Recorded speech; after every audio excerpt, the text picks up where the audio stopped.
This is Audible. Journey of Souls. Case Studies of Life Between Lives. By Michael Newton, Ph.D. 9. The Beginner's Soul. There are two types of beginner souls. Souls who are truly young in terms of exposure to an existence out of the spirit world, and souls who have been reincarnating on earth for a long period of relative time, but still remain immature. I find beginner souls of both types in levels 1 and 2. I believe almost 3/4 of all souls who inhabit human bodies on earth today are still in the early stages of development.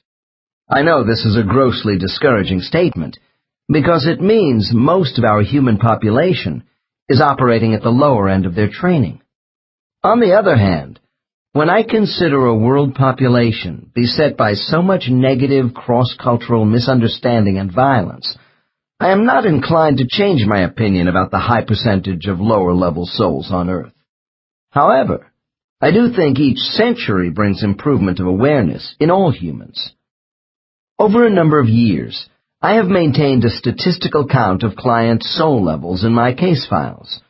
Undoubtedly, the figures are weighted to some extent at the lower levels, because these subjects were not selected at random.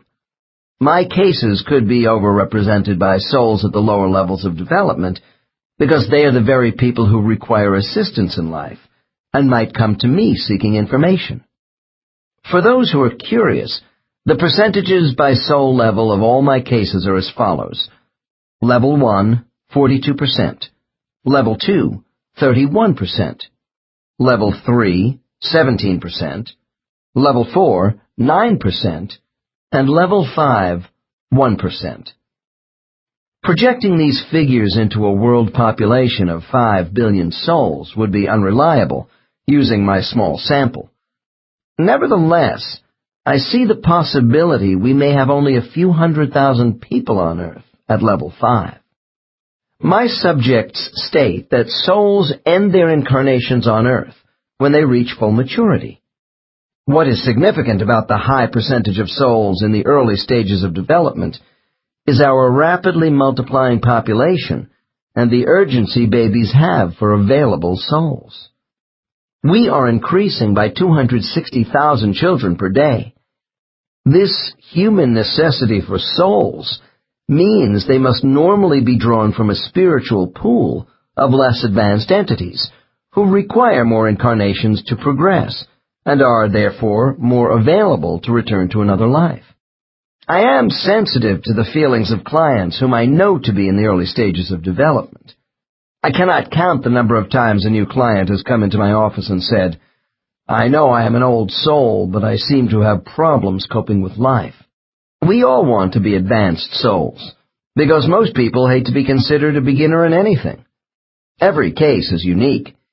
There are variables within each soul's character, individual development rate, and the qualities of the guides assigned to them. I see my task as offering interpretations of what subjects report to me about the progression of their souls.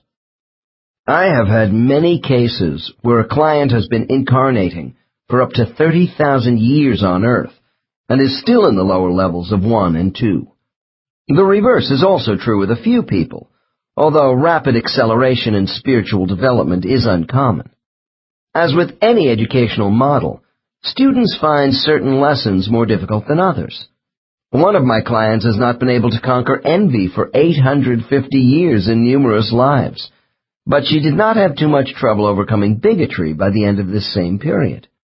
Another has spent nearly 1,700 years off and on, seeking some sort of authoritative power over others. However, he has gained compassion. The next case represents an absolute beginner soul. This novice shows no evidence of having a spiritual group assignment as yet, because she has lived too few past lives. In her first life, she was killed in 1260 AD, in northern Syria by a Mongol invasion. Her name was Shabez, and her settlement was sacked, resulting in a terrible massacre of the inhabitants when she was 5 years old. Case 20. Dr. N.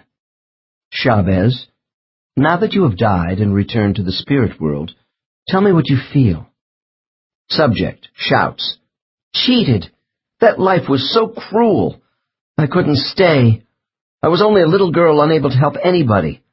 What a mistake. Dr. N. Who made this mistake? Subject, in a conspiratorial tone. My leader.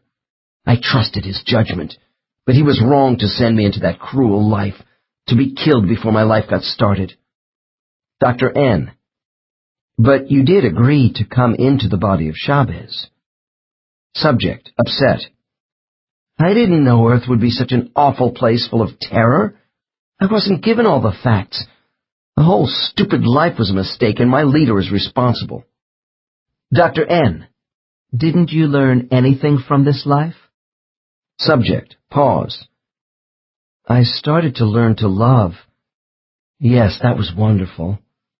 My brother, parents, but it was so short. Dr. N. Did anything good come out of this life? Subject. My brother Ahmed, to be with him. Dr. N. Is Ahmed in your present life? Subject. Suddenly my subject rises out of her chair.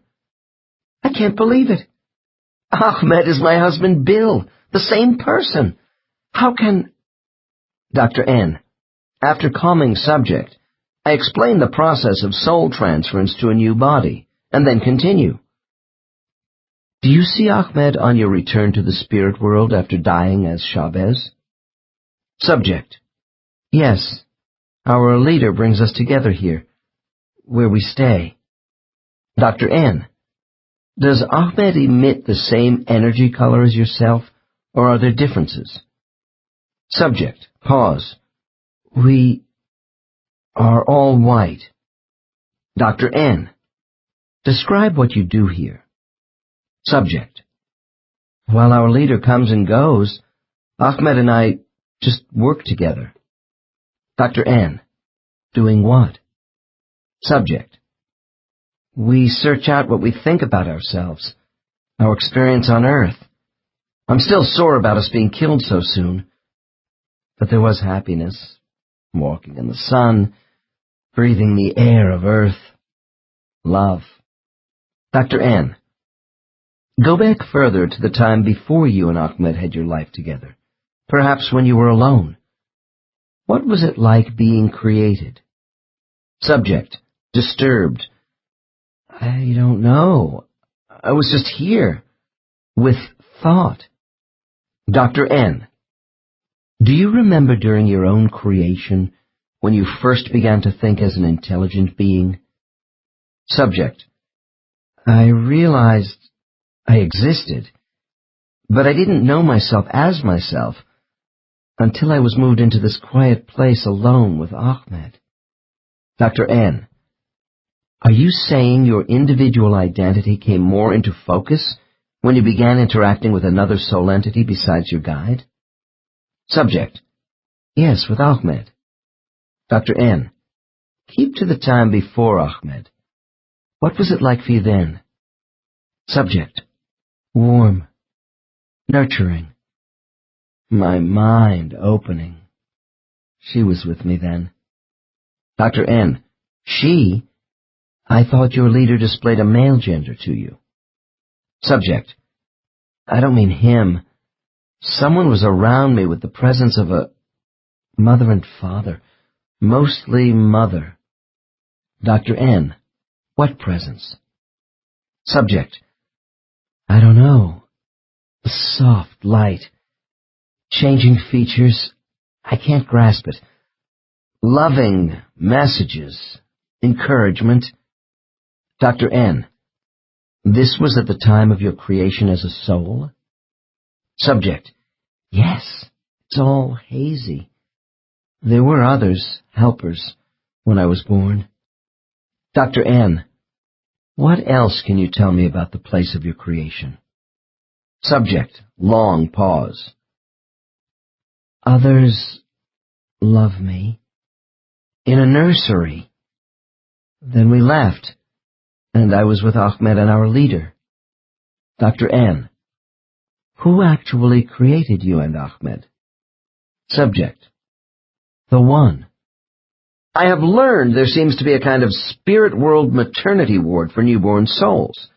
One client told me, "This place is where infantile light is arranged in a honeycomb fashion, as unhatched eggs ready to be used." In Chapter 4 on displaced souls, we saw how damaged souls can be remodeled. My conjecture is these creation centers, described by Chavez, have the same function. In the next chapter, Case 22 will explain more about spiritual areas of ego creation, where raw, undefined energy can be manipulated into a genesis of self. Case 20 has some obvious traits of the immature soul. The subject is a 67-year-old woman who has had a lifetime of getting into disastrous ruts.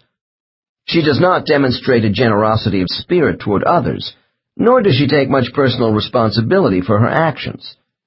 This client came to me searching for answers as to why life had cheated me out of happiness. In our session, we learned Ahmed was her first husband, Bill. She left him long ago for another man whom she also divorced, because of her inability to bond with people. She does not feel close to any of her children. The beginner's soul may live a number of lives in a state of confusion and ineffectiveness, influenced by an earth curriculum which is different from the coherence and supportive harmony of the spirit world.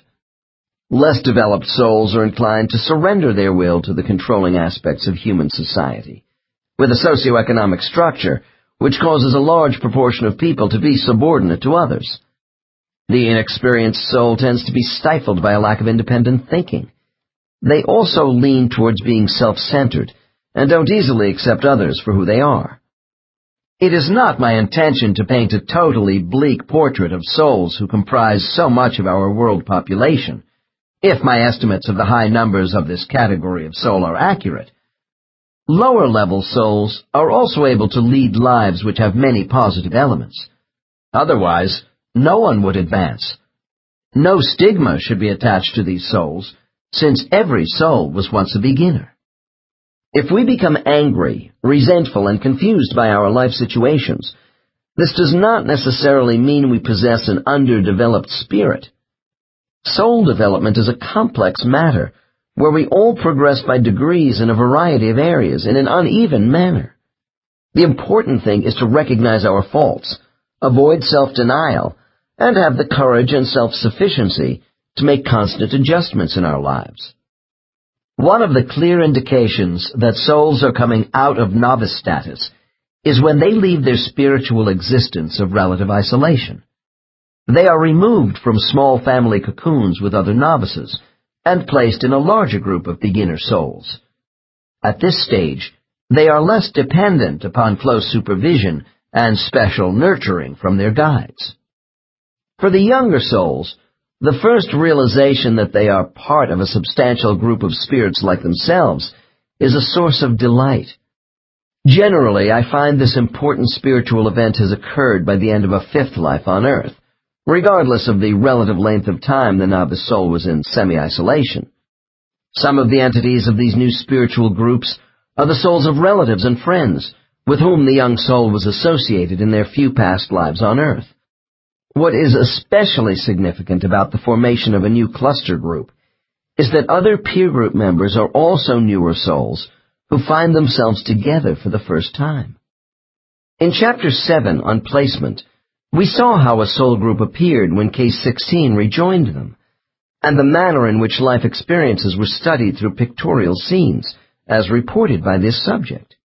Case 21 will offer a more detailed account of spiritual group dynamics, and how members impact on each other. The capacity of souls to learn certain lessons may be stronger or weaker between one another, depending upon inclination, motivation, and prior incarnation experience. Cluster groups are carefully designed to give peer support through a sensitivity of identity traits between all members. This cohesiveness is far beyond what we know on Earth. Although the next case is presented from the perspective of one group member, his superconscious mind provides an objectivity into the process of what goes on in groups. My subject will describe a grandiose, male-oriented spiritual group. The raucous entities of this group are linked by exhibitionism, which could be labeled narcissistic. The common approaches these souls use in finding personal value is one indication why they are working together. The extravagant behavior modes of these souls is offset, to some extent, by their spiritual prescience. Since the complete truth is known by all group members about each other in a telepathic world, humor is indispensable. Some readers may find it hard to accept that souls do joke with each other about their failings, but humor is the basis upon which self-deception and hypocrisy are exposed. Ego defenses are so well understood by everyone in spiritual groups that evidence of a mastery of oneself among peers is a strong incentive for change. Spiritual therapy occurs because of honest peer feedback, mutual trust, and the desire to advance with others over eons of time. Souls can hurt, and they need caring entities around them. The curative power of spiritual group interaction is quite remarkable. Soul members network by the use of criticism and acclaim, as each strives toward common goals. Some of the best help I am able to give my clients comes from information I receive about their soul group. Spiritual groups are a primary means of soul instruction. Learning appears to come as much from one's peers as from the skills of guides who monitor these groups. In the case which follows, my client has finished reliving his last past life as a Dutch artist living in Amsterdam. He died of pneumonia at a young age in 1841, about the time he was gaining recognition for his painting. We have just rejoined his spiritual group when my subject bursts out laughing. Case 21. Dr. N. Why are you laughing? Subject. I'm back with my friends and they are giving me a hard time. Dr. N. Why? Subject. Because I'm wearing my fancy buckled shoes and the bright green velvet jacket, with yellow piping down the sides. I'm flashing them my big floppy painter's hat. Dr. N. They are kidding you about projecting yourself wearing these clothes? Subject. You know it. I was so vain about clothes, and I cut a really fine figure as an artist in Amsterdam Cafe Society. I enjoyed this role and played it well. I don't want it to end. Dr. N.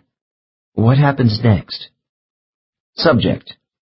My old friends are around me, and we are talking about the foolishness of life. We rib each other about how dramatic it all is down there on Earth, and how seriously we all take our lives. Dr. N. You and your friends don't think it is important to take life on Earth seriously? Subject. Look, Earth is one big stage play. We all know that. Dr. N. And your group is united in this feeling? Subject. Sure. We see ourselves as actors in a gigantic stage production. Dr. N. How many entities are in your particular cluster group in the spirit world? Subject. Pause. Well, we work with some others, but there are 5 of us who are close. Dr. N. By what name do they call you? Subject. Lem. No, that's not right. It's Alum. That's me. Dr. N. All right, Alum. Tell me about your close friends. Subject. Laughs. Norcross. He is the funniest. At least he is the most boisterous.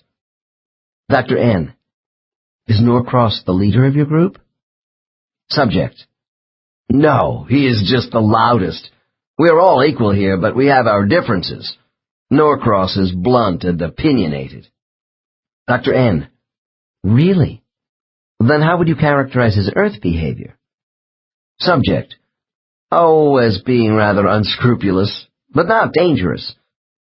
Dr. N. Who is the quietest and most unassuming member of your group? Subject. Quizzical. How did you guess? It's Velo. Dr. N. Does this attribute make Velo the least effective contributing member of your group? Subject. Where did you get that idea? Velo comes up with some interesting thoughts about the rest of us. Dr. N. Give me an example. Subject. In my life in Holland, the old Dutch couple who adopted me after my parents died, they had a beautiful garden. Velo reminds me of my debt to them, that the garden triggered my painting, to see life as an artist, and what I didn't do with my talent. Dr. N. Does Velo convey any other thoughts to you about this? Subject. Sadly. That I should have done less drinking and strutting around and painted more. That my art was reaching the point of touching people. Subject pulls his shoulders back. But I wasn't going to stay cooped up painting all the time.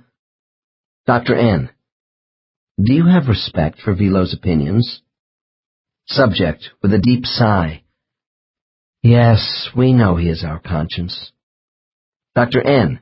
So what do you say to him? Subject. I say, Innkeeper, mind your own business. You were having fun, too. Dr. N. Velo was an innkeeper? Subject. Yes, in Holland. Engaged in a business for profit, I might add. Dr. N. Do you feel this was wrong of Velo? Subject, contrite. No, not really. We all know he took losses to help those poor people on the road who needed food and shelter. His life was beneficial to others. Dr. N. I would guess telepathic communication makes it hard to sustain your arguments when the complete truth is known by everyone? Subject. Yes, we all know Velo is progressing. Damn. Dr. N. Does it bother you that Velo may be advancing faster than the rest of you? Subject. Yes. We have had such fun. Subject then recalls an earlier life with Velo, where they traveled together as brothers in India. Dr. N. What will happen to Velo? Subject. He is going to leave us soon. We all know that. To have associations with the others who have also gone. Dr. N. How many souls have left your original group, Alum? Subject. A long pause and then ruefully.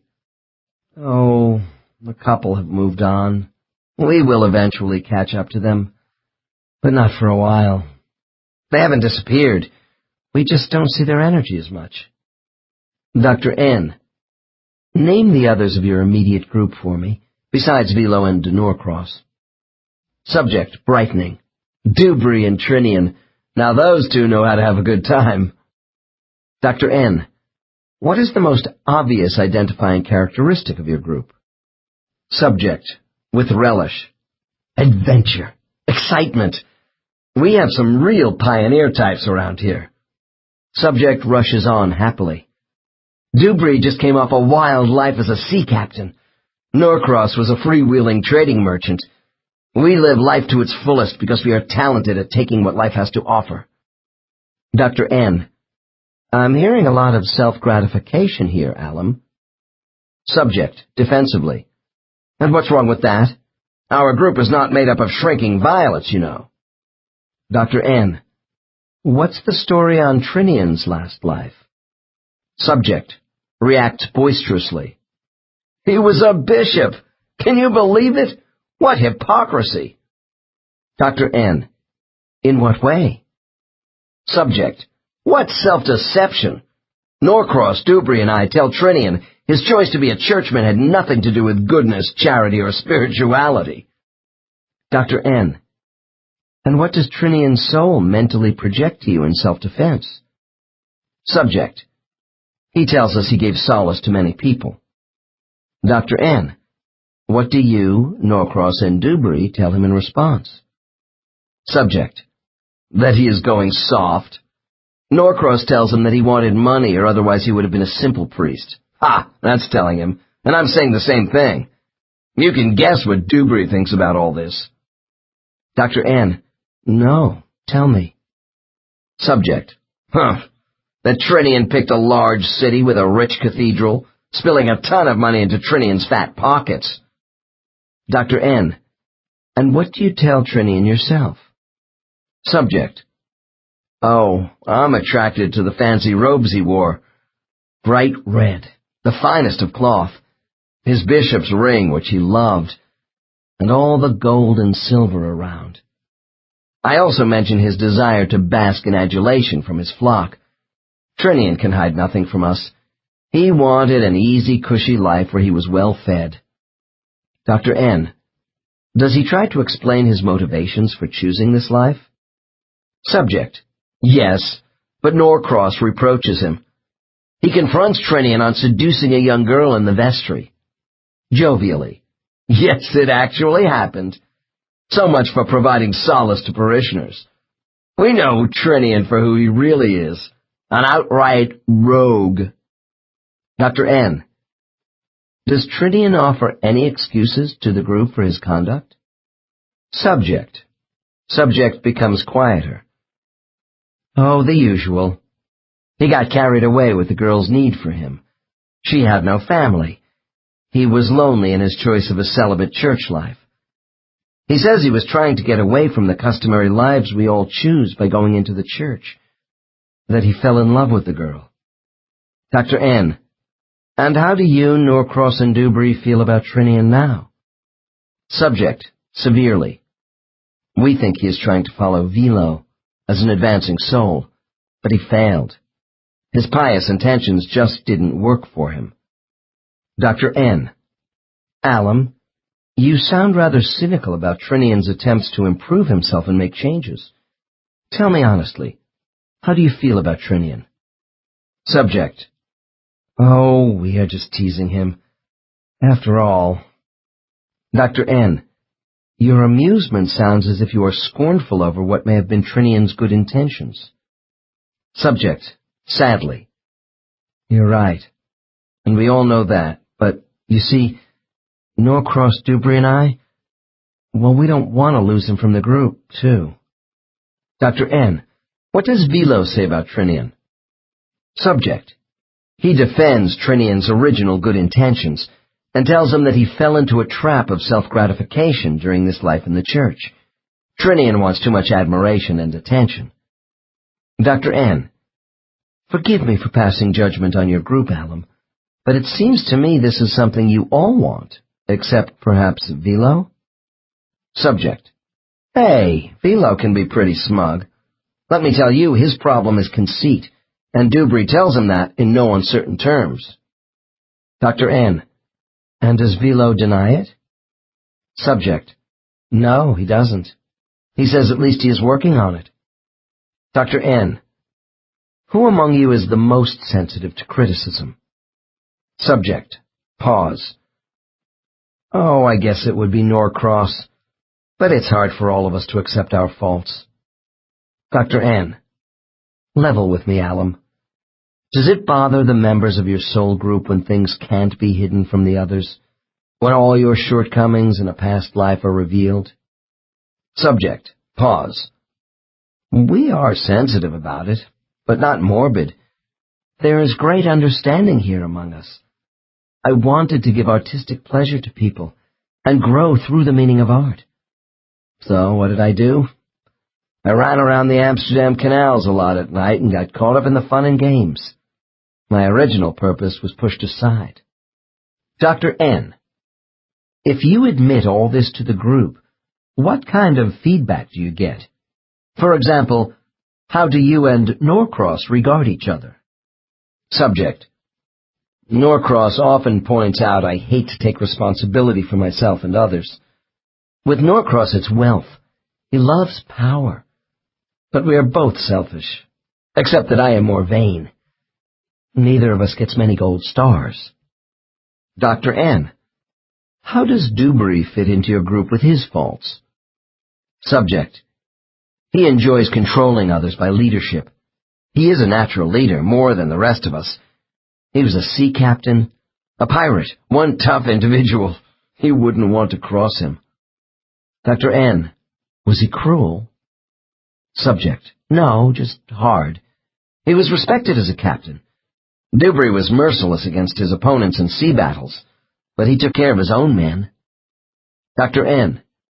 You have told me that Velo assisted people who were in need on the road, but you haven't said much about the positive side of your lives. Is anyone in your group given any gold stars for unselfish acts? Subject. Intently. There is something else about Dewberry. Dr. N. What is that? Subject. He did one outstanding thing.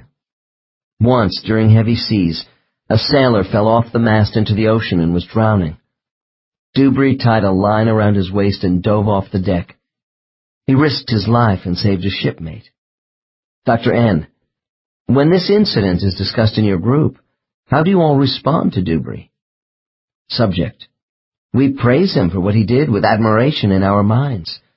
We came to the same conclusion that none of us could match this single act of courage in our last lives. Dr. N. I see. Yet Velo's life at the inn, feeding and housing people who could not pay him, may represent acts of unselfishness for a longer term and therefore is more praiseworthy? Subject. Granted, and we give him that. Laughs. He gets more gold stars than Dewberry. Dr. N. Do you get any strokes from the group for your last life? Subject. Pause. I had to scramble for patrons to survive as a painter. But I was good to people. It wasn't much. I enjoyed giving pleasure. My group recognizes I had a good heart. Every one of my clients has special attachments to their soul group, regardless of character makeup. People tend to think of souls in the free state as being without human deficiencies. Actually, I think there are many similarities between groups of souls close to each other and human family systems. For instance, I see Norcross as the rebellious scapegoat for this group of souls, while he and Alum are the inventory takers for everyone's shortcomings. Alum said Norcross is usually the first to openly scrutinize any rationalizations or self-serving justifications of past life failures offered by the other members. He appears to have the least self-doubt and emotional investment over standards of conduct. This may define his own insecurity, because Norcross is probably fighting the hardest to keep up with the advancing group. I suspect Alum himself could be the group's mascot, often the youngest child in human families, with all his clowning around, preening, and making light of serious issues. Some souls in spiritual groups do seem to me to be more fragile and protected than other group members. Velo's conduct demonstrates he is the current hero, or eldest family member, with his drive for excellence. I have the impression from Alum that Velo is the least defiant of the group, partly because he has the best record of achievement in recent past lives. Just as in human family systems, the role of spiritual group members can be switched around, but I was told Velo's kinetic energy is turning pink, signaling his growth into level 2. I attach human labels on ethereal spirits, because after all, souls who come to Earth do show themselves through human characteristics. However, I don't see hatred, suspicion, and disrespect in soul groups. In a climate of compassion, there are no power struggles for control among these peer groups, whose members are unable to manipulate each other or keep secrets. Souls distrust themselves, not each other. I do see fortitude, desire, and the will to keep trying in their new physical lives. In an effort to confirm some of my observations about the social dynamics among spiritual group members in this case, I ask Alum a few more questions. Dr. N. Alum, do you believe your criticism of each other is always constructive? Subject. Sure, there is no real hostility. We have fun at each other's expense, I admit that, but it's just a form of acknowledgement of who we really are, and where we should be going. Dr. N. Is any member of your soul group ever made to feel shame or guilt about a past life? Subject. Those are human weapons, and too narrow for what we feel. Dr. N. Well, let me approach your feelings as a soul in another way. Do you feel safer getting feedback from one of your group members more than another? Subject. No, I don't. We all respect each other immensely. The greatest criticism comes from within ourselves. Dr. N. Do you have any regrets for your conduct in any past life? Subject. Long pause. Yes. I feel sorry if I've hurt someone, and then have everyone here know all about my mistakes. But we learn. Dr. N. And what do you do about this knowledge? Subject. Talk among ourselves, and try to make amends the next time. Dr. N. From what you told me earlier, I had the idea that you, Norcross, and Dubry might be releasing some pent-up feelings over your own shortcomings by dumping on each other. Subject, thoughtfully. We make cynical remarks, but it's not like being human anymore. Without our bodies, we take criticism a little differently. We see each other for who we are without resentment or jealousy. Dr. N. I don't want to put words in your mouth, but I just wondered if all this flamboyance exhibited by your group might indicate underlying feelings of unworthiness. Subject. Oh, that's something else again. Yes, we do get discouraged as souls and feel unworthy about our abilities to meet the confidence placed in us to improve. Dr. N. So while you have self-doubts about yourselves, it's okay to make cynical remarks about each other's motivations? Subject. Of course. But we want to be recognized by one another for being sincere in working on our individual programs. Sometimes self-pride gets in the way and we use each other to move past this. In the next passage of dialogue, I introduce another spiritual phenomenon relating to group healing. I have heard a number of variations about this activity, which are supported by the interpretations of Case 22. Dr. N. Now, Alum, as long as we are discussing how your group members relate to each other, I want you to describe the spiritual energy by which you are all assisted in this process. Subject, hesitant. I'm not sure I can tell you. Dr. N. Think carefully. Isn't there another means by which your group is brought into harmony with each other with intelligent energy? Subject, long pause. Ah. You mean from the cones. Dr. N. The word cone is new to me, but I know I'm on the right track. Yes, the cones. Explain what you know about them relative to your group. Subject, slowly. Well, the cones do assist us. Dr. N. Please continue, and tell me what the cone does. I think I have heard about this before, but I want your version. Subject. It's shaped to go around us, you know. Dr. N. Shaped in what way? Try to be more explicit. Subject. It is cylindrical, very bright. It is above and all around us. The cone is small at the top and wide at the bottom, so it fits over all of us, like getting under a great white cap. We can float under the cone in order to use it. Dr. N. Are you sure this isn't the shower of healing you experienced right after your return to the spirit world? Subject. Oh no, that was more individual purification, to repair earth damage. I thought you knew. Dr. N. I do. I want you to explain how the cone is different from the shower of healing. Subject. The top funnels energy down as a waterfall in a spreading circle around all of us, and allows us to really concentrate on our mental sameness as a group. Dr. N. And what do you feel when you are under the cone? Subject. We can feel all our thoughts being expanded, then drawn up and returned back, with more knowledge added. Dr. N. Does this intelligent energy help your unity as a group in terms of more focused thinking? Subject. Yes, it does. Dr. N. Deliberately confrontational. To be frank with you, Alum, I wonder if this cone is brainwashing your original thoughts. After all, the arguments and disagreements between you and the others of your group are what make you individuals. Subject. Laughs. We aren't brainwashed. Don't you know anything about the afterlife? It gives us more collective insight to work together. Dr. N. Is the cone always available? Subject. It is there when we need it. Dr. N. Who operates the cone? Subject. Those who watch over us. Dr. N. Your guide? Subject bursts out laughing. Shato? I think he is too busy traveling around on his circuit. Dr. N. What do you mean? Subject.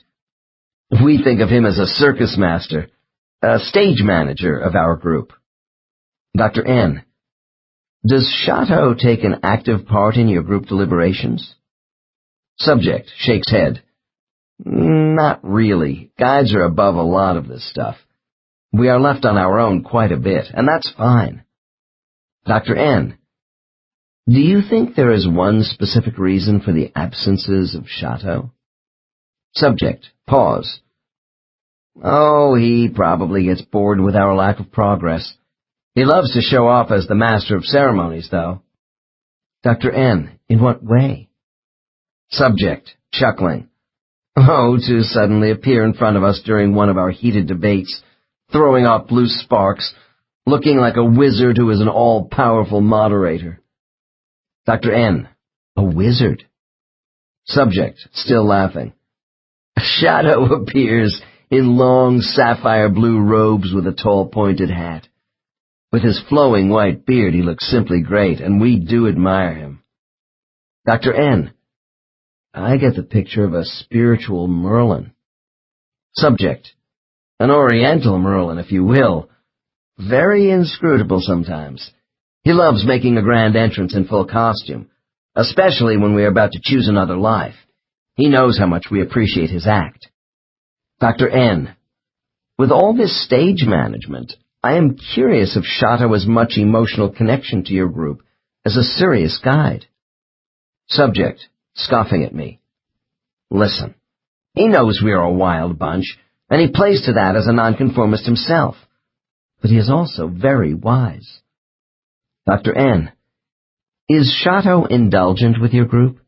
He doesn't seem to limit your extravagance very much. Subject. Shato gets results from us because he is not heavy-handed or preachy. That wouldn't sit well with our people. We respect him. Dr. N. Do you see Shato as a consultant who comes only once in a while to observe, or as an active supervisor? Subject. He will pop in unannounced to set up a problem for our discussions. Then he leaves, coming back later to listen to how we might solve certain things. Dr. N.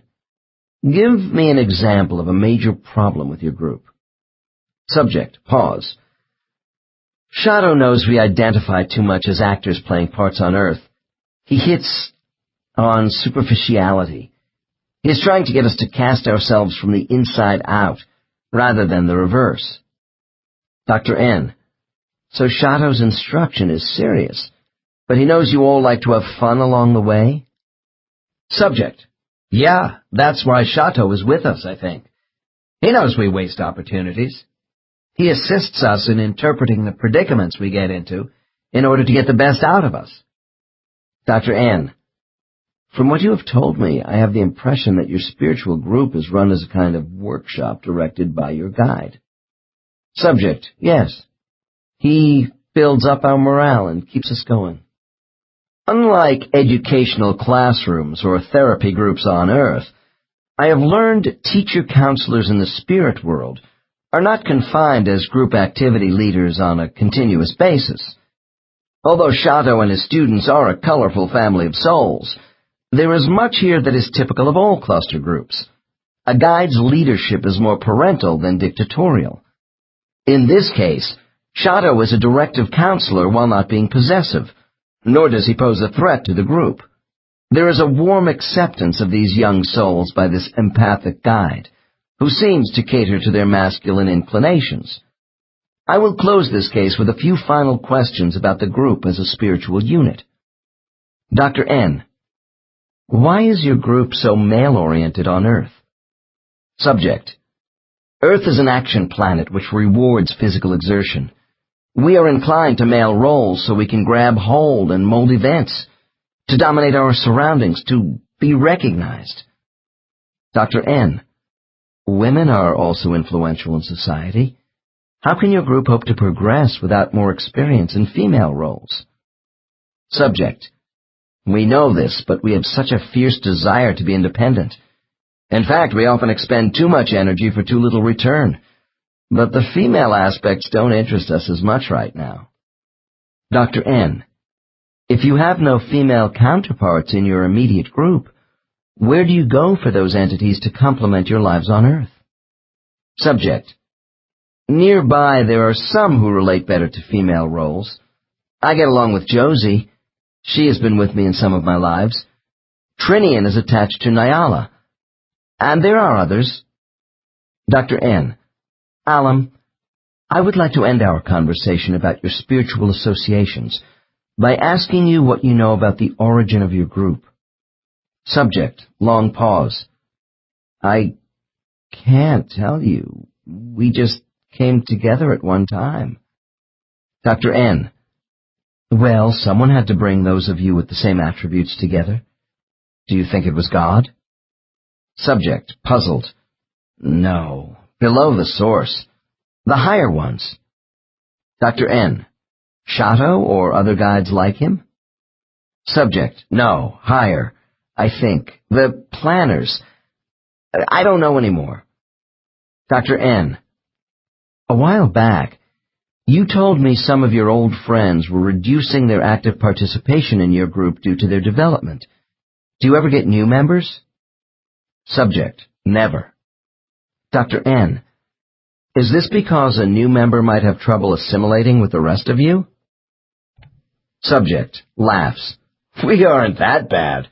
It's just we are too closely connected by thought for an outsider, and they would not have shared our past experiences. Dr. N. During your discussions about these past lives together, does your group believe it contributes to the betterment of human society? Subject. Pause.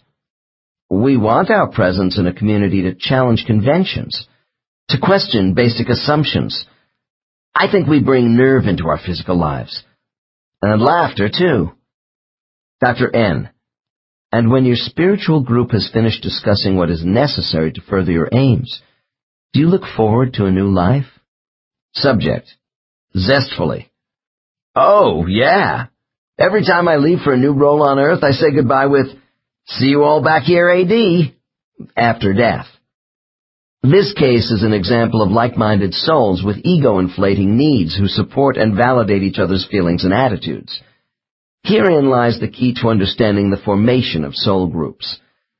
I have learned that many spiritual clusters have subgroups made up of entities whose identities are linked by similar issues, blocking their advancement. Even so, these souls do have differences in strengths and weaknesses. Each group member contributes their best attributes toward advancing the goals of others in the family. I do not want to leave the impression from Case 21 that the few remaining souls in this inner circle of close friends represent the behavior traits of everyone in the original cluster. When a primary group of, say, 15 or 20 souls is formed, there are marked similarities in talent and interests. But a support group is also designed to have differences in disposition, feelings, and reactions. Typically, my subjects report a male-female-oriented mixture of one or more of the following character types in their groups. 1. Courageous, resilient, a tenacious survivor. 2. Gentle, quiet, devoted, and rather innocent. 3. Fun-loving, humorous, a jokester and risk-taker. 4. Serious, dependable, cautious. 5. Flamboyant, enthusiastic, frank. 6. Patient, steady, perceptive. 7. Thoughtful, calculating, determined. 8. Innovative, resourceful, adaptable. These differences give a group balance. However, if an entire group displays a strong tendency toward flamboyance or daring, the most cautious member would appear less so to another group of souls. There is no question that the souls in Case 21 are in for a long development period, yet they do contribute to the vitality of Earth. Subsequent questioning of this subject revealed the paths of these souls continue to cross in the 20th century. For instance, Alum is a graphic designer and part-time professional guitar player, involved with Josie, who is a singer. The fact that the closely knit souls in this case were so male-oriented in their physical lives does not take away from their ability to associate with young souls with predominantly female preferences. Cluster groups are gender mixed. As I have mentioned, truly advanced souls have balanced gender preferences in their physical life choices. The desire for expression of self-identity is an important motivating factor for souls choosing to come to Earth to learn practical lessons. Sometimes a reason for discomfort with the lower-level soul is the discrepancy in perception of self in their free soul state compared to how they act in human bodies. Souls can get confused with who they are in life. Case 21 did not seem to exhibit any conflict in this area, but I question the rate of growth achieved by Alum in recent past lives. However, the basic experience of living a life may compensate to some extent for the lack of insight gained from that life. Our shortcomings and moral conflicts are recognized as faults far more in the spirit world than on Earth. We have seen how the nuances of decision-making are dissected and analyzed in spiritual groups. Cluster members have worked together for such a long time in Earth years that entities become accountable to each other and the group as a whole. This fosters a great sense of belonging in all spiritual groups and can give the appearance of thought barriers between clusters, especially with souls in the lower levels. Nevertheless, while rejection and loneliness is part of every soul's life in human form, in the spirit world our individual ego identity is constantly enhanced by warm peer group socialization. The social structure of soul groups is not the same as groups of people on Earth. Although there is some evidence of paired friendships, I don't hear about cliques, stars of attraction, or isolated souls within clusters. I am told souls do spend time alone in the silence of personal reflection when attached to a group. Souls are intimate entities in their family relationships on Earth, and engagement in group community life in the spirit world. And yet, souls do learn much from solitude. I understand from my white light subjects that souls at the beginning levels are frequently separated from their groups to individually work on simple energy projects. One rather young soul recalled being alone in an enclosure, trying to put together a moving puzzle of dissembled geometric shapes of cylinders, spheres, cubes, and squares with self-produced energy. It was described as being multidimensional, colorful, and holographic in nature. He said, "We have to learn to intensify our energy to bring the diffused and jumbled into focus, to give it some kind of basic shape." Another subject added, "These tests give the watchers information about our imagination, creativity, and ingenuity, and they offer us encouragement rather than being judgmental." Souls on all levels engage in another important activity when they are alone. They are expected to spend time mentally concentrating on helping those on Earth, or other physical worlds, whom they have known and cared about. From what I can gather, they go to a space some call the place of protection. Here they enter an interdimensional field of floating silvery blue energy, and project outward to geographical areas of their choosing. I am told this is a mental exercise in holding and releasing positive vibrational energy to create a territory. This means souls ride on their thought waves to specific people, buildings, or a given area of land in an attempt to comfort or affect change. 10. The intermediate soul.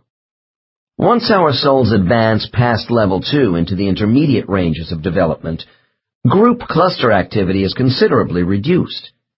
This does not mean we return to the kind of isolation we saw with the novice soul. Souls evolving into the middle development levels have less association with primary groups because they have acquired the maturity and experience for operating more independently. These souls are also reducing the number of their incarnations. Within levels 3 and 4, we are at last ready for more serious responsibilities. The relationship we have with our guides now changes from teacher-student to one of colleagues working together. Since our old guides have acquired new student groups, It is now our turn to develop teaching skills which will eventually qualify us for the responsibilities of being a guide to someone else. I have said the transitional stages of levels 2 and 4 are particularly difficult for me in pinpointing a soul's development. For instance, some level 4 souls begin targeting themselves toward primary cluster teacher training while still in level 3, while other subjects who are clearly level 4s find they are unsuited to be effective guides. Despite their high standards of morality and conduct, entities who have reached the intermediate levels of maturity are modest about their achievements. Naturally, each case is different, but I notice more composure with clients in this stage and above. I see trust rather than suspicion toward the motives of others on both a conscious and subconscious level. These people demonstrate a forward-looking attitude of faith and confidence for the future of humanity, which encourages those around them. My questions to the more mature soul are directed to esoteric ideas of purpose and creation. I admit to taking advantage of the higher knowledge possessed by these souls for the sort of spiritual information others lack. There have been clients who have told me they felt I pushed them rather hard in drawing out their spiritual memories, and I know they are right. The more advanced souls of this world possess remarkable comprehension of a universal life plan. I want to learn as much as possible from them. My next case falls into the upper portion of level 3 development, radiating a yellow energy devoid of any reddish tones. This client was a small, nondescript man, nearly 50 years old. His demeanor was quietly courteous towards me when we met, and I thought him a trifle solemn. I felt his unassuming detachment was somewhat studied, almost as a cover for stronger emotions. The most striking feature about him was his dark, morose eyes, which grew more intense as he began to talk about himself in a direct and persuasive manner. He told me he worked for a charitable organization dispensing food to the homeless, and that he had once been a journalist. This client had traveled quite some distance to discuss with me his concern over a decline in enthusiasm for his work. He said he was tired and wanted to spend the rest of his life quietly alone. His first session involved a review of the highlights of many past lives, so we could better evaluate a proper course for the remainder of his current life. I began by regressing the subject rapidly through a series of early lives, starting from his first life as a Cro-Magnon man in a Stone Age culture some 30,000 years ago. As we moved forward in time, I noted a consistency of lone wolf behavior patterns as opposed to normal tribal integration. From about 3000 BC to 500 BC, my client lived a number of lives in the Middle East, during the rise of the early city-states in Sumerian, Babylonian, and Egyptian cultures. Nevertheless, even in lives as a woman, this subject often avoided family ties, including having no children. As a man, he showed a preference for nomadism. By the time we reached a life in Europe during the Dark Ages, I was becoming accustomed to a rebellious soul resisting tyrannical societies. During his lives, my subject worked to uplift people from fear, while remaining non-aligned to opposing factions.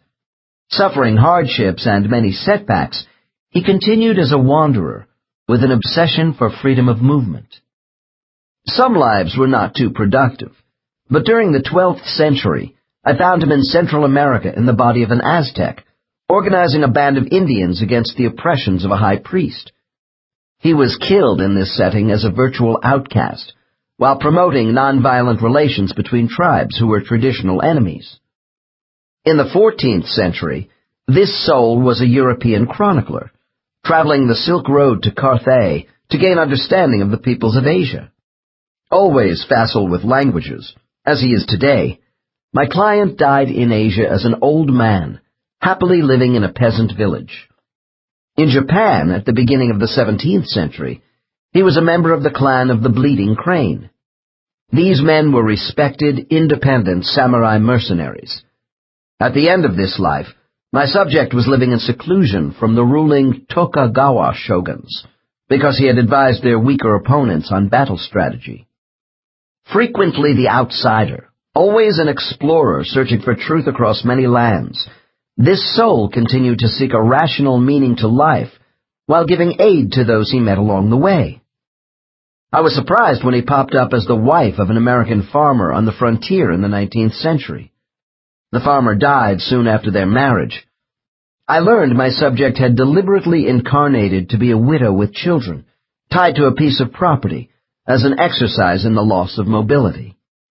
When this part of his session ended, I knew I was working with a more advanced, older soul, even though he had a great many lives we did not review. Since this soul is approaching level 4, I would not have been surprised if his first appearance on Earth had gone back 70,000 years rather than half that amount of time. However, as I have mentioned, it is not an absolute prerequisite that souls have hundreds of physical lives in order to advance. I once had a client who entered into a level 3 state of awareness after only 4,000 years, an outstanding performance. I talked to my client about his current life and his customary methods of learning in previous lives.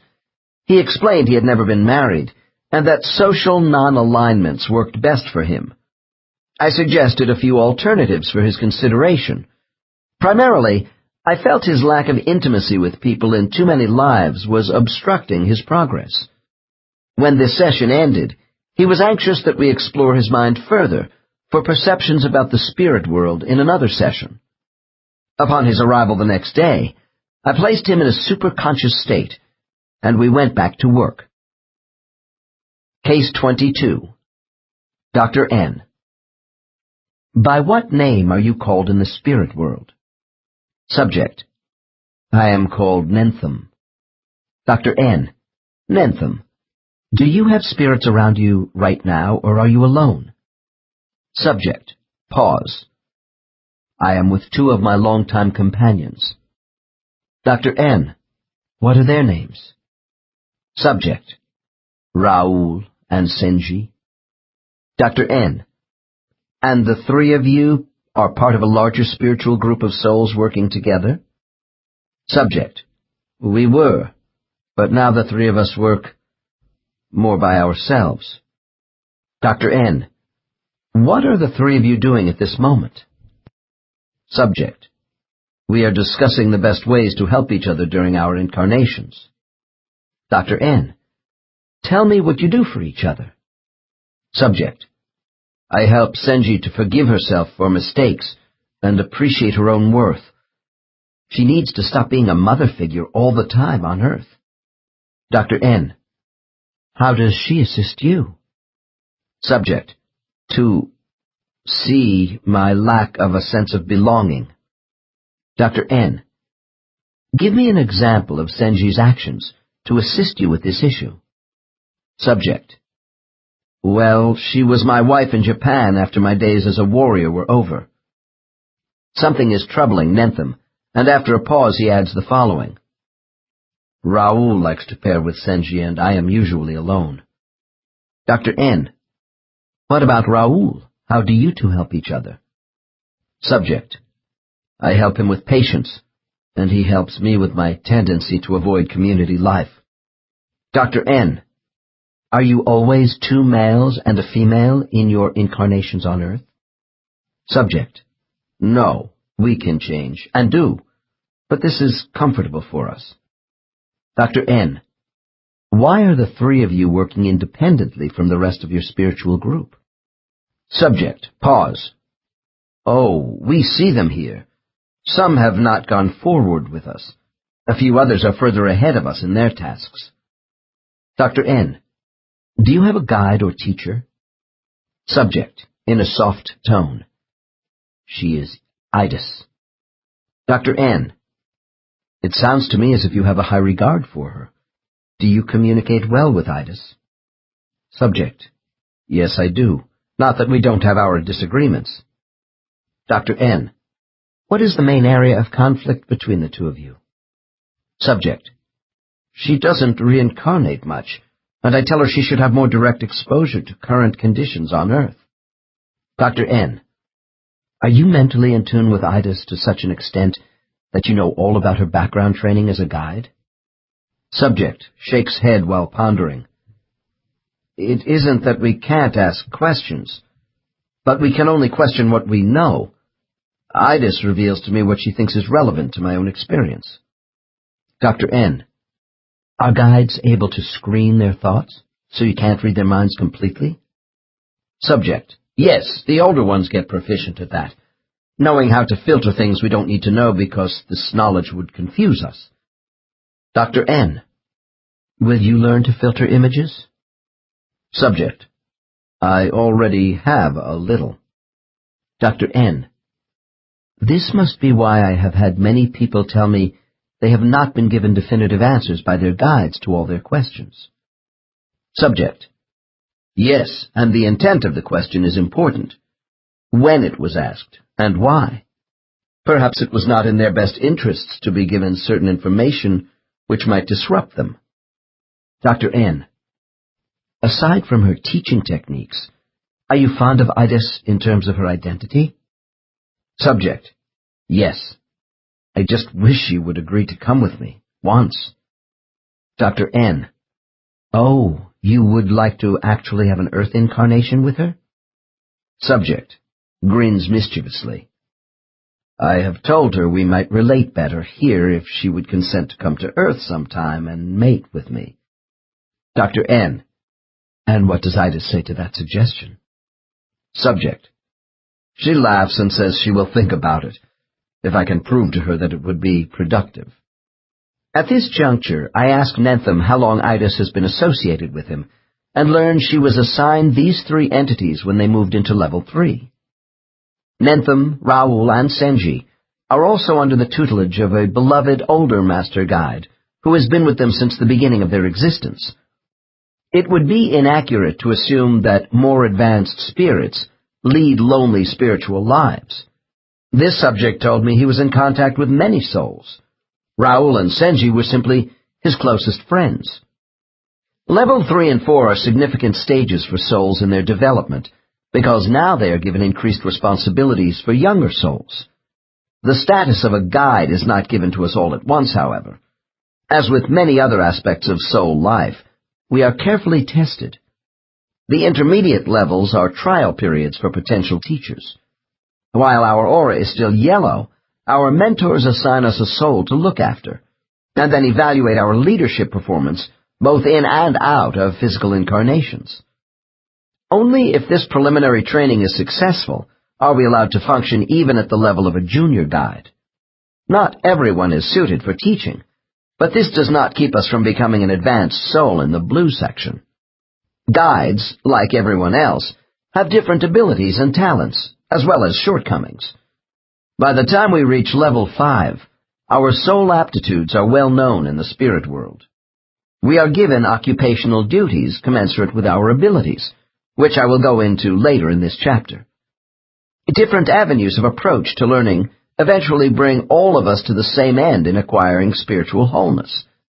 The richness of diversity is part of a master plan for the advancement of every soul, and I am interested in how Case 22 is progressing in Level 3.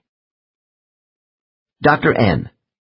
Nentham, can you tell me if Idis is preparing you to be a guide, assuming you have an interest in that activity? Subject. Quick response. I do have an interest. Dr. N. Oh, then are you developing as a guide yourself? Subject. Modestly. Don't make too much of it. I'm really no more than a caretaker, helping Idis and taking directions. Dr. N.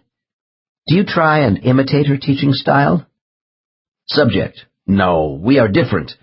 As an apprentice, a caretaker, I couldn't do what she is able to accomplish anyway. Dr. N. When did you know you were ready to be a caretaker and begin assisting others spiritually?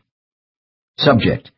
It's an awareness which comes over you after a great number of lives, that you are more in balance with yourself than previously, and are able to aid people as a spirit and in the flesh. Dr. N. Are you operating in or out of the spirit world as a caretaker at this time? Subject. Has difficulty in forming a response. I'm out. In 2 lives. Dr. N. Are you living in 2 parallel lives now? Subject. Yes, I am. Dr. N. Where are you living in this other life? Subject. Canada. Dr. N. Is geography important to your Canadian assignment? Subject. Yes, I picked a poor family in a rural community where I would be more indispensable. I'm in a small mountain town. Dr. N. Give me the details of this Canadian life and your responsibilities. Subject. Slowly. I'm taking care of my brother, Billy. His face and hands were horribly burned by a flash fire from a kitchen stove when he was 4 years old. I was 10 when it happened. Dr. N. Are you the same age in the Canadian life as you are now in your American one? Subject. About the same. Dr. N. And your prime assignment in the Canadian life? Subject. To care for Billy, to help him see the world past his pain. He is almost blind, and his facial disfigurement causes him to be rejected by the community. I try to open him to an acceptance of life, and to know who he really is from the inside. I read to him and go for walks in the forest holding his arm. I don't hold his hands because they are so damaged. Dr. N. What about your Canadian parents? Subject, without boasting. I am the parent. My father left after the fire and never came back. He was a weak man who was not kind to the family even before the fire. My mother's soul is not very capable in her body. They need someone with seasoning. Dr. N. Someone physically strong? Subject, laughing. No, I'm a woman in Canada. I'm Billy's sister. My mother and brother require someone mentally tough to hold the family together and give them a course to follow. Dr. N. How do you provide for the family? Subject. I am a baker, and I'll never marry, because I can't leave them. Dr. N. What is your brother's major lesson? Subject. To acquire humility, without being crushed by a life of little self-gratification. Dr. N. Why didn't you take the role of your burned brother? Wouldn't that scenario provide you with the more difficult challenge? Subject, grimacing. I've already been through that one. Note, this subject has been physically injured in a number of past lives. Dr. N. Yes, I suppose you have. I wonder if Billy's soul was ever involved with physically hurting you in one of your past lives. Subject. As a matter of fact, he did in one of them. When I was the sufferer, another caretaker stayed with me, and I was a grateful receiver. Now it is Billy's turn, and I am here for him. Dr. N. Did you know in advance your brother was going to be incapacitated before you came into the Canadian life? Subject. Sure. Idas and I discussed the whole situation. She said Billy's soul would require a caretaker, and since I had negative contact with this soul before in another life, I welcomed the job. Dr. N. Besides the karmic lesson for Billy's soul, there are some for you too, in terms of your being in the role of a woman who is tied down.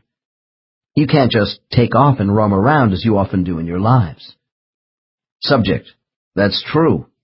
The degree of difficulty in a life is measured by how challenging the situation is for you, not others. For me, being Billy's caretaker is harder than when I was on the receiving end, with another soul as my caretaker. Dr. N. Give me the most difficult factor of this assignment for you as a caretaker. Subject. To sustain a child, through their helplessness to adulthood. To teach a child to confront torment with courage. Dr. N. Billy's life is an extreme example, but it does seem Earth's children have much physical and emotional pain to go through. Subject. Without addressing and overcoming pain, you can never really connect with who you are and build on that. I must tell you, The more pain and adversity which come to you as a child, the more opportunity to expand your potential.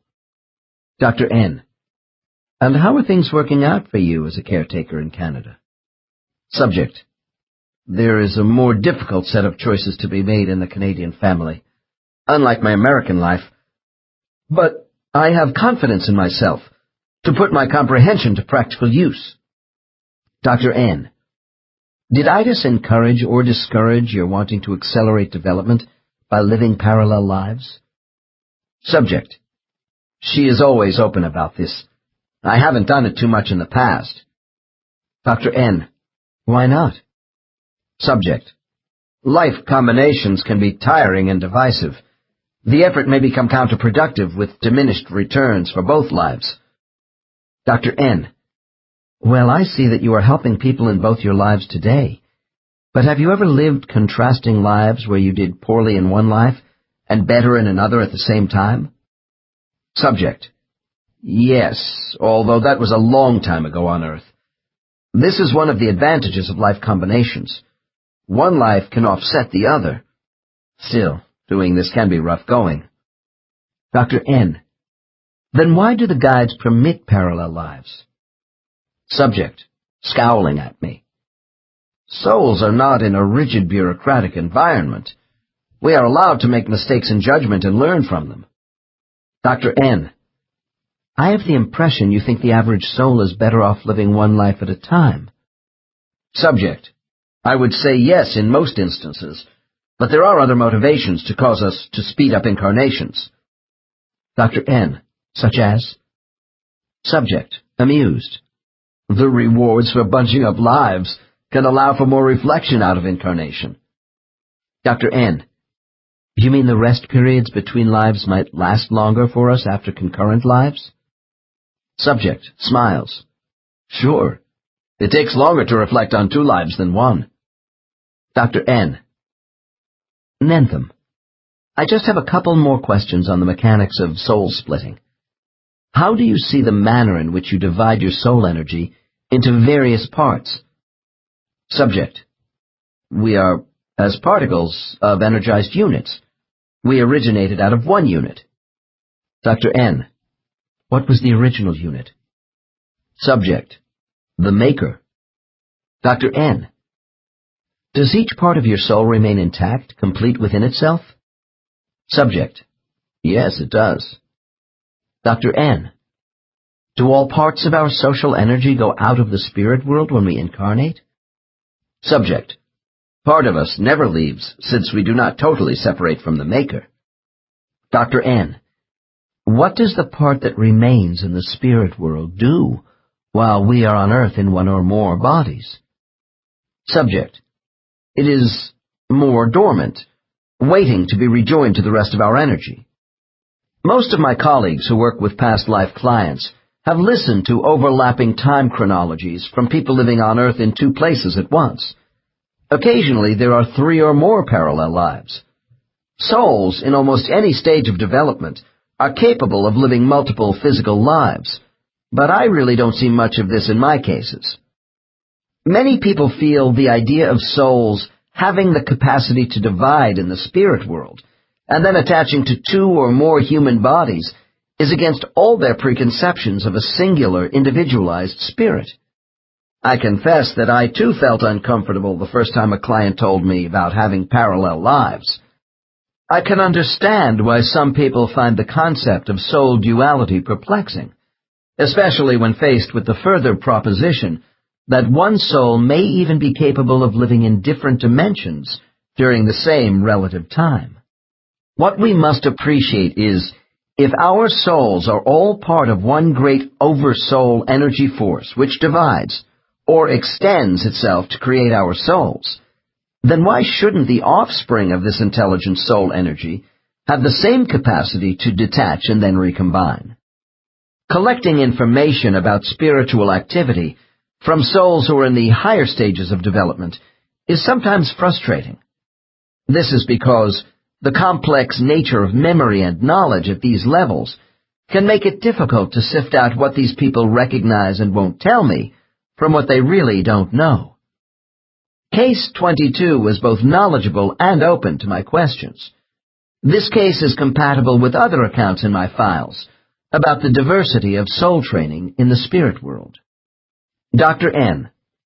Nentham, I want to turn now to your activities in the spirit world when you are not so busy with Earth incarnations, interacting in soul groups and learning to be a guide. Can you tell me of other spiritual areas in which you are occupied? Subject. Long pause. Yes, there are other areas. I know of them. Dr. N. How many? Subject. Cautiously. I can think of 4. Dr. N. What would you call these areas of activity? Subject. The world without ego. The world of all-knowing. The world of creation and non-creation. And the world of altered time. Dr. N. Are they worlds which exist in our physical universe? Subject. One does. The rest are non-dimensional spheres of attention. Dr. N. All right. Let's start with the non-dimensional spheres. Are these 3 areas in the spirit world for the use of souls? Subject. Yes. Dr. N. Why do you call all these spiritual areas worlds? Subject. I see them as habitations for spiritual life. Dr. N. So 3 of them are mental worlds? Subject. Yes, that's what they are. Dr. N. What is the world without ego? Subject. It's the place of learning to be. Dr. N. I have heard of it expressed in different ways. Doesn't it involve the beginners? Subject. Yes. The newly created soul is there to learn who they are. It's the place of origin. Dr. N. Are the ego identities passed out at random, or is there a choice for beginner souls? Subject. The new soul is not capable of choice. You acquire your character based upon the way your energy is combined, put together for you. Dr. N. Is there some sort of spiritual inventory of characteristics that are assigned to souls? So much of one type, so much of another? Subject. Long pause. I think many factors are considered in the allocations of that which makes us who we are. What I do know is, once given, ego becomes a covenant between oneself and the givers. Dr. N. What does that mean? Subject. To do the best I can with who I am. Dr. N. So the purpose of this world is the distribution of soul identity by advanced beings? Subject. Yes, the new soul is pure energy with no real self yet. The world without ego provides you with a signature. Dr. N. Then why do you call it the world without ego? Subject. Because the newly created souls arrive with no ego. The idea of self has not come into the new soul's consciousness. It is here where the soul is offered meaning to its existence. Dr. N. And does the creation of souls with personhood go on continually? Subject. As far as I know, yes. Dr. N. I want you to answer this next question carefully for me. When you acquired your particular identity as a soul, did that automatically mean you were slated for Earth incarnations in human form? Subject. Not specifically, no. Planets don't last forever. Dr. N. I wondered if certain types of souls have an affinity for specific forms of physical life in the universe. Subject. Pause. I won't argue against that. Dr. N. In your beginnings, Nentham, were you given the opportunity to choose other planetary hosts besides humans on Earth? Subject.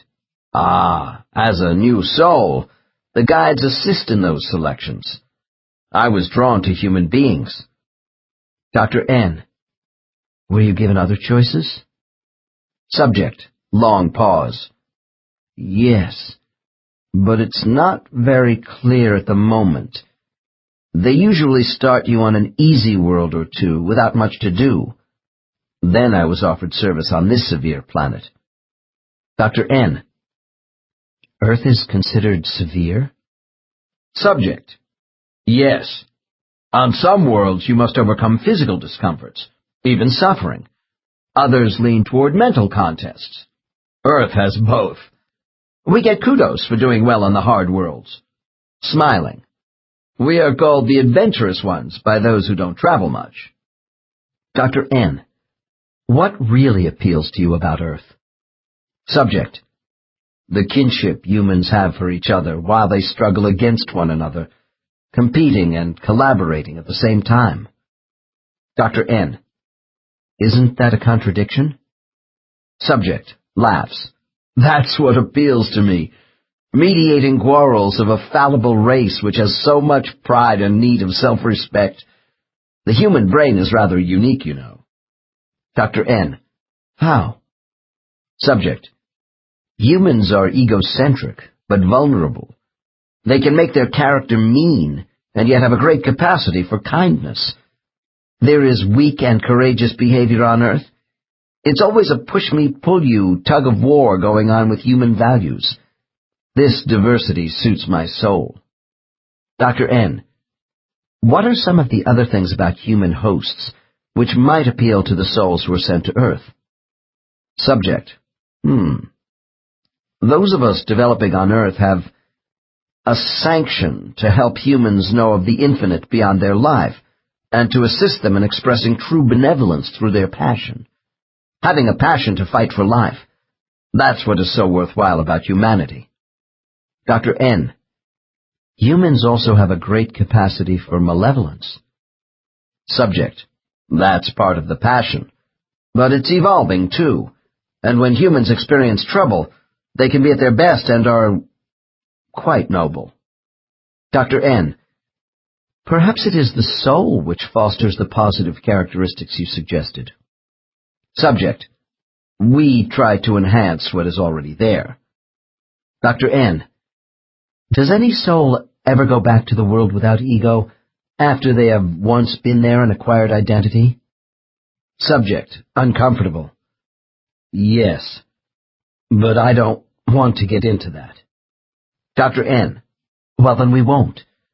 But I have been told some souls do return if their conduct during physical assignments is consistently irregular.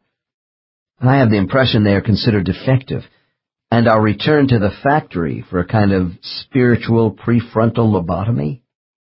Subject. Subject shakes his head with annoyance. I am offended by that description. Where did you get such a notion? These souls who have developed severe obstacles to improvement are mended by the restoration of positive energy. Dr. N. Is this procedure just for Earth souls? Subject.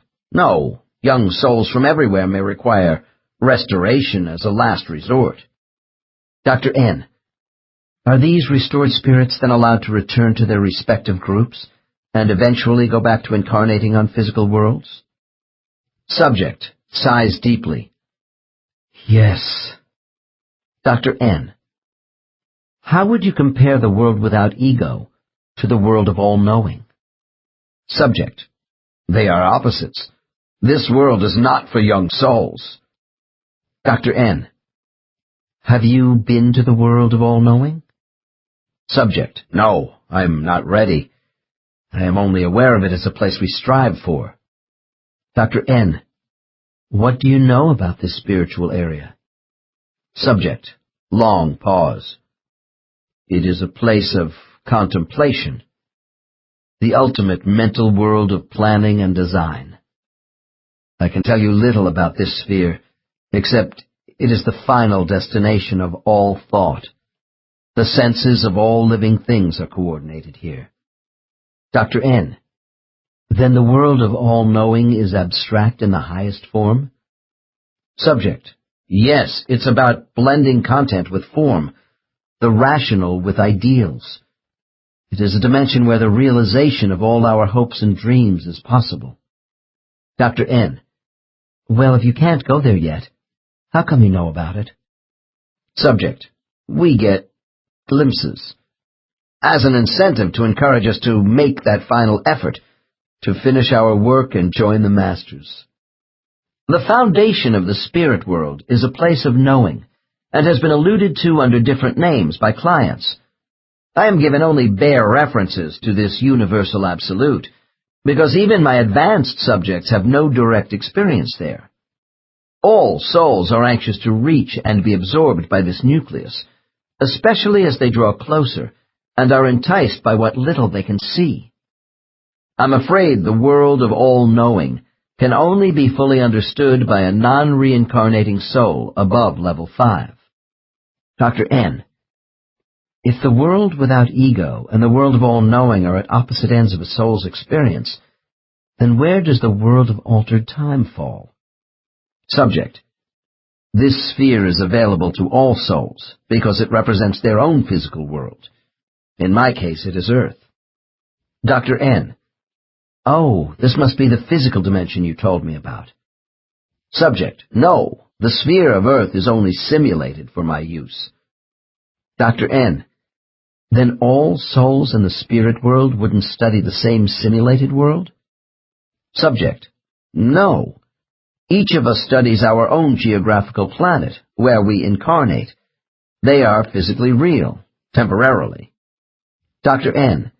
And you don't physically live on this simulated world which appears as Earth? You only use it? Subject. Yes, that's right, for training purposes. Dr. N. Why do you call this third sphere the world of altered time? Subject. Because we can change time sequences to study specific events. Dr. N. What is the basic purpose of doing this? Subject.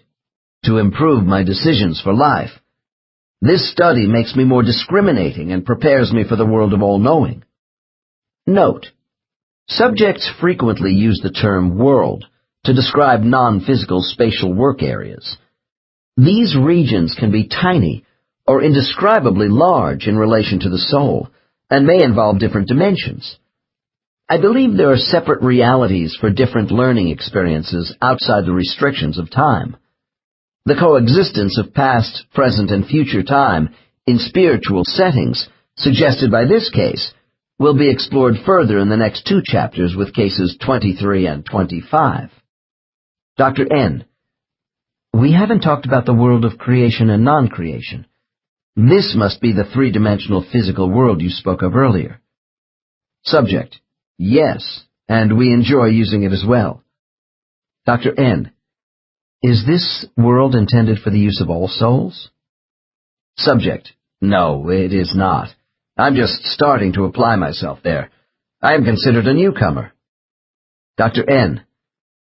Well, before we get into that, I want to ask you if this physical world is the same as Earth. Subject. No, it is a little different. It's larger and somewhat colder. There is less water, fewer oceans, but similar. Dr. N. Is this planet further from its sun than Earth is from our sun? Subject. Yes. Dr. N. If I could call this physical world Earth 2, since it seems to be geographically similar to the Earth we know, would it be near Earth 1 in the sky? Subject. No. Dr. N. Where is Earth 2 in relation to Earth 1? Subject. Pause. I can't tell you. Dr. N. Is Earth 2 in our Milky Way galaxy? Subject. Long pause. No. I think it's further away. Dr. N.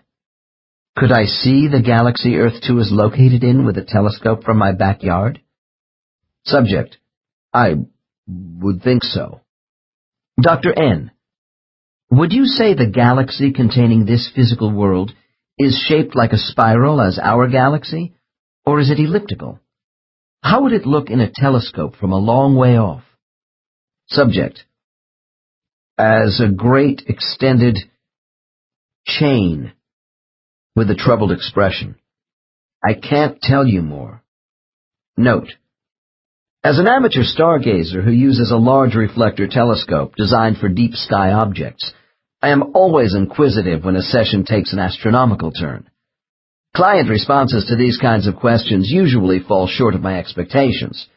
I am never sure if this is due to blocking by guides or the subject's lack of a physical frame of reference between Earth and the rest of our universe. Dr. N. I throw out a leading question. I suppose you go to Earth, too, to reincarnate with some sort of intelligent being? Subject, loudly, no, that's just what we don't want to do there. Dr. N. When do you go to Earth, too? Subject, between my lives on this Earth. Dr. N. Why do you go to Earth, too? Subject, we go there to create and just enjoy ourselves as free spirits. Dr. N. And you don't bother the inhabitants of Earth, too? Subject, enthusiastically. There are no people. It's so peaceful. We roam among the forests, the deserts, and over oceans with no responsibilities. Dr. N. What is the highest form of life on Earth, too? Subject, evasive. Oh, small animals, without much intelligence. Dr. N. Do animals have souls? Subject, yes, all living things do, but they are very simple fragments of mind energy. Dr. N. Has your soul and that of your friends evolved from using lower forms of physical life on Earth 1 after your creation? Subject, we don't know for sure, but none of us think so. Dr. N. Why not? Subject, because intelligent energy is arranged by a precedence of life. Plants, insects, reptiles, each is in a family of souls. Dr. N. And all the categories of living things are separated from each other? Subject, no. The Maker's energy joins the units of every living thing in existence. Dr. N. Are you involved with this element of creation? Subject, startled. Oh, no. Dr. N. Well, who is selected to visit Earth 2? Subject, those of us who are connected with Earth come here. This is a vacation spot compared to Earth. Dr. N. Why? Subject, there is no fighting, bickering, or striving for supremacy. There is a pristine atmosphere and all life is quiet. This place gives us an incentive to return to Earth and make it more peaceful, too. Dr. N. Well, I do see how this Garden of Eden would allow you to rest and be carefree, but you also said you come here to create. Subject, yes, we do. Dr. N. It is no accident, then, that souls from Earth come to a world that is so similar geographically? Subject, that's right. Dr. N. Do other souls, who are not earthbound, go to physical worlds which resemble those planets where they incarnate? Subject, yes, younger worlds with simpler organisms, to learn to create without any intelligent life around. Dr. N. Go on. Subject, we can experiment with creation and see it developing here. It's as if you were in a lab where you can form physical things from your energy. Dr. N. Do these physical things resemble what you might see on Earth 1? Subject, yes, only on Earth. That's why I am here. Dr. N. Start with your arrival on Earth 2, and explain to me what your soul does first. Subject, balks at my question and then finally says, I'm not very good. Note, since this subject is experiencing resistance, I take a few minutes for reconditioning and end with the following. On the count of 3, you will feel more relaxed about telling me what you and Itis consider appropriate for my knowledge. 1, 2, 3. I repeat my question. Subject, I look to see what I am supposed to make on the ground in front of me. Then I mold the object in my mind and try and create the same thing with small doses of energy. The teachers assist us with control. I'm supposed to see my mistakes and make corrections. Dr. N. Who are the teachers? Subject: Idis and Mulkofgil. Subject's highly advanced guide. And there are other instructors around. I don't know them very well. Dr. N. Try to be as clear as possible. What exactly are you doing? Subject: We form things. Dr. N. Living things? Subject: I'm not ready for that yet. I experiment with the basic elements, hydrogen and oxygen, to create planetary substance. Rocks, air, water, keeping everything very small. Dr. N. Do you actually create the basic elements of our universe? Subject: No, I just use the elements available. Dr. N. In what way? Subject: I take the basic elements and charge them with impulses from my energy, and they can change. Dr. N. Change into what? Subject: Simply, I'm good with rocks. Dr. N. How do you form rocks with your energy? Subject: Oh, by learning to heat and cool dust, to make it hard. Dr. N. Do you make the minerals in the dust? Subject: They do that for you. The teachers give us that stuff. Gas vapors for water making, and so on. Dr. N. I want to understand this clearly. Your work consists of learning to create by causing heat, pressure, and cooling from your energy flow? Subject: That's about right, by alternating our currents of energy radiation. Dr. N. So you don't actually produce the substance of rock and water in some chemical way? Subject: No, like I told you, my job is to transform things by mixing what I am given. I play with the frequency and dosages of my energy. It's tricky, but not too complicated. Dr. N. Not complicated? I thought nature did those things. Subject laughs. Who do you think nature is? Dr. N. Well, who creates the basic elements of your experiments? The primary substances of physical matter? Subject: The maker, and those creating on a grander scale than me. Dr. N. Well, in a sense, you are creating inanimate objects such as rocks.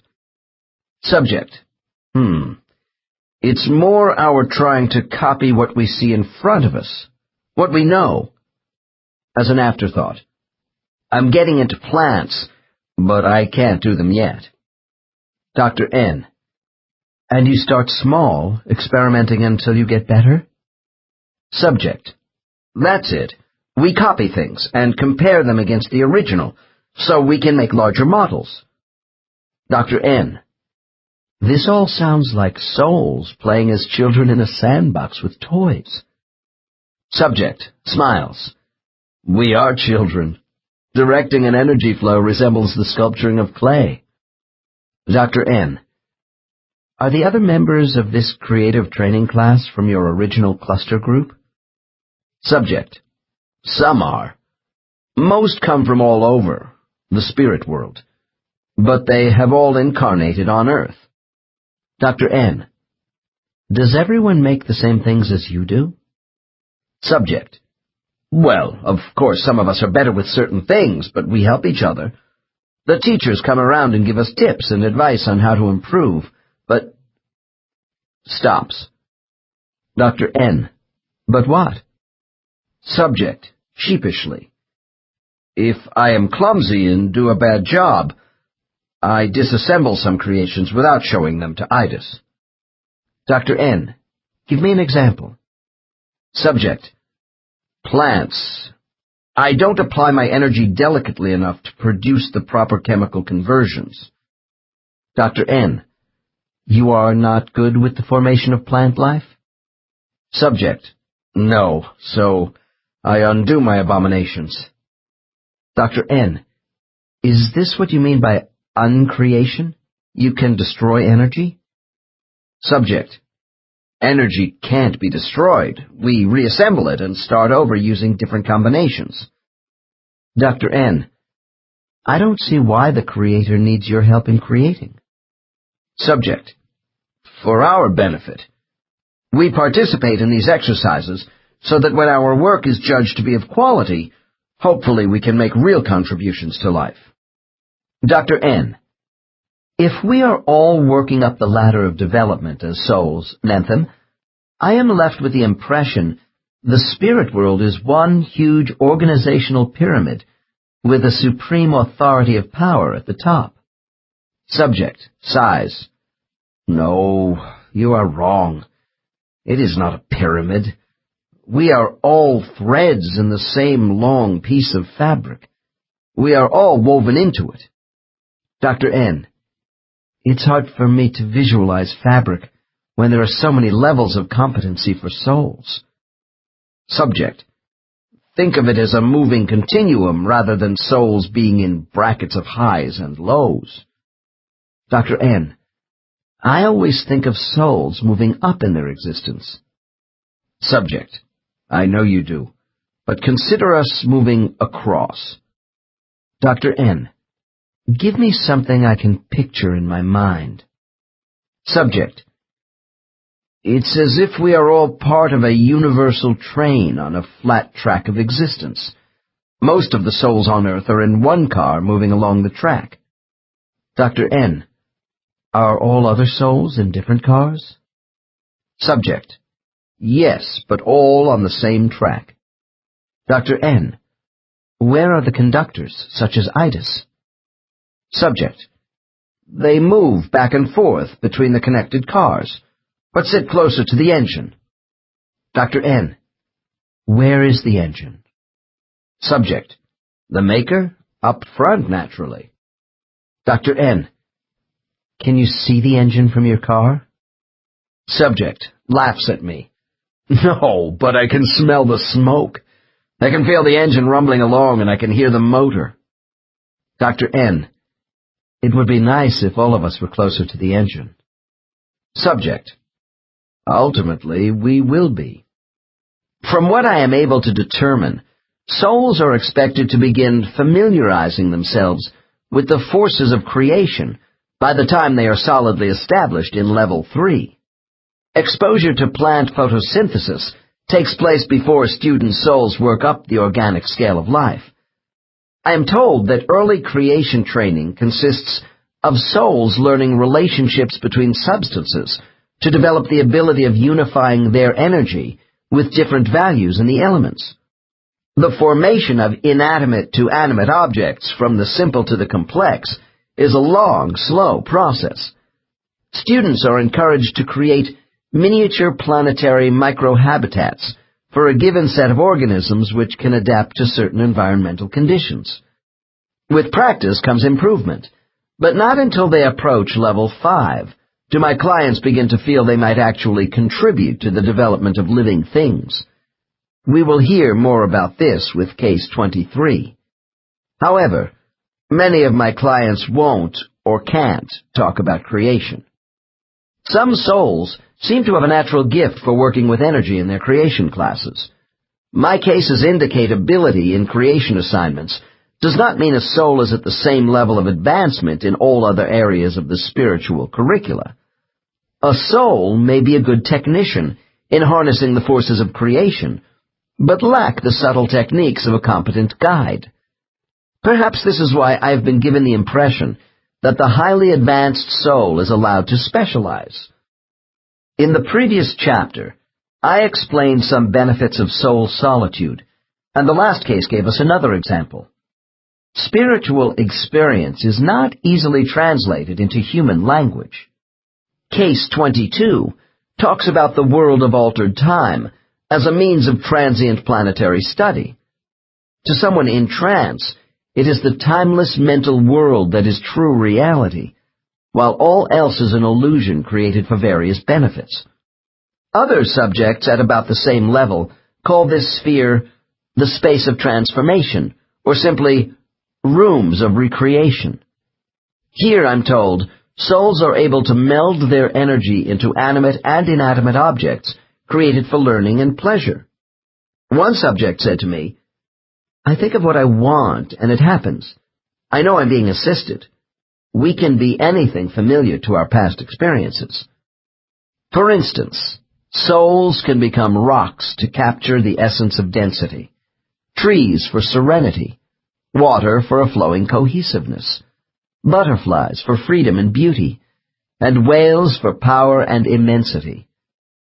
People deny these actions represent former earthly transmigrations. I have also learned souls may become amorphous, without substance or texture, and totally integrate into a particular feeling, such as compassion, to sharpen their sensitivity.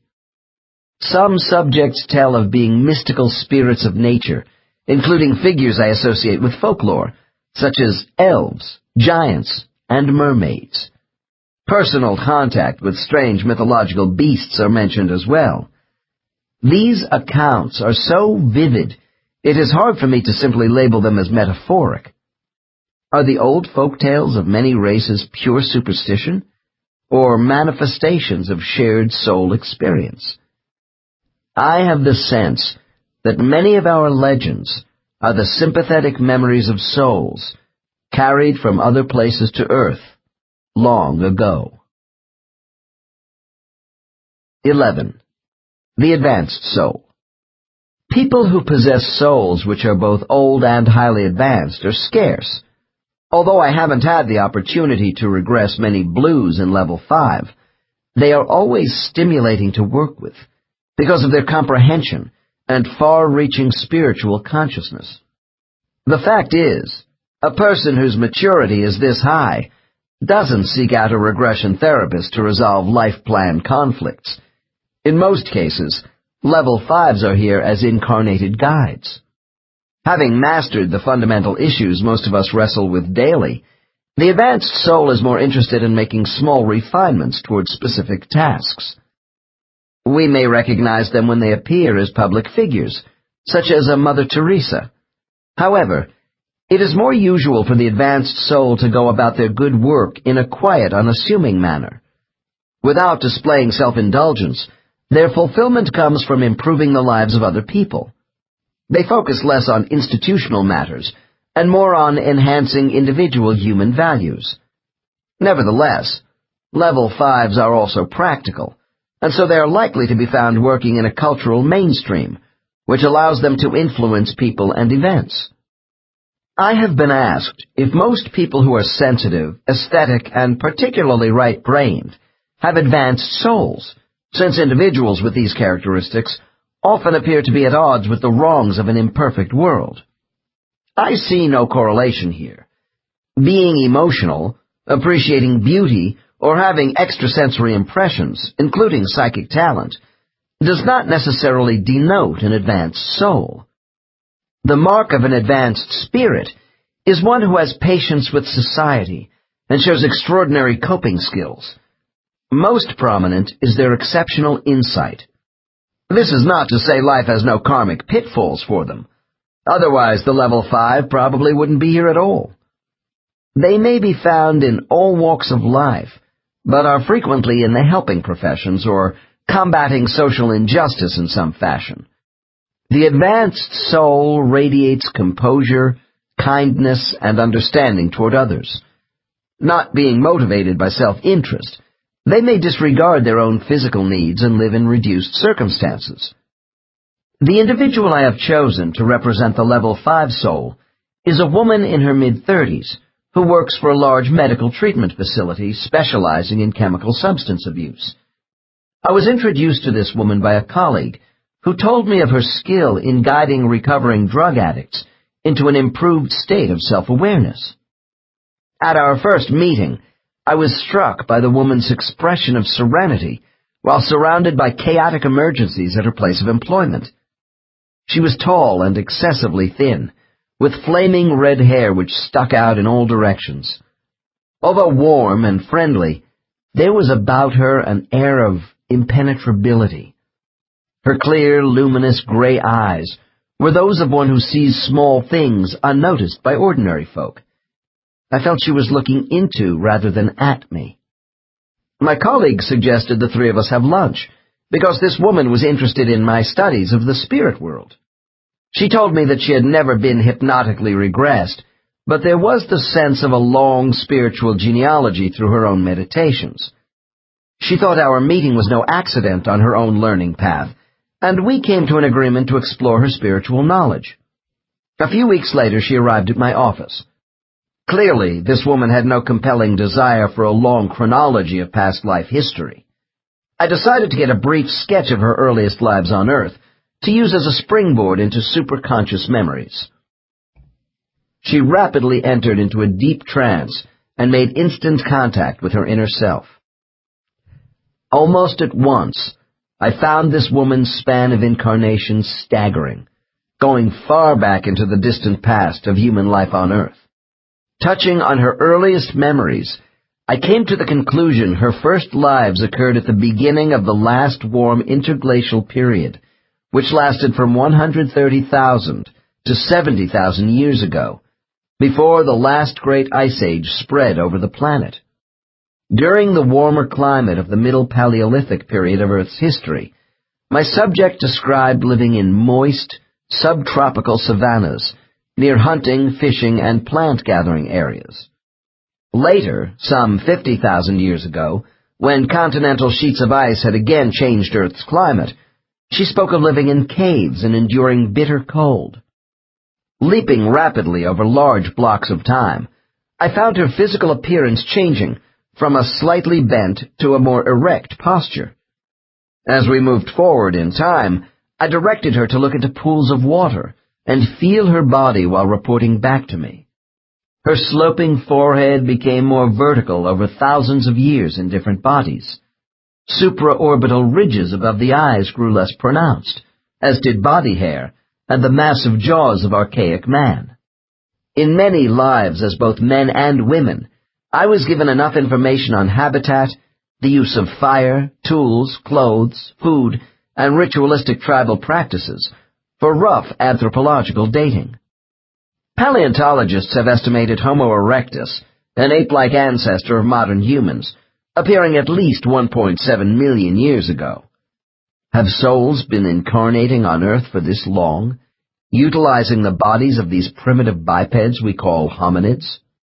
A few of my more advanced clients declare that highly advanced souls, who specialize in seeking out suitable hosts for young souls, evaluated life on Earth for over 1 million years.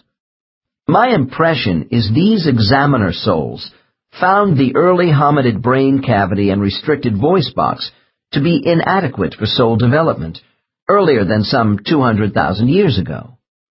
Archaic Homo sapiens, whom we call humans, evolved several 100,000 years ago. Within the last 100,000 years, we find two clear signs of spiritual consciousness and communication. These are burial practices and ritualistic art, as found in carved totems and rock drawings. There is no anthropological evidence that these practices existed on Earth before Neanderthal peoples. Souls eventually made us human, not the reverse. One of my advanced subjects remarked, "Souls have seeded the Earth in different cycles." A composite of information collected from a wide range of clients suggests to me that the land masses we know today deviate from earlier continents, drowned perhaps by cataclysmic volcanic or magnetic upheavals. For instance, the Azores in the Atlantic Ocean have been said to represent the tops of mountains of the submerged continent of Atlantis. Indeed, I have had subjects discuss being in ancient lands on Earth that I cannot identify with modern geography. Thus, it is possible souls existed in bodies more than advanced Homo erectus, who died out about 250,000 years ago, with the fossilized evidence hidden from us today by geological change. However, this hypothesis means the physical evolution of humans was an up-down affair, which I think is unlikely. I now moved my subject into an African life around 9,000 years ago, which she said was an important milestone in her advancement. This was the last life she was to spend with her guide, Kumara. Kumara was an advanced soul herself at the time of this life, counseling a benevolent tribal chief as his influential wife. I tentatively located their land as the highlands of Ethiopia. Apparently, my subject had known Kumara in a number of earlier lives, covering thousands of years, during Kumara's final incarnations on Earth. Their association in human form ended when my subject died, saving Kumara's life on a riverboat by throwing herself in front of an enemy spear. Full of love, Kumara still appears to this subject as a large woman, with skin of polished mahogany and a shock of white hair crowned by a headdress of feathers. She is practically nude, except for a strip of animal hide around her ample middle. On Kumara's neck hangs a garish bunch of multicolored stones, which she sometimes jiggles in my subject's ear to get her attention during dreams in the middle of the night. Kumara teaches by a technique of flashing symbolistic memories of prior lessons already learned in past lives. Old solutions to problems are mixed with new hypothetical choices in the form of metaphoric picture puzzles. By these means, Kumara tests her students' considerable storehouse of knowledge during meditations and dreams. I glanced at my watch. There was no more time for background information if I was going to allow for exploration of this woman's afterlife experiences. Rapidly, I took her into superconsciousness, anticipating some interesting spiritual disclosures. She would not disappoint me. Case 23. Dr. N. What is your spiritual name? Subject. Thais. Dr. N. And your spiritual guide kept her African name of Kumara? Subject.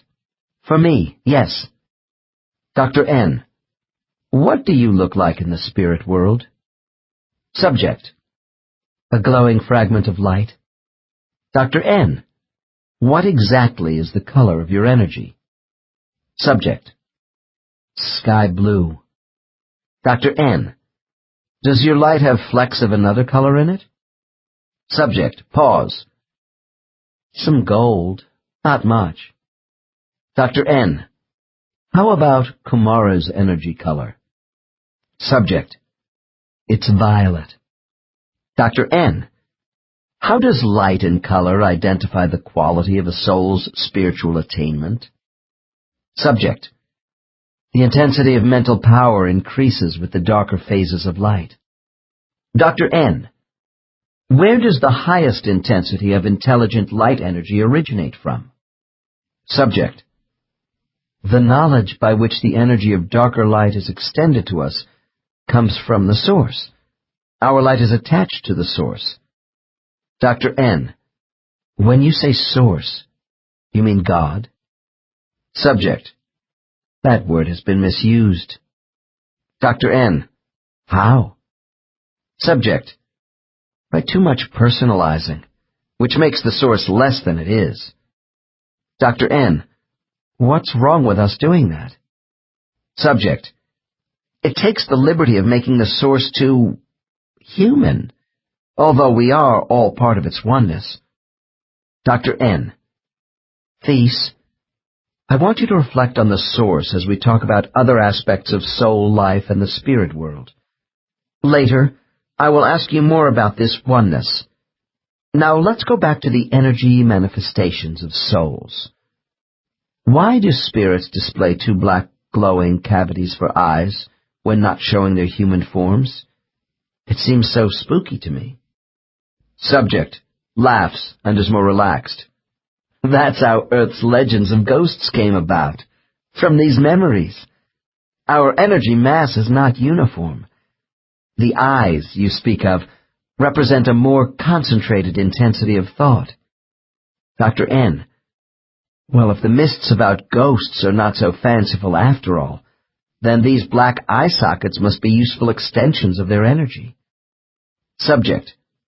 Rather than eyes, they are windows to old bodies, and all the physical extensions of former selves. This blackness is a concentration of our presence. We communicate by absorbing the energy presence of each other. Dr. N. When you return to the spirit world, Do you have energy contact with other souls who may look like ghosts? Subject: Yes, and appearance is a matter of individual preference. Of course, there is always a multitude of thought waves around me, mingling with my returning energy, but I avoid too much contact. Dr. N: Why? Subject: It is not necessary for me to make attachments here. I will be alone for a while to contemplate and sort out any mistakes from my last incarnation, before talking to Kumara. Note: this statement is typical of advanced souls returning to the spirit world, mentioned earlier in Case 9.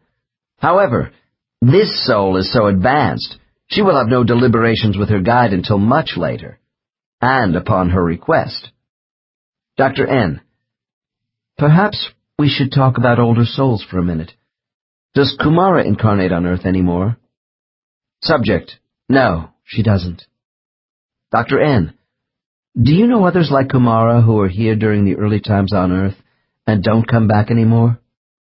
Subject, cautiously: A few, yes. Many got on Earth early and got off before I came. Dr. N: Did any stay? Subject: What do you mean? Dr. N: Advanced souls who keep coming back to life on Earth when they could stay in the spirit world. Subject: Oh, you mean the sages? Dr. N: Yes, the sages. Tell me about them. This is a new term for me, but I often pretend to know more than I do with advanced souls to elicit information. Subject, with admiration: They are the true watchers of Earth, you know, to be here and keep watch over what is going on. Dr. N: As highly advanced souls who continue to incarnate? Subject: Yes. Dr. N: Don't the sages get tired of still hanging around Earth? Subject: They choose to stay and help people directly because they are dedicated to Earth. Dr. N: Where are these sages? Subject, wistfully: They live simple lives.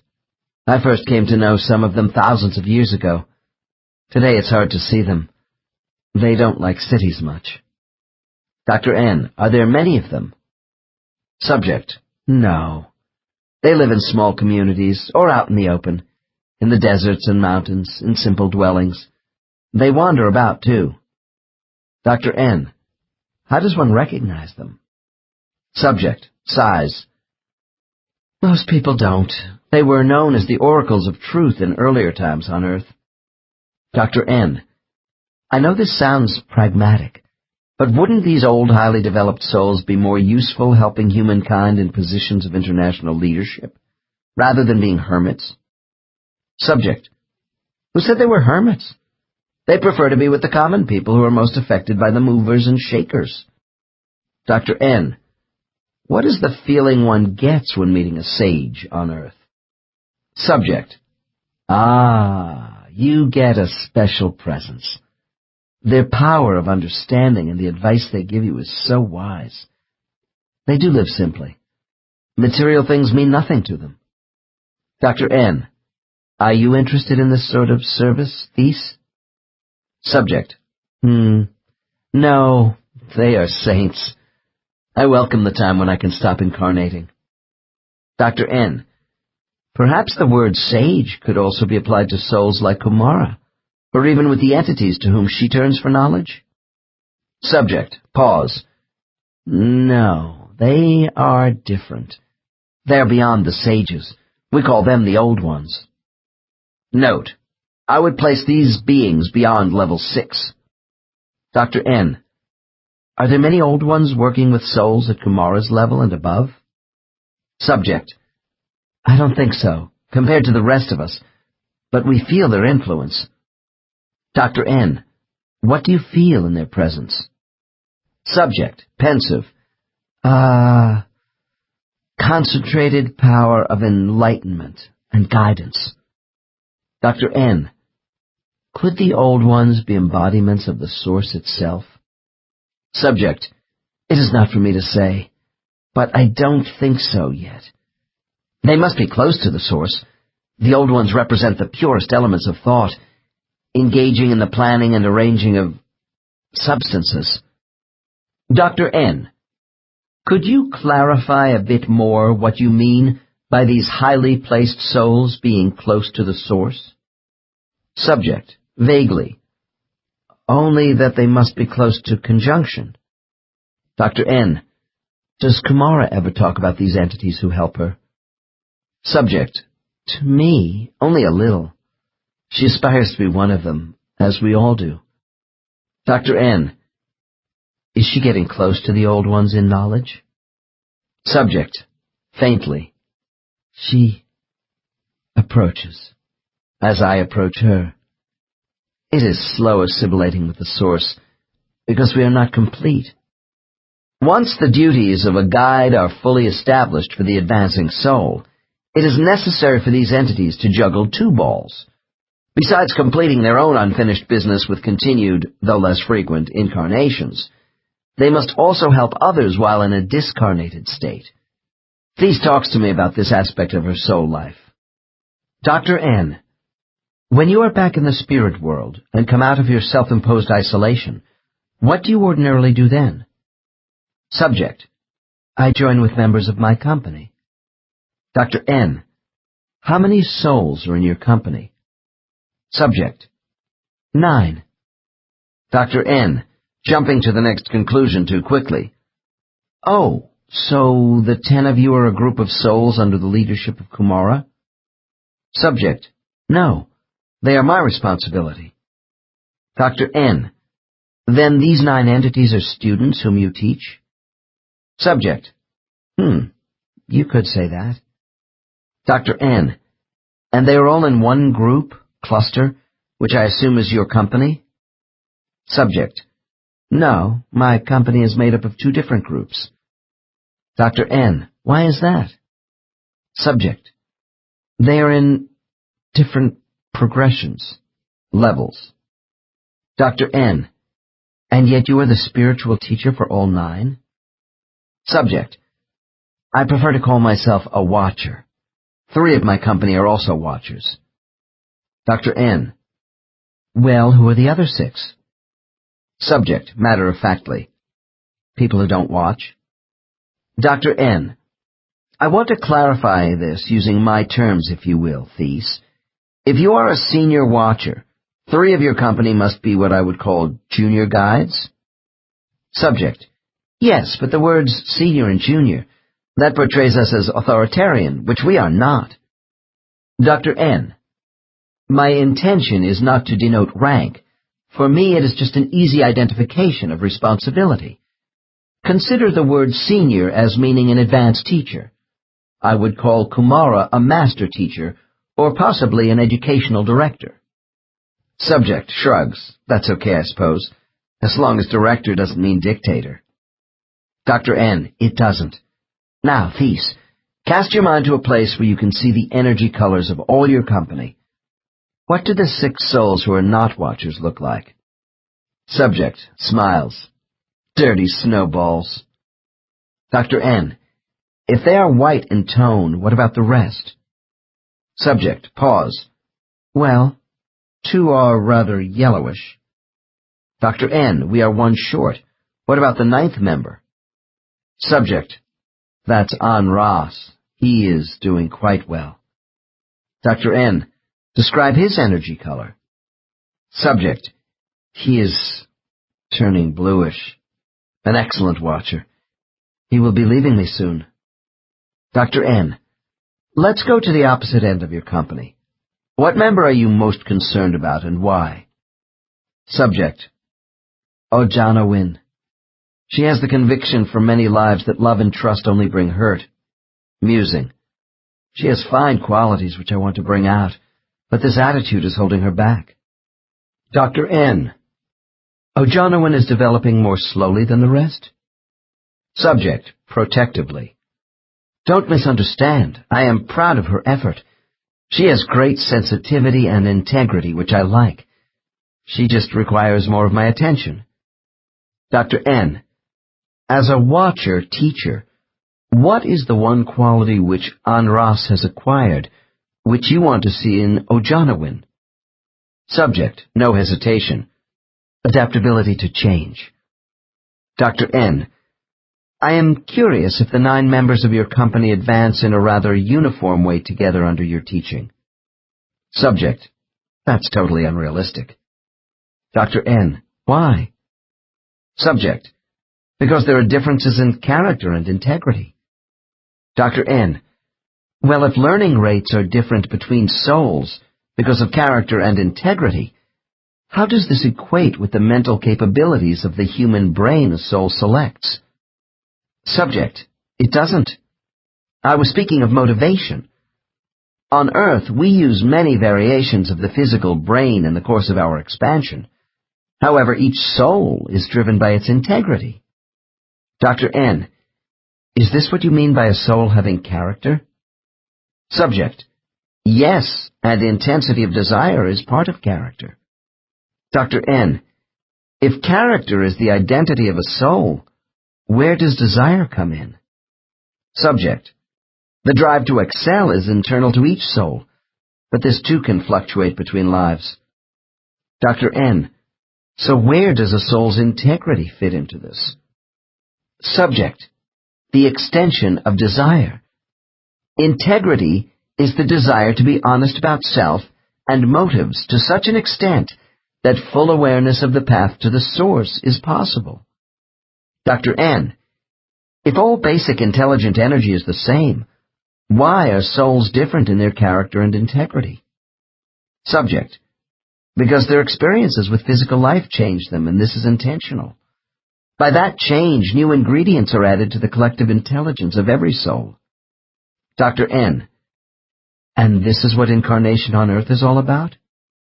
Subject. Incarnation is an important tool, yes. Some souls are driven more than others to expand and achieve their potential. But all of us will do so in the end. Being in many physical bodies in different settings expands the nature of our real self. Dr. N. And this sort of self-actualization of the soul identity is the purpose of life on our world? Subject. On any world. Dr. N. Well, if each soul is preoccupied with self, doesn't this explain why we have a world of self-centered people? Subject. No, you misinterpret. Fulfillment is not cultivating self for selfish means, but allowing for integration with others in life. That also shows character and integrity. This is ethical conduct. Dr. N. Does Ojanawin have less honesty than Anras? Subject. Pause. I'm afraid she does engage in self-deception. Dr. N. I wonder how you can function effectively as a spiritual guide for the 9 members of your company and still incarnate on Earth to finish your own lessons. Subject.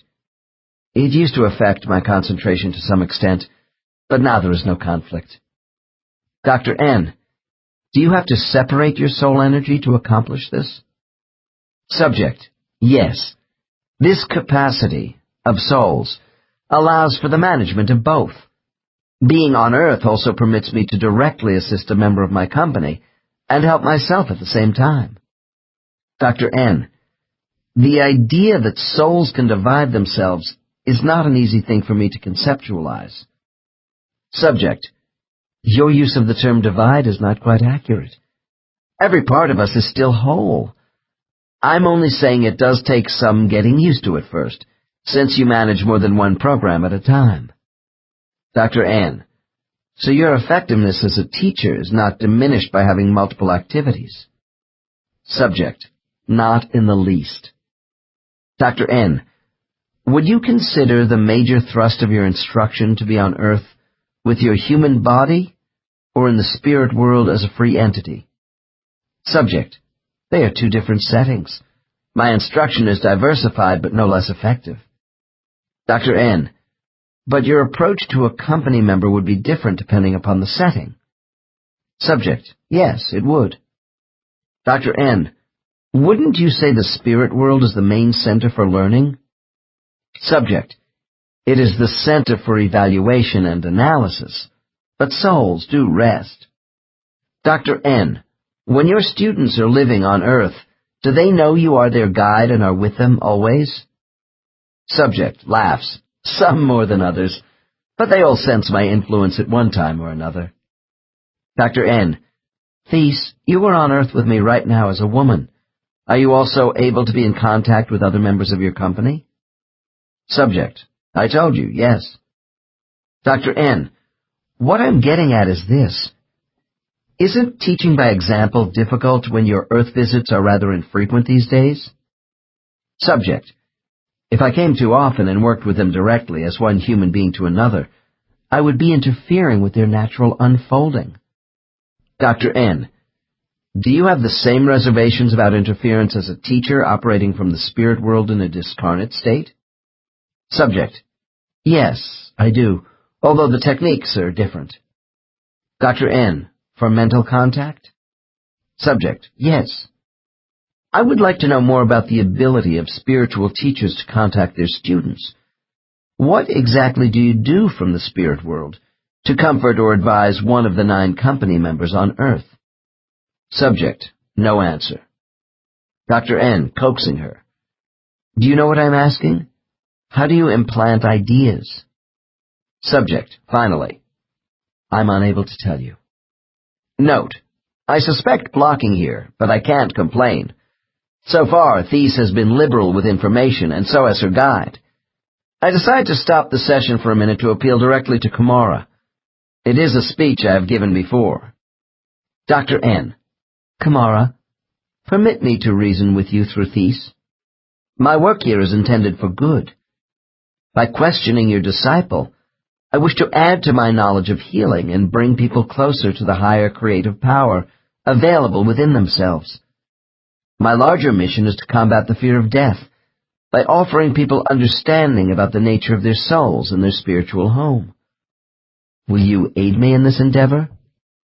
Subject. Thies answers me in an odd tone of voice. We know who you are. Dr. N. Then would you both assist me? Subject. We will talk to you at our discretion. Note.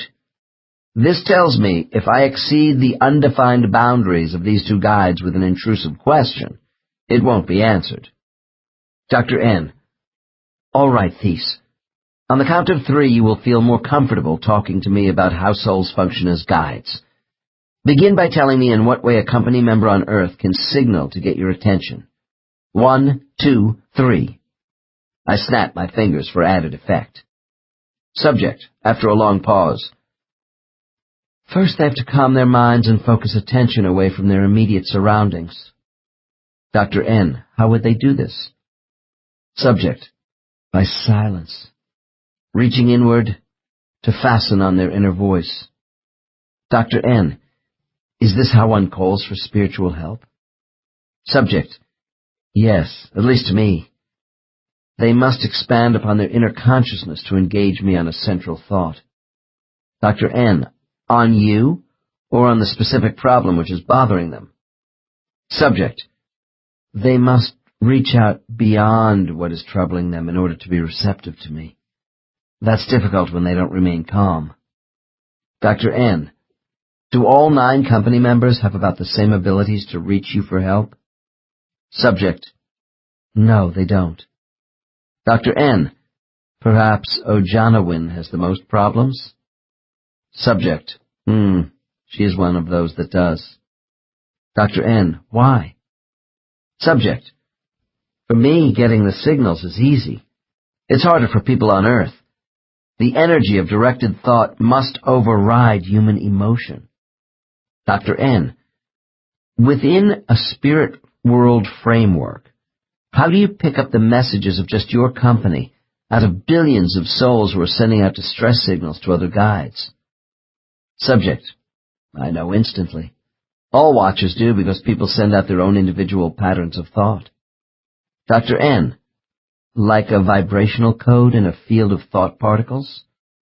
Subject, laughing. You could describe an energy pattern that way, I guess. Dr. N. Okay. Then how would you reach back to someone in need of guidance? Subject grins. By whispering answers into their ear. Dr. N. Lightly. Is that what a friendly spirit does with a troubled mind on Earth? Subject: It depends. Dr. N: On what? Are teacher spirits rather indifferent with the day-to-day problems of humans? Subject: Not indifferent, or we wouldn't communicate. We gauge each situation. We know life is transitory. We are more detached, because without human bodies we are unencumbered by the immediacy of human emotion. Dr. N: But when the situation does call for spiritual guidance, what do you do? Subject, gravely: As watchers in the stillness, we recognize the amount of turbulence from the wake of troubled thought. Then we carefully merge with it and gently touch the mind. Dr. N: Please describe this connection process further. Subject, pause. It's a slipstream of thought, which is usually turbulent rather than smooth from someone in distress. I was awkward at first, and I still don't have Kumara's skill. One must enter with subtlety, to wait for the best receptivity. Dr. N: How can a watcher be awkward? You have had thousands of years of experience. Subject: Communicators are not all the same. Watchers, too, have a variety of abilities. If one of my company is in crisis, physically hurt, sad, anxious, resentful, they send out great amounts of uncontrolled negative energy which alerts me, but exhausts them. This is the challenge of a watcher, to know when and how to communicate.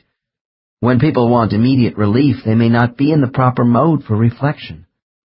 Dr. N: Well, in terms of abilities, can you tell me how you were awkward as an inexperienced guide? Subject: I wanted to rush in too fast to help without coordinating the patterns of thought we talked about. People can go numb. You don't get through to them when they have intense grief, for example. You are shut out of a cluttered mind when attentions are distracted and thought energy is scattered all about. Dr. N: Do the 9 members of your company sense your intrusion into their minds, following a cry to you for help? Subject: Watchers are not supposed to intrude. It's more of a soft coupling. I implant ideas which they assume as inspiration, to try and give them peace. Dr. N: What single thing do you have the most problem with during communications with people on Earth? Subject: Fear. Dr. N: Would you enlarge on that? Subject: I have to be careful not to spoil my people by making life too easy for them, to let them work out most of their difficulties without jumping right in. They only suffer more if a watcher moves in too quickly before this is done. Kumara is an expert at this. Dr. N: Is she ultimately responsible for you and your company? Subject: Well, yes, we are all under her influence. Dr. N: Do you ever see any of your own peer members around? I'm thinking of associates at your level of attainment with whom you can confer about teaching methods. Subject: Oh, you mean with those I grew up with here? Dr. N: Yes. Subject: Yes, 3 in particular. Dr. N: And do they lead company groups themselves? Subject: Yes. Dr. N: Are these more advanced souls responsible for about the same number of souls as you? Subject: Yes. Except Waru. His company is more than double my own. He is good. Another company is being added to his workload. Dr. N: How many superior entities do you and your friends who are company leaders go to for advice and direction? Subject: 1. We all go to Kumara to exchange observations and seek ways of improvement. Dr. N: How many souls like you and Waru does Kumara oversee? Subject: Oh, I couldn't know that. Dr. N: Try and give an estimate of the number. Subject, after reflection: At least 50, probably more. Additional inquiries into Kumara's spiritual activities were fruitless, so I turned next to thesis creation training. Her experiences, which I have condensed, take us a little further than those training exercises described by Nentham in the last chapter. To those listeners with a scientific bent, I want to stress that when a subject is reporting to me about creation, their frame of reference is really not grounded in earth science. I have to make the best interpretations I can from the information provided. Dr. N. The curriculum for souls seems to have great variety, Thies. I want to go into another aspect of your training. Does your energy utilize the properties of light, heat, and motion in the creation of life? Subject, startled. You know about that? Dr. N. What more can you tell me? Subject, only that I am familiar with this. Dr. N. I don't want to talk about anything which will make you uncomfortable, but I would appreciate your confirmation of certain biological effects resulting from the actions of souls. Subject hesitates. Oh, I don't think... Dr. N. I jump in quickly. What creation have you recently done which makes Kumara proud of you? Subject, without resistance. I am proficient with fish. Dr. N. I follow up with a deliberate exaggeration to keep her going. Oh, so you can create a whole fish with your mental energy? Subject, vexed. You must be kidding. Dr. N. Then where do you start? Subject. With the embryos, of course. I thought you knew. Dr. N. Just checking. When do you think you will be ready for mammals? Subject. No answer. Dr. N. Look, Thies, if you will try to cooperate with me for a few more minutes, I promise not to take long with my questions on this subject. Will you agree to that? Subject. Pause. We will see. Dr. N. Okay. As a means of basic clarification, tell me what you actually do with your energy to develop life up to the stage of fish. Subject, reluctantly. We give instructions to organisms within the surrounding conditions. Dr. N. Do you do this on one world or many in your training? Subject. More than one. Would not elaborate except to say these planets were Earth types. Dr. N. In what kind of environment are you working now? Subject. In oceans. Dr. N. With basic sea life such as algae and plankton? Subject. When I started. Dr. N. You mean before you worked up to the embryos of fish? Subject. Yes. Dr. N. Then when souls start to create forms of life, they begin with microorganisms? Subject. Small cells, yes. And this is very difficult to learn. Dr. N. Why?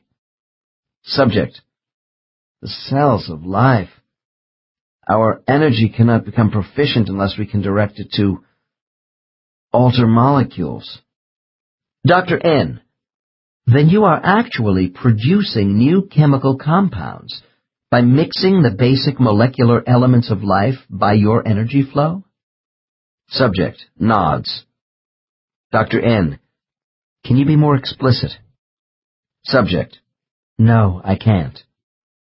Dr. N. Let me try and sum this up, and please tell me if I am on the wrong track. A soul who becomes proficient with actually creating life must be able to split cells and give DNA instructions, and you do this by sending particles of energy into protoplasm? Subject. We must learn to do this, yes, coordinating it with a sun's energy. Dr. N. Why? Subject. Because each sun has different energy effects on the worlds around them. Dr. N. Then why would you interfere with what a sun would naturally do with its own energy on a planet? Subject. It is not interference. We examine new structures, mutations, to watch and see what is workable. We arrange substances for their most effective use with different suns. Dr. N. When a species of life evolves on a planet, are the environmental conditions for selection and adaptation natural, or are intelligent soul minds tinkering with what happens? Subject, evasively. Usually a planet hospitable to life has souls watching, and whatever we do is natural. Dr. N. How can souls watch and influence biological properties of growth, evolving over millions of years on a primordial world? Subject. Time is not in Earth years for us. We use it to suit our experiments. Dr. N. Do you personally create suns in our universe? Subject. A full-scale sun? Oh no, that's way over my head, and requires the powers of many. I generate only on a small scale. Dr. N. What can you generate? Subject. Small bundles of highly concentrated matter, heated. Dr. N. But what does your work look like when you are finished? Subject. Small solar systems. Dr. N. Are your miniature suns and planets the size of rocks, buildings, the moon? What are we talking about here? Subject laughs. My suns are the size of basketballs, and the planets, marbles. That's the best I can do. Dr. N. Why do you do this on a small scale? Subject. For practice, so I can make larger suns. After enough compression, the atoms explode and condense, but I can't do anything really big alone. Dr. N. What do you mean? Subject. We must learn to work together to combine our energy for the best results. Dr. N. Well, who does the full-size thermonuclear explosions which create physical universes in space itself? Subject. The source. The concentrated energy of the old ones. Dr. N. Oh, so the source has help? Subject. I think so. Dr. N. Why is your energy striving to create universal matter and more complex life when Kumara and the entities above her are already proficient? Subject. We are expected to join them, just as they wish to unite their accomplished energy with the old ones. Creation questions always evoke the issue of first cause. Was the exploding interstellar mass which caused the birth of our stars and planets an accident of nature or planned by an intelligent force? When I listen to subjects such as Thies, I ask myself why souls would be practicing the chain reactions of energy matter with models on a small scale, if they were not intending to make larger celestial bodies. I have had no subjects in level 6 and above to substantiate how they might carry the forces of creation further. It would seem if souls do progress, then entities at this level could be expected to involve themselves with the birthing of planets and the development of life forms capable of higher intelligence suitable for soul use. After pondering why less than perfect souls are associated with creation at all, I came to the following conclusion. All souls are given the opportunity to participate in the development of lower forms of intelligent life in order to advance themselves. This principle could also be applied to the reason why souls incarnate in physical form. Thies suggested that the supreme intelligence she calls the Source is made up of a combination of creators, the Old Ones, who fuse their energy to spawn universes. The thought has been expressed to me in different ways by other subjects when they describe the combined power of non-reincarnating old souls. This concept is not new. For instance, the idea we have no single Godhead is the philosophy of the Jainist sect in India.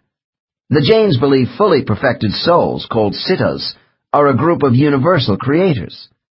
These souls are fully liberated from further transmigrations.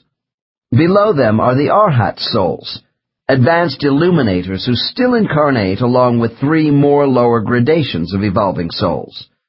To the Jains, reality is uncreated and eternal. Thus, the Siddhas need no creator.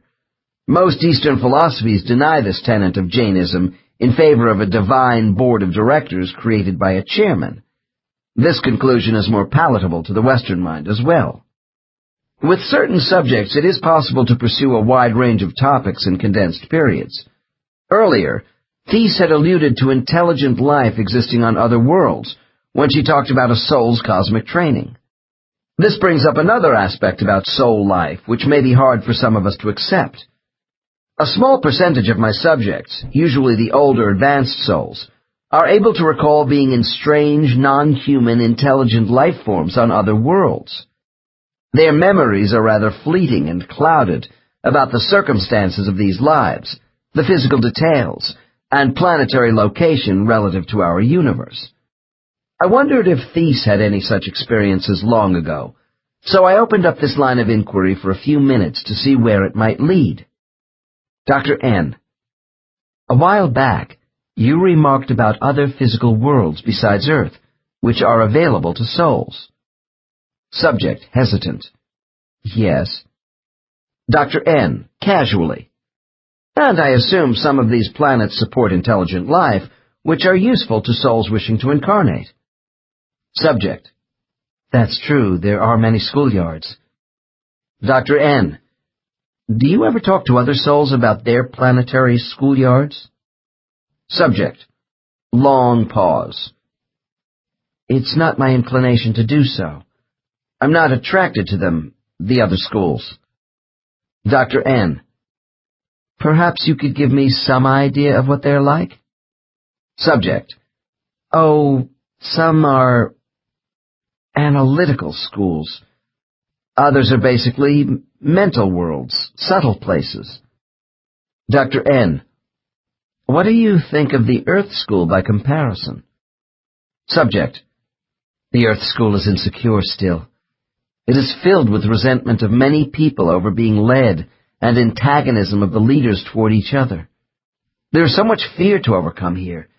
It is a world in conflict because there is too much diversity among too many people. Other worlds have low populations with more harmony. Earth's population has outpaced its mental development. Dr. N. Would you rather be training on another planet, then?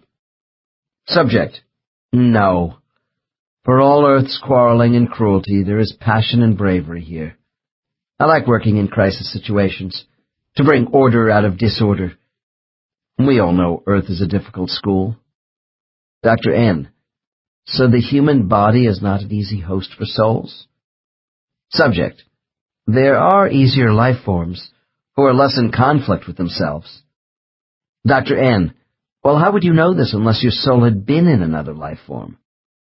After I had provided this suitable opening, Thies began talking about being a small flying creature in an alien environment on a dying world where it was hard to breathe.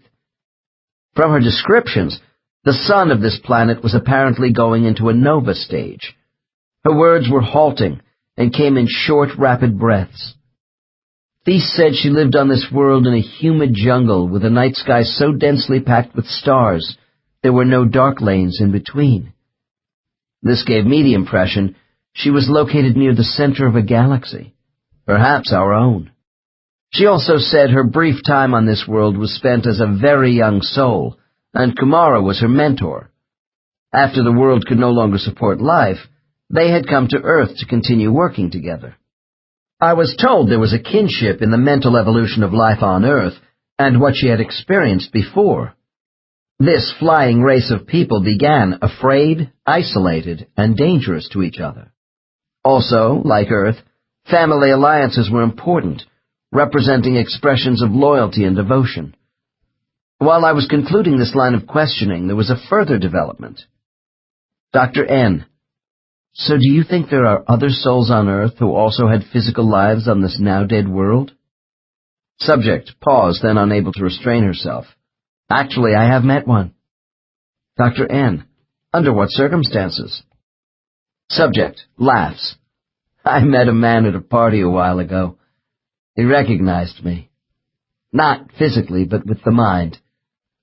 It was an odd meeting. I was caught off balance when he came up to me and took my hand. I thought he was pushy when he said he knew me. Dr. N. Then what happened? Subject softly. I was in a daze, which is unusual for me. I knew there was something between us.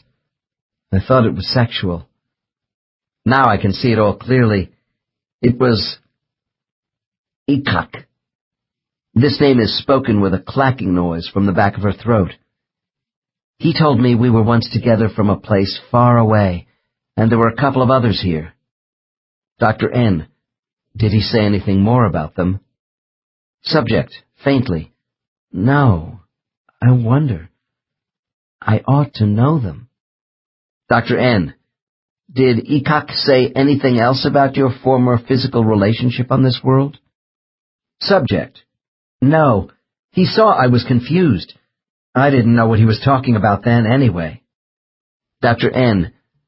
How could he consciously know about this planet when you didn't?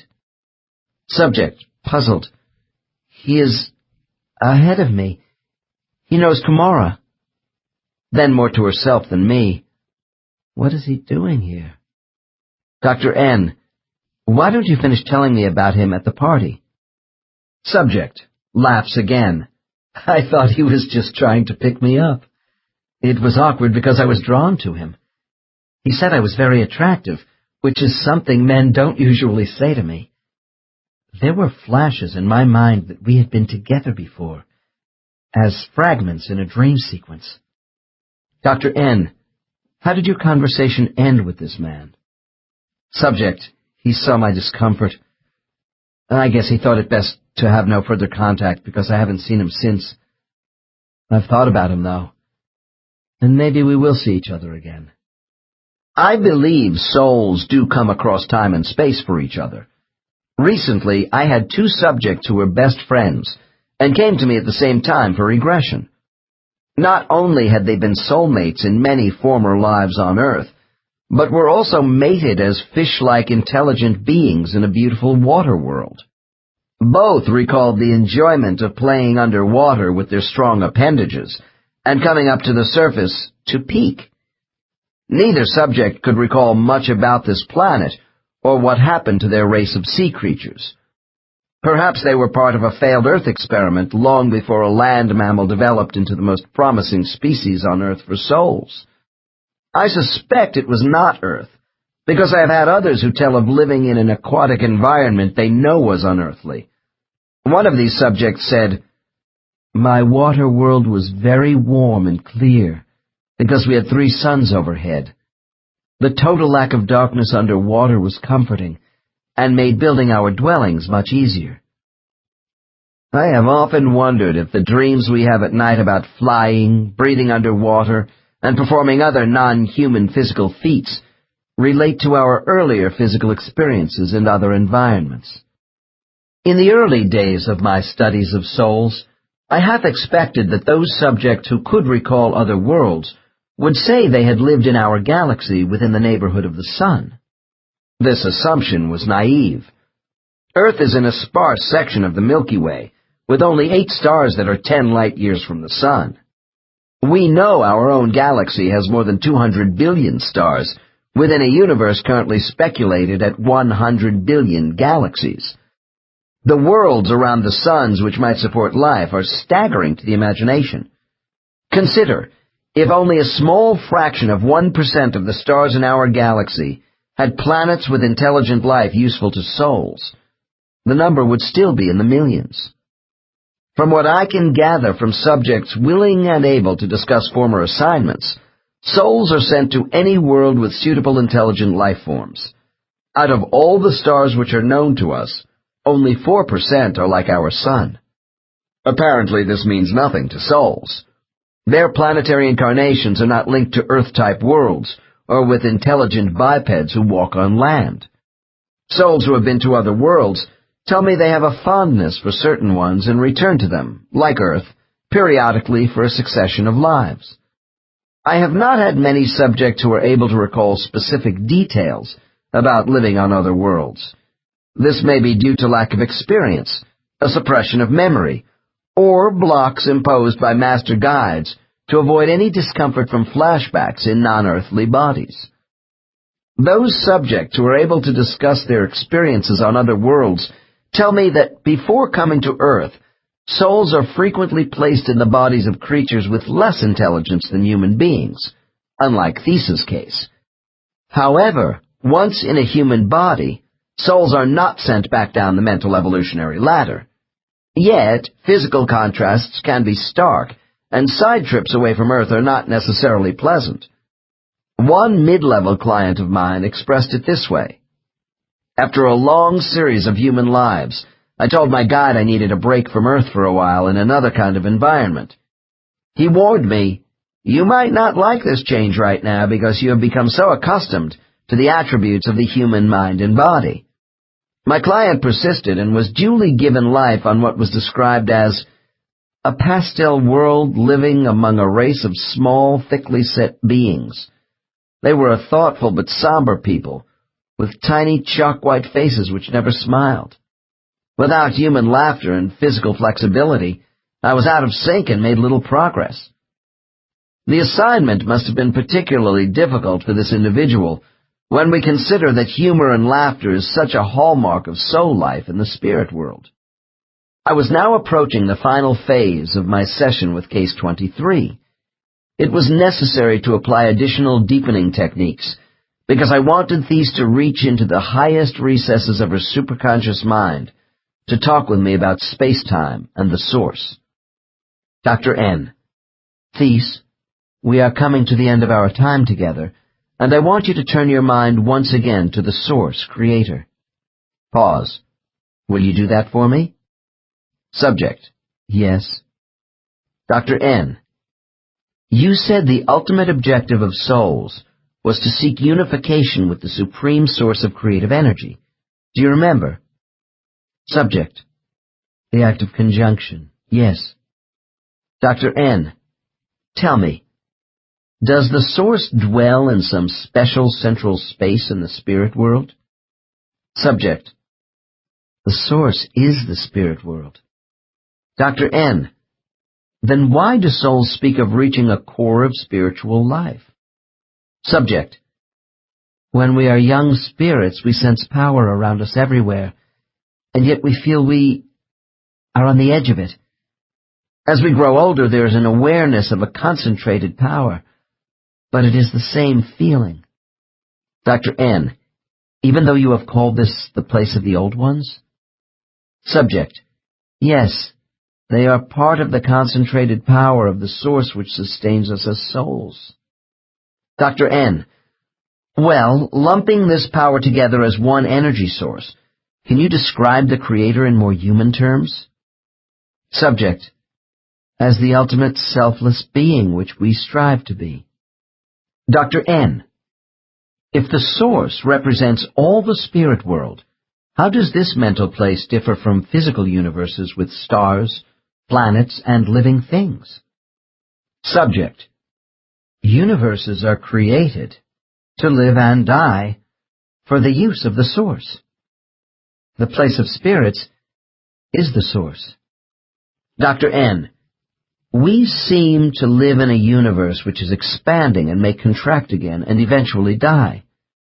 Since we live in a space with time limitations, how can the spirit world itself be timeless? Subject. Because here we live in non-space, which is timeless, except in certain zones. Dr. N. Please explain what these zones are. Subject. They're interconnecting doors, openings for us to pass through into a physical universe of time. Dr. N. How can time doors exist in non-space? Subject. The openings exist as thresholds between realities. Dr. N. Well, if the spirit world is non-dimensional, what kind of reality is that? Subject. A constant reality state, as opposed to the shifting realities of dimensional worlds, which are material and changing. Dr. N. Do past, present, and future have any relevance for souls living in the spirit world?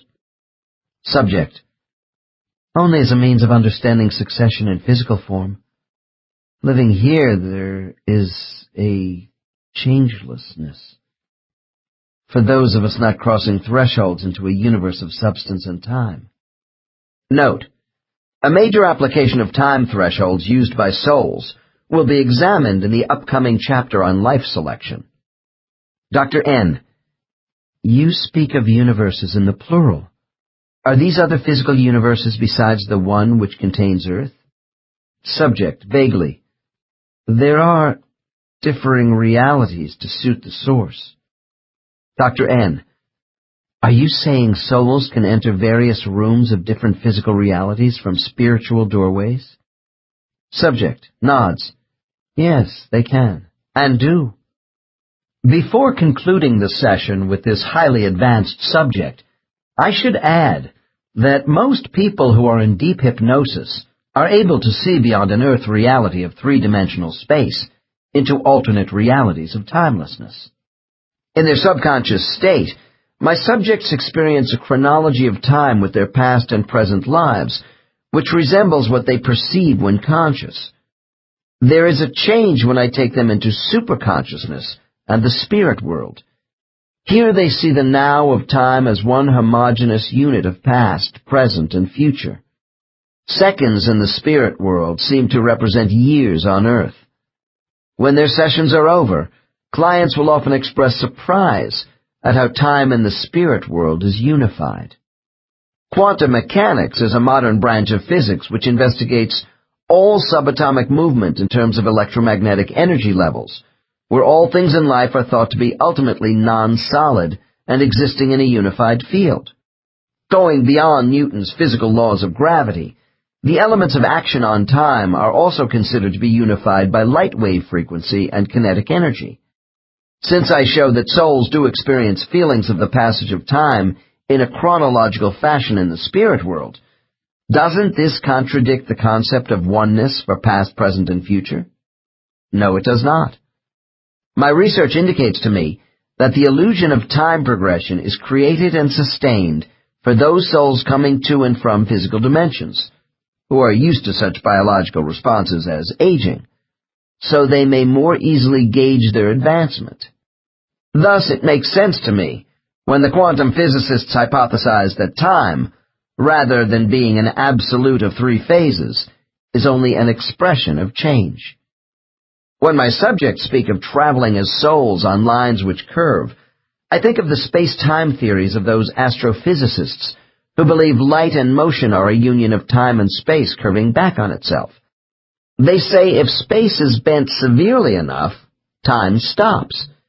Indeed, when listening to my clients talk about time zones and tunnels of passage into different dimensions, I think about the similarities here to current astronomical theories of physical space being warped or twisted into cosmic loops creating mouths of hyperspace and black holes which may lead out of our three-dimensional universe. Perhaps the space-time concepts of astrophysics and metaphysics are edging closer together. I have suggested to my subjects that if the spirit world seems round to them and appears to curve when they travel rapidly as souls, this could represent a finite enclosed sphere. They deny the idea of any dimensional boundaries, yet offer me little else except metaphors. Case 23 says the spirit world itself is the source of creation. Some have called this place the heart or breath of God. Case 22 defined the space of souls as fabric, and I have had other subjects give the spirit world a quality of the folds of a seamless dress, swishing back and forth. They sometimes feel the effects of a gently rippling motion from light energy, which has been described as waves or rings rolling outward from a disturbed pool of water. Normally, the geography of soul spaces has a smooth and open consistency to people in superconsciousness, without displaying the properties of gravity, temperature, pressure, matter, or a time clock associated with a chaotic physical universe. However, when I attempt to characterize the entire spirit world as a void, people in trance resist this notion. Although my cases are unable to fully explain the place where their souls live, they are all outspoken about its ultimate reality for them. A subject in trance doesn't see the spirit world as being either near or far away from our physical universe. Nevertheless, in a curious way, they do portray spiritual substance as being light or heavy, thick or thin, and large or small, when comparing their experiences as souls to life on Earth. While the absolute reality of the spirit world appears to remain constant in the minds of people in hypnosis, their references to other physical dimensions do not. I have the sense that universes other than our own are created for the purpose of providing environments suitable for the growth of souls with beings we can't even imagine. One advanced subject told me he had lived on a number of worlds in his long existence, never dividing his soul more than twice at one time. Some adult lives lasted only months in Earth time for him, due to local planetary conditions and short lifespans of the dominant life form. While speaking of a paradise planet, with few people and a quieter, simpler version of Earth, he added this world was not far from Earth. "Oh," I interrupted, "then it must only be a few light years from Earth?" He patiently explained that the planet was not in our universe, but closer to Earth than many planets in our own galaxy. It is important for the reader to understand that when people do recall living on other worlds, they seem not to be limited by the dimensional constraints of our universe. When souls travel to planets intergalactically or interdimensionally, they measure the trip by the time it takes them to reach their destinations through the tunnel effect from the spirit world. The size of the spatial region involved and the relative position of worlds to each other are also considerations. After listening to references about multiple dimensional realities from some of my subjects, I am left with the impression they believe there is a confluence of all these dimensional streams into one great river of the spirit world. If I could stand back and take apart all these alternate realities seated in the minds of my cases, it would be like peeling an artichoke of all its layers down to one heart at the core. I had been questioning Thies for quite a while, and I could see she was growing tired. Few subjects can sustain this level of spiritual receptivity for very long. I decided to end the session with a few questions about the genesis of all creation. Dr. N. Thies, I want to close by asking you more about the source. You have been a soul for a long time, so how do you see yourself relating to the oneness of creation you told me about earlier? Subject. Long pause. By sensations of movement. In the beginning there is an outward migration of our soul energy from the source. Afterward our lives are spent moving inward, toward cohesion and the uniting. Dr. N. You make this process seem as though a living organism was expanding and contracting. Subject.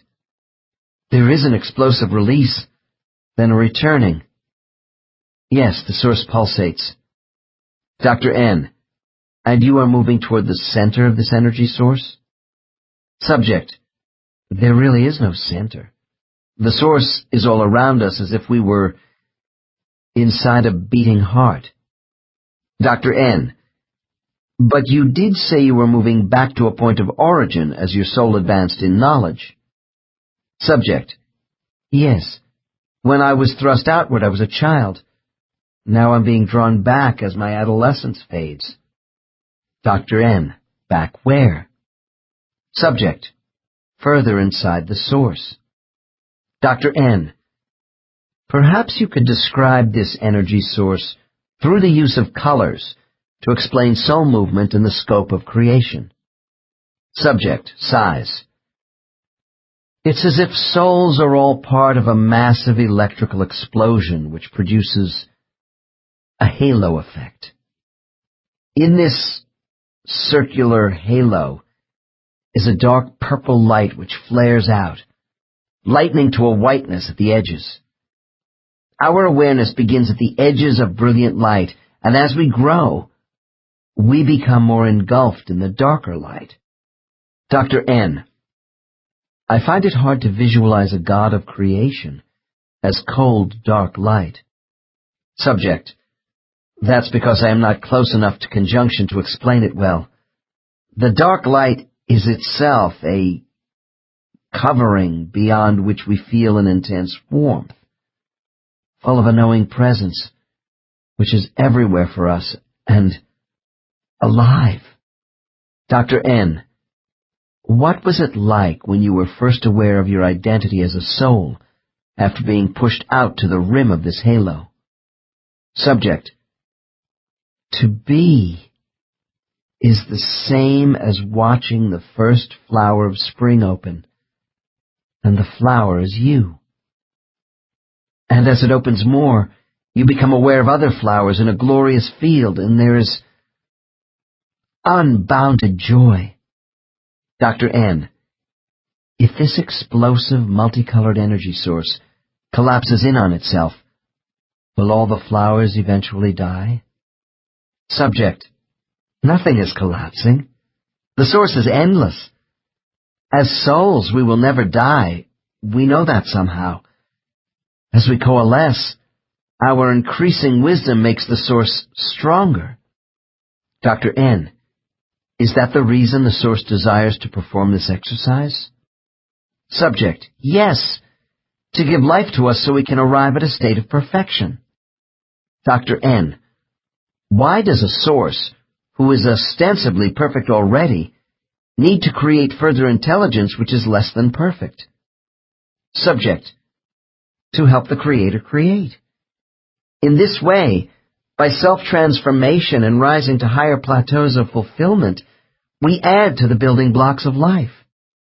Dr. N, were souls forced to break away from the source and come to places like Earth because of some sort of original sin or fall from grace in the spirit world? Subject: that's nonsense. We came to be magnified in the beautiful variety of creation. Dr. N, Thies, I want you to listen to me carefully. If the source needs to be made stronger or more wise by using a division of its divine energy to create lesser intelligence, which it hopes will magnify, doesn't this suggest it lacks full perfection itself? Subject: pause. The source creates for fulfillment of itself. Dr. N, that's my point.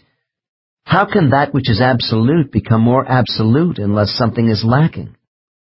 Subject: hesitates. That which we see to be our source is all we can know. And we think what the Creator desires is to express itself through us by birthing. Dr. N, and do you think the source is actually made stronger by our existence as souls? Subject: long pause. I see the Creator's perfection, maintained and enriched, by sharing the possibility of perfection with us, and this is the ultimate extension of itself. Dr. N, so the source starts out by deliberately creating imperfect souls and imperfect life forms for these souls, and watches what happens in order to extend itself? Subject: yes. And we have to have faith in this decision and trust the process of returning to the origin of life. One has to be starving to appreciate food, or cold to understand the blessings of warmth, and to be children to see the value of the parent. The transformation gives us purpose. Dr. N, do you want to be a parent of souls? Subject: participation in the conception of ourselves is a dream of mine. Dr. N, if our spirits did not experience physical life, would we ever know of these things you are telling me about? Subject: we would know of them, but not about them. It would be as if your spiritual energy were told to play piano scales with only one note. Dr. N, and do you believe if the source didn't create souls to nurture and grow, its sublime energy would shrink from a lack of expression? Subject: sighs. Perhaps that is its purpose. With this last prophetic statement by Thies, I ended the session. As I brought this subject out of her deep trance, it was as though she were returning to me from across time and space. As she sat quietly focusing her eyes around my office, I expressed my appreciation for the opportunity of working with her on such an advanced level. Smiling, the lady said if she had any idea of the grilling in store for her, She might well have refused to work with me. As we said goodbye, I thought about her last statements concerning the source of life. In ancient Persia, the Sufis had a saying that if the Creator represents absolute good, and therefore absolute beauty, it is the nature of beauty to desire manifestation. 12. Life selection. There comes that time when the soul must once again leave the sanctuary of the spirit world for another trip to earth. This decision is not an easy one. Souls must prepare to leave a world of total wisdom, where they exist in a blissful state of freedom for the physical and mental demands of a human body. We have seen how tired souls can be when re-entering the spirit world. Many don't want to think about returning to earth again. This is especially true when we have not come close to our goals at the end of a physical life. Once back in the spirit world, souls have misgivings about even temporarily leaving a world of self-understanding, comradeship, and compassion to go to a planetary environment of uncertainty and fear brought about by aggressive, competing humans. Despite having family and friends on Earth, many incarnated souls feel lonely and anonymous among large impersonal populations. I hope my cases show the opposite is true in the spirit world, where our souls are involved in the most intimate sharing on an everlasting basis. Our spiritual identity is known and appreciated by a multitude of other entities, whose support is never-ending. The rejuvenation of our energy and personal assessment of oneself takes longer for some souls than others, but eventually the soul is motivated to start the process of incarnation. While our spiritual environment is hard to leave, as souls we also remember the physical pleasures of life on earth with fondness and even nostalgia. When the wounds of a past life are healed, and we are again totally at one with ourselves, we feel the pull of having a physical expression for our identity. Training sessions with our counselors and peer groups have provided a collaborative spiritual effort to prepare us for the next life. Our karma of past deeds towards humanity and our mistakes and achievements have all been evaluated with an eye toward the best course of future endeavors. The soul must now assimilate all this information and take purposeful action based upon 3 primary decisions. Am I ready for a new physical life? What specific lessons do I want to undertake to advance my learning and development? Where should I go, and who shall I be in my next life for the best opportunity to work on my goals? Older souls incarnate less, regardless of the population demands of their assigned planets. When a world dies, those entities with unfinished business move on to another world, which has a suitable life form for the kind of work they have been doing. Cycles of incarnation for the eternal soul seem to be regulated more by the internal desires of a particular soul than by the urgency of host bodies evolving in a universe of planets. Nevertheless, Earth certainly has an increasing need for souls. Today we have over 5 billion people. Demographers vary in their calculations on how many individuals have lived on Earth in the last 200,000 years. The average estimate is some 50 billion people. This figure, which I think is low, does not signify the number of visitations by different souls.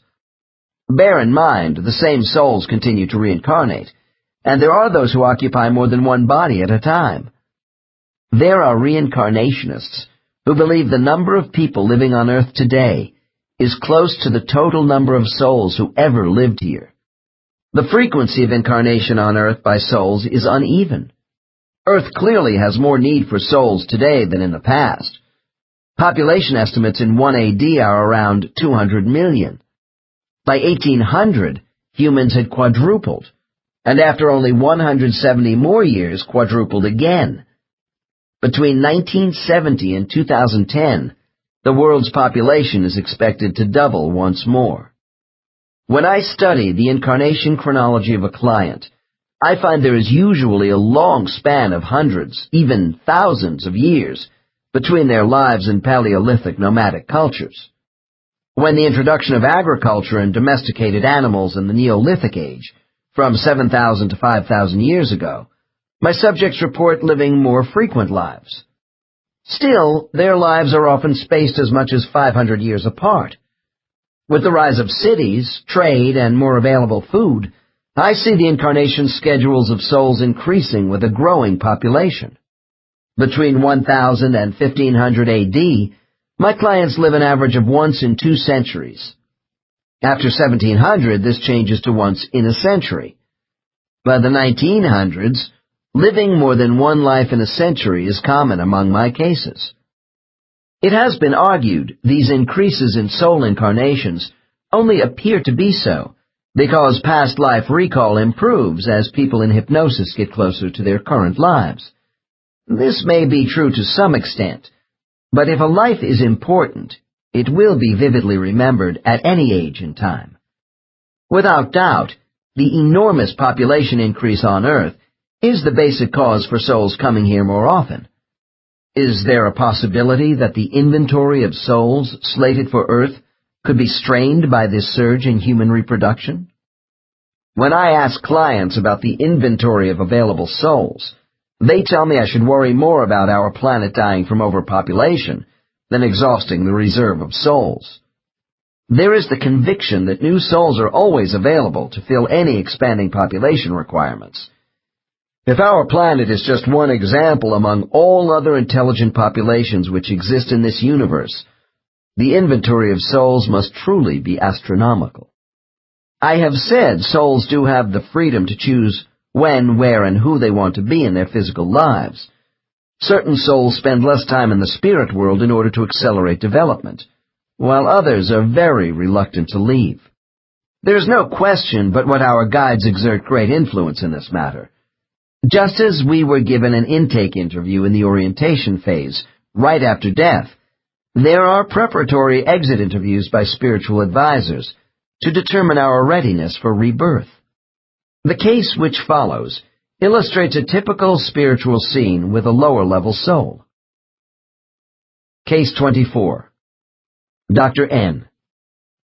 When do you first realize that you might be returning to Earth? Subject. A soft voice comes into my mind and says, "It's about time, don't you think?" Dr. N. Who is this voice? Subject. My instructor. Some of us have to be given a push when they think we are ready again. Dr. N. Do you feel you are about ready to return to Earth? Subject. Yes, I think so. I have prepared for it. But my studies are going to take such a long time in Earth years before I'm done. It's kind of overwhelming. Dr. N. And do you think you will still be going to Earth when you near the end of your incarnations? Subject. Long pause. Maybe no. There is another world besides Earth, but with Earth people. Dr. N. What does this mean? Subject. Earth will have fewer people, less crowded. It's not clear to me. Dr. N. Where do you think you might be then? Subject. I'm getting the impression there is colonization someplace else. It's not clear to me.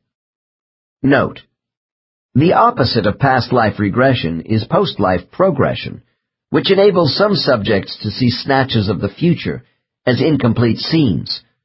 For instance, some have told me Earth's population will be greatly reduced by the end of the 22nd century, partially due to adverse soil and atmospheric changes. They also see people living in odd-looking domed buildings. Details about the future are always rather limited, due, I suspect, to built-in amnesia from karmic constraints. I'll have more to say about this with the next case. Dr. N. Let's go back to what you were saying about the instructors giving people a push to leave the spirit world. Would you prefer that they not do this? Subject.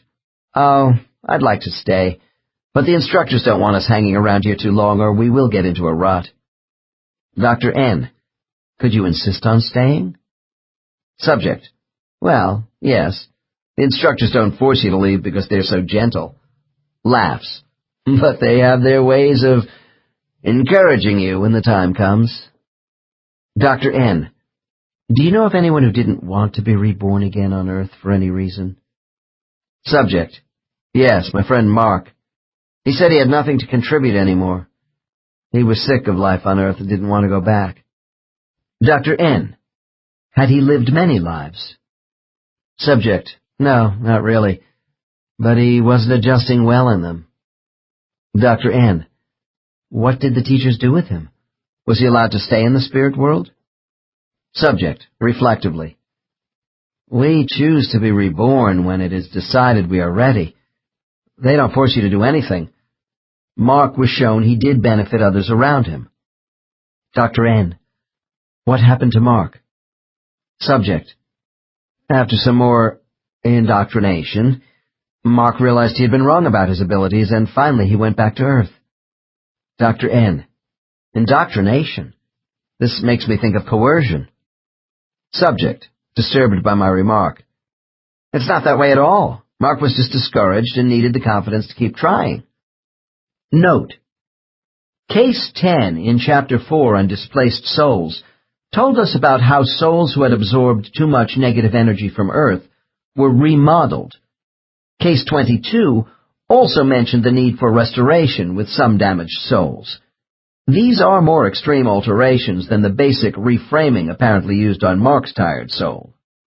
Dr. N, if the guides don't force you, could a soul absolutely refuse to be reborn?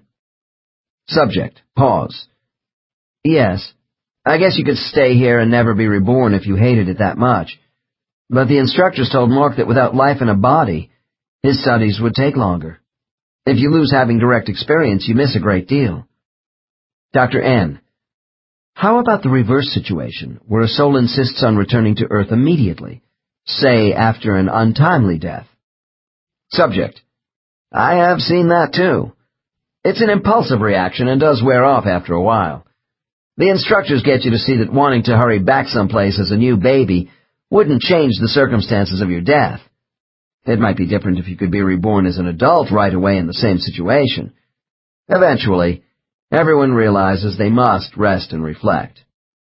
Dr. N, well, give me your final thoughts about the prospect of living again. Subject, I'm excited about it. I would have no satisfaction without my physical lives. Dr. N, when you are ready for a new incarnation, what do you do? Subject, I go to a special place. Once a soul has decided to incarnate again, the next stage in the return process is to be directed to the place of life selection.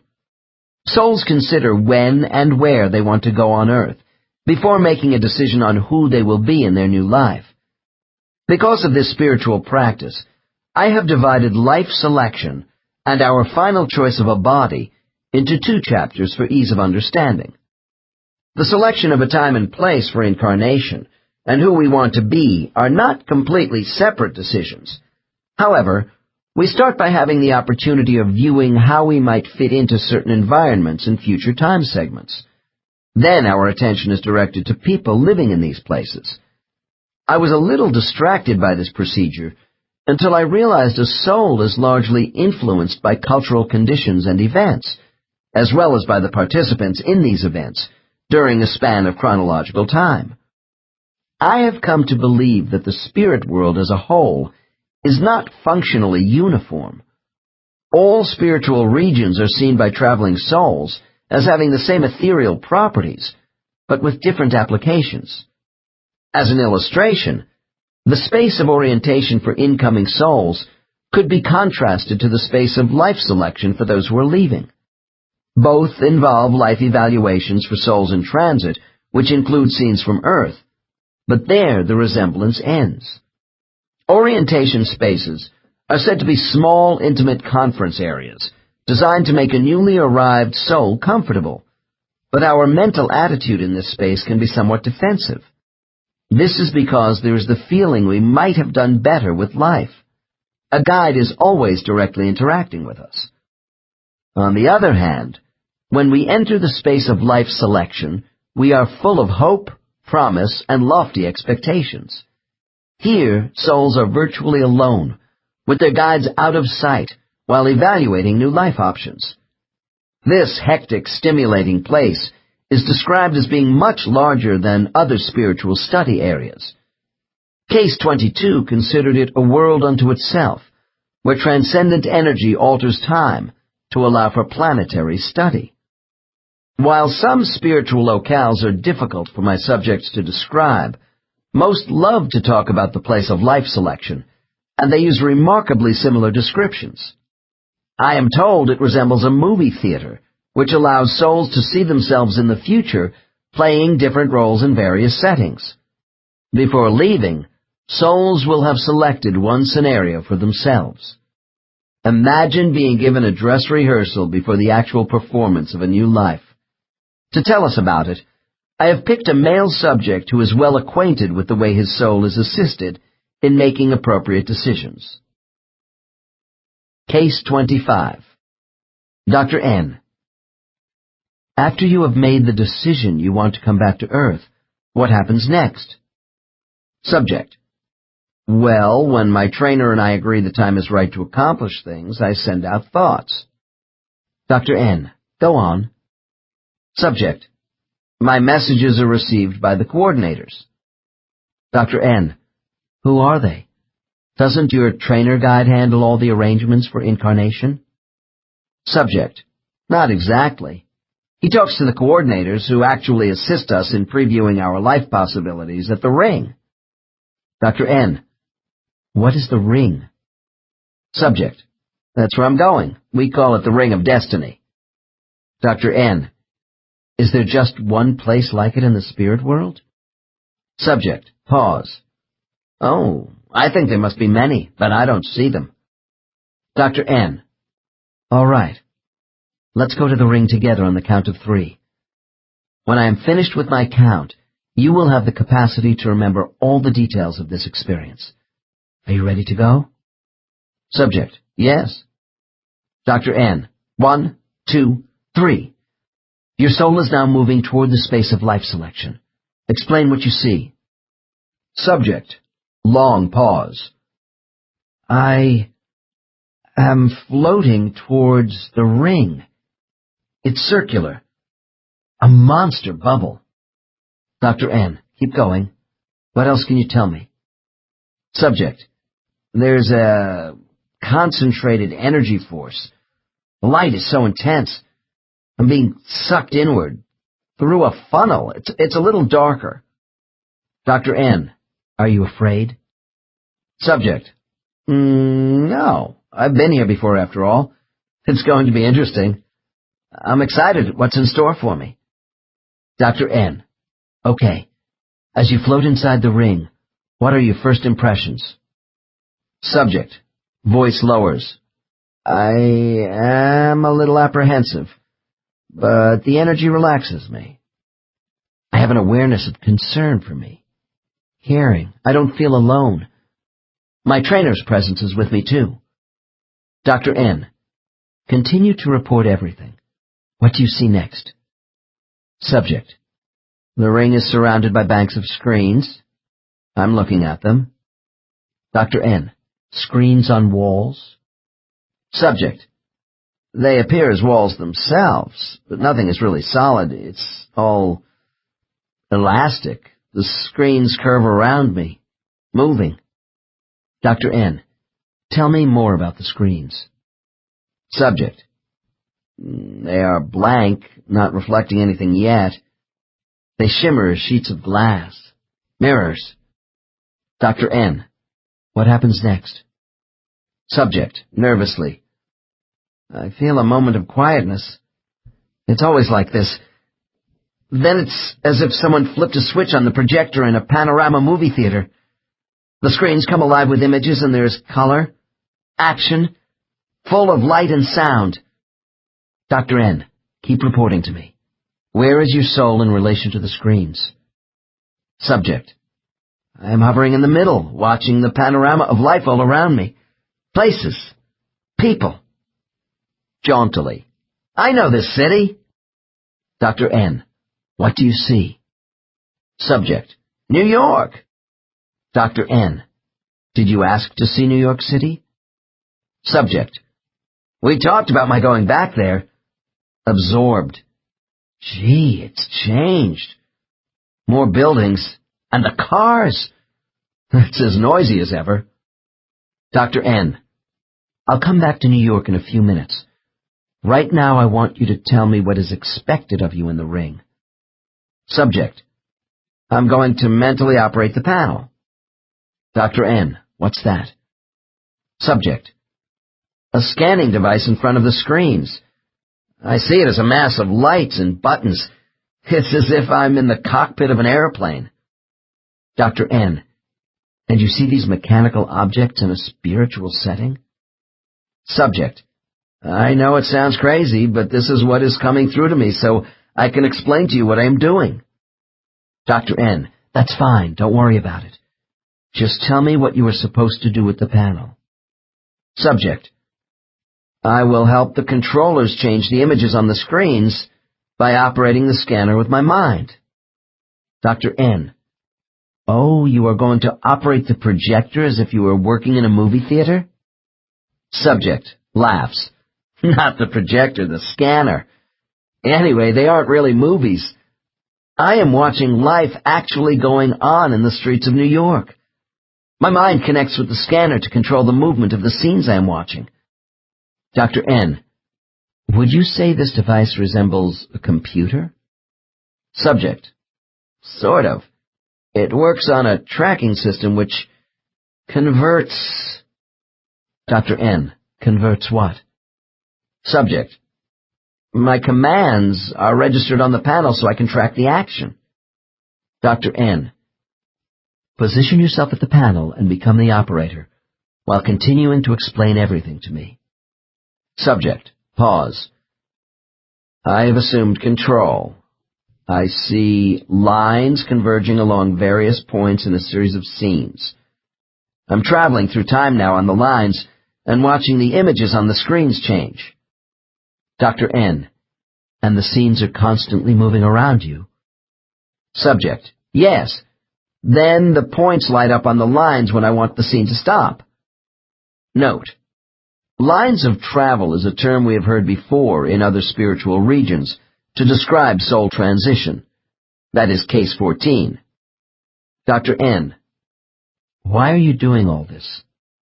Subject. I'm scanning. The stops are major turning points on life's pathways involving important decisions, possibilities, events which make it necessary to consider alternate choices in time. Dr. N. So the lines mark the pathways through a series of events in time and space? Subject. Yes. The track is controlled in the ring and transmitted to me. Dr. N. Do you create the scenes of life while you track? Subject. Oh, no. I simply control their movement through time on the lines. Dr. N. What else can you tell me about the lines? Subject. The lines of energy are roads with points of colored light as guideposts, which I can move forward, backward, or stop. Dr. N. As if you were running a videotape, with start, fast forward, stop, and rewind buttons? Subject. Laughs. That's the idea. Dr. N. All right. You are moving along the track, scanning scenes, and you decide to stop. Tell me what you do then. Subject. I suspend the scene on the screens so I can enter it. Dr. N. What? Are you saying you become part of the scene yourself? Subject. Yes, now I have direct access to the action. Dr. N. In what way? Do you become a person in the scene, or does your soul hover overhead while people move around? Subject. Both. I can experience what life is like with anyone in the scene, or just watch them from any vantage point. Dr. N. How can you leave the panel and go into a scene on Earth while still monitoring the action in the ring? Subject. I know you probably won't understand this, but part of me stays at the control so I can start up the scene again and stop at any time. Dr. N.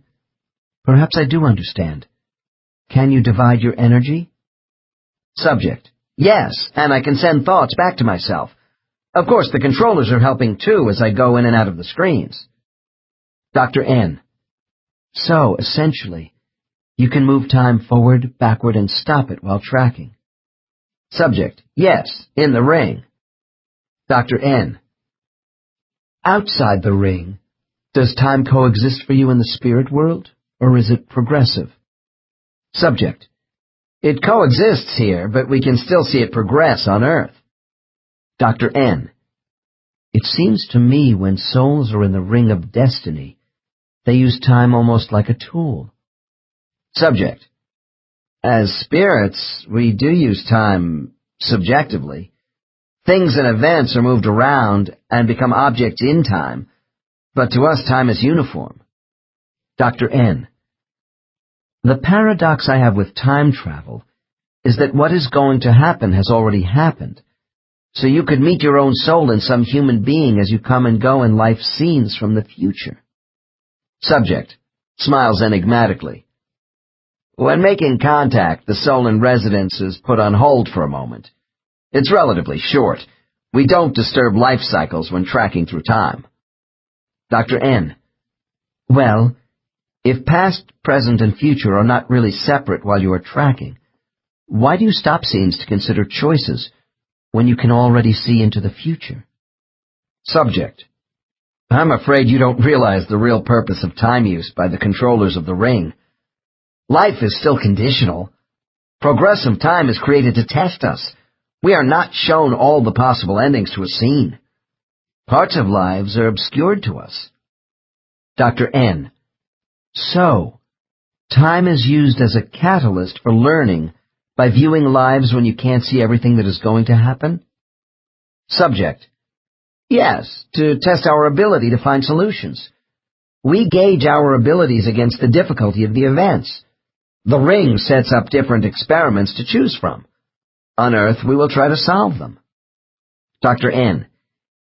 In the ring, can you look at life on planets besides Earth? Subject. I can't because I'm programmed for tracking time on Earth. Dr. N. Your being able to jump through time from the screens sounds like a ball. Subject. Grins. Oh, it's stimulating, that's for sure. But we can't frolic around because there are serious decisions to be made for the next life. I'll have to accept the consequences for any mistakes in my choices, if I am not able to handle a life well. Dr. N. I still don't see how you could make many serious mistakes in your choices when you actually experience part of the life in which you plan to live. Subject. My choices of life environments are not unlimited. As I said, I probably won't be able to see all of a scene in one time segment. Because of what they don't show you, there is risk attached to all body choices. Dr. N. If one's future destiny is not fully preordained, as you say, why call this space the ring of destiny? Subject. Oh, there is destiny, all right. The life cycles are in place. It's just that there are so many alternatives which are unclear.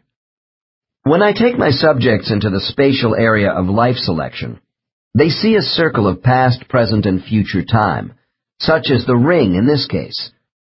Sensing they are leaving spiritual now time within the circle, souls apparently rotate back and forth on resonating waves during their observational runs. All aspects of time are presented to them as reoccurring realities, ebbing and flowing together. Because parallel realities are superimposed upon one another, they too can be seen as possibilities for physical lives, especially by the more experienced souls. I was puzzled why my subjects did not fully see the future under these conditions, as part of an all-knowing spiritual setting. In trying to sort this out, I finally came to the conclusion that the spirit world is designed to protect the interests of each soul. Generally, the people I work with are still incarnating younger souls. They may not clearly see significant events too far into the future, because the further away these souls get from present probabilities, the higher the incidence of possible alternative realities which cloud their images. Although the same properties hold true for time in the distant past, there is one exception. A soul's own past lives are more easily identified. This is because a single reality, with a definite course of action, was previously established to train this soul, and thus is firmly imprinted on his memory. In Chapter 5, Case 13 demonstrated how amnesia is imposed upon us when we come into a current life, so that past life experiences will not inhibit self-discovery in the present. The same condition holds true for souls examining future lives. Without knowing why, most people believe their life has a plan. Of course, they are right. Although amnesia does prevent having full conscious knowledge of this plan, the unconscious mind holds the key to spiritual memories of a general blueprint for each life. The vehicle of life selection provides a kind of time machine for souls, where they see some alternative routes to the main road. Although these paths are not fully exposed to us as souls, we carry some of the roadmap to Earth. A client once said to me, "Whenever I am confused about what to do in life, I quietly sit down and think about where I have been, and compare this to where I might want to go in the future. The answer to the next step just comes to me from inside myself." Accepting what befalls us on the road of life as acts of God does not mean our existence should be locked into spiritual determinism, where we must submit to an unalterable fate. If everything was preordained, there would be no purpose or justice to our struggle. When adversity strikes, it is not intended that we sit back with a fatalistic attitude and not fight to improve the situation by making on-site changes. During our lives, all of us will experience opportunities for change which involve risk. These occasions may come at inconvenient times. We may not act upon them, but the challenge is there for us. The purpose of reincarnation is the exercise of free will. Without this ability, we would be impotent creatures indeed. Thus, karmic destiny means we are not just caught up in events over which we have no control. This also means we have karmic lessons and responsibilities. The law of cause and effect for our actions always exists, which is why this case did not want to make a mistake in choosing a life unsuited to him. But whatever happens to us in life, it is important we understand that our happiness or pain does not reflect either blessings or betrayal on the part of a God oversoul, our guides, or life selection coordinators. We are the masters of our destiny. As I conclude my conversation with Case 25, it may strike the reader that the musical goals of this individual toward his next life are rather self-serving. Certainly his desire to be an admired musical talent has elements of personal compensation, which would be less evident in a more advanced soul. However, it will also be seen that this soul wants to give a lot of himself. Dr. N. Now, I want to talk more about the scenes you are seeing of New York City. Prior to your coming into the ring, were you given any preparation about selections based on geography? Subject: Oh, to some extent. My trainer and I talked about the fact that I had died young in New York in my last life. I wanted to go back to this dynamic city and study music. Dr. N. Did you also talk to your trainer about other souls? Your friends who might want to incarnate with you? Subject: Sure, that's part of it.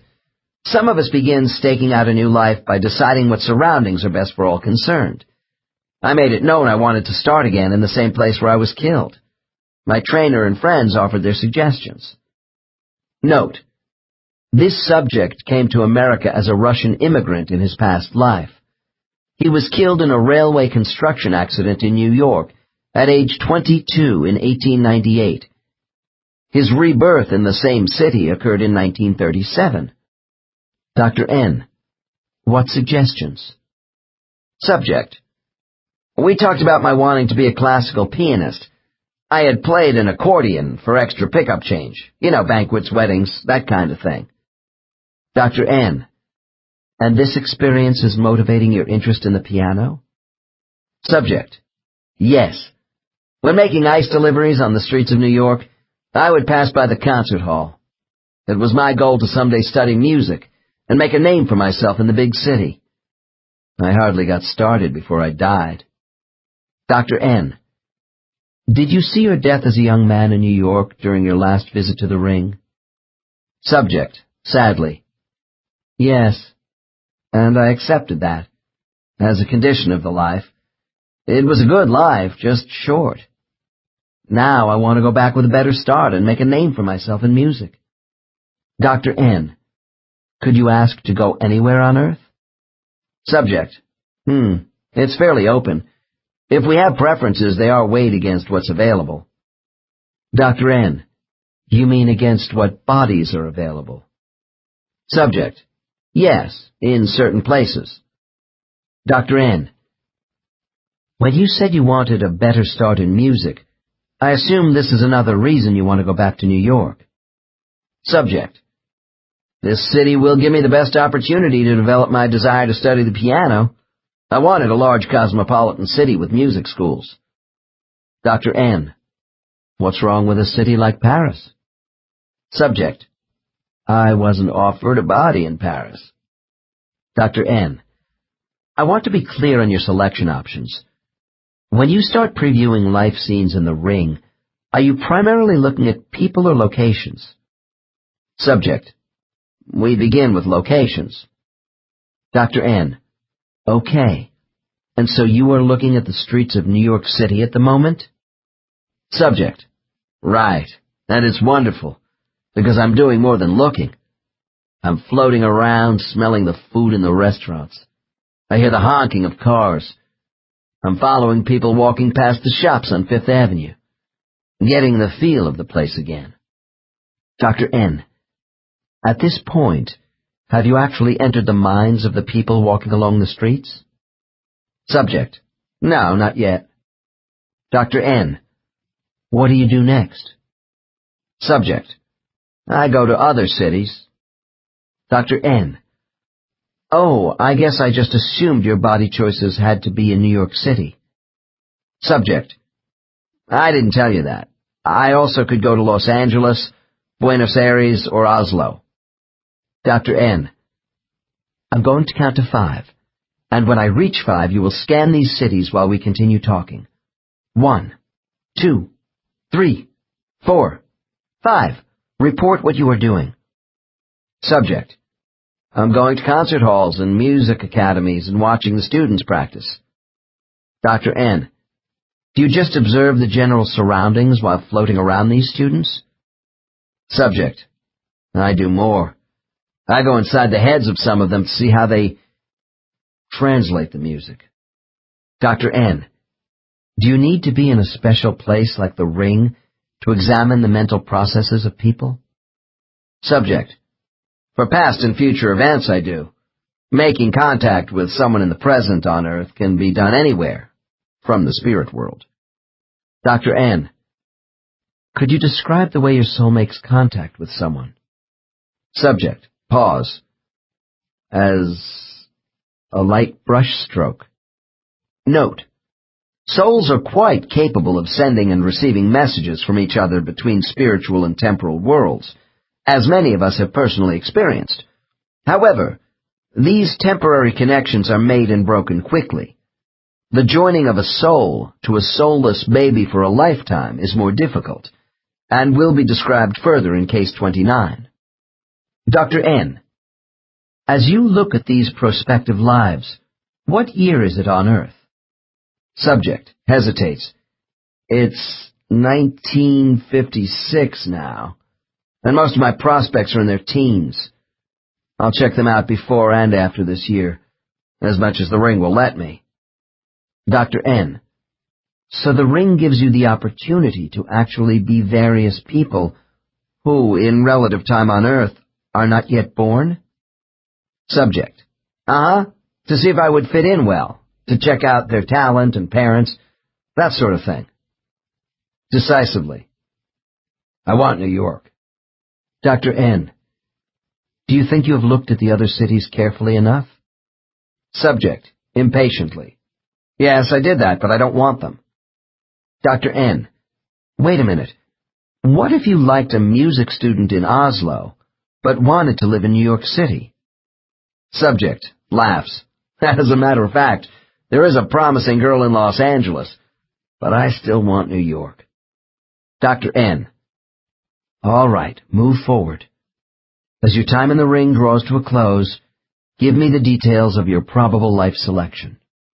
Subject. I am going to New York to be a musician. I'm still trying to make up my mind between a couple of people, but I think I will choose... Stops to laugh. A dumpy kid with a lot of talent. His body won't have the stamina of my last one, but I'll have the advantage of parents with some money who will encourage me to practice. Dr. N. Money is important. Subject. I know I sound grasping, selfish, but there was no money in my last life. If I want to express the beauty of music and give pleasure to myself and others, I need proper training and supportive parents. Otherwise I'll get sidetracked. I know myself. Dr. N. If you didn't like any of the options presented to you in the ring, could you ask for more places and people to look at? Subject. It isn't necessary, at least for me. I'm offered enough. Dr. N. Let me be more blunt. If you are supposed to select a life from only the selections shown you in the ring, how do you know the coordinators aren't stacking the deck against you? Maybe they are programming you to make certain choices. Subject. Pause. I don't think so, considering all the times I've come to the ring. We don't go unless our minds are made up as to the type of life we want to live, and I've always had interesting choices based upon my own ideas. Dr. N. Okay. After you are completely finished with reviewing lives in the ring, what happens then? Subject. The controllers come into my mind to see if I am satisfied with what I've been shown. Dr. N. Are they always the same entities? Subject. I think so. As far back as I can remember. Dr. N. Do they pressure you to make a decision before leaving the ring? Subject. Not at all. I float out and go back to talk to my companions before making up my mind. Case 25 told us his choice of locations was confined to 4 cities. The number of scenes souls preview before a new life is, of course, different for each visit. Individual life offerings are selective, which indicates to me that other spiritual entities have been actively working on our behalf to set up location scenes before we arrive. The number of specialist spirits who assist souls at the space of life selection never seems to be large. They appear as rather vague apparitions to my subjects, although most believe members of their council of elders and personal guides are involved. Early in human history, when the world was underpopulated, my clients recall lives where they were always born in sparse human settlements. In time, with the rise of villages and then larger centers of ancient civilizations, my cases report returning to the same areas. Life selections were geographically scattered again by the great migrations of people colonizing new lands, particularly in the last 400 years. In this century of overpopulation, more souls are choosing to live in places where they have been before. Does this tendency today mean souls want to return to the same countries because of race? Souls are not inclined toward life selections based on ethnicity or nationalism. These products of human separatism are taught in childhood. Aside from the comfortable familiarity of culture in a soul's choice, which is different from racial bias, we must also factor in the affinity many spirits have for deserts, mountains, or the sea. Souls may also have a preference for rural or urban living. Are souls drawn back to the same geographic areas because they want a new life with the same family they had in their past life? The tradition among certain cultures, such as Native Americans, is that souls choose to stay within family bloodlines. A dying man is expected to come back as his own unborn grandchild. In my practice, I rarely see souls repeating the same genetic choices in past lives, because this would inhibit growth and opportunity. Once in a while I hear about a soul returning to the body of a relative in a former life under unusual karmic circumstances. For example, if a brother and sister had a close affinity for each other, and one were to die suddenly while still young, the soul of the dead sibling might want to return in the surviving sibling's child to restore this broken life connection to finish an important task. What is even more common in my experience are the souls of young children who die soon after birth and then return to the same parents as the soul of their next baby. These plans are all made in advance by the souls participating in tragic family events. They involve a maze of karmic issues.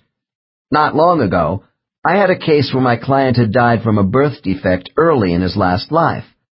I asked, "What was the purpose of your life ending when you were only a few days old?" He replied, "The lesson was for my parents, not me, and that's why I elected to come back for them as a filler."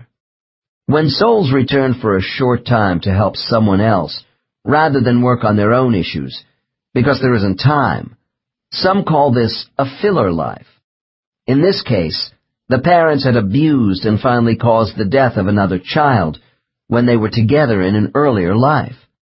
Although they were a loving young couple in the last life of my client, these parents evidently needed to experience the grief of having a child they desperately wanted taken away from them. Experiencing the anguish from this terrible loss gave the souls of these parents a deeper insight into the effects of severing a blood bond.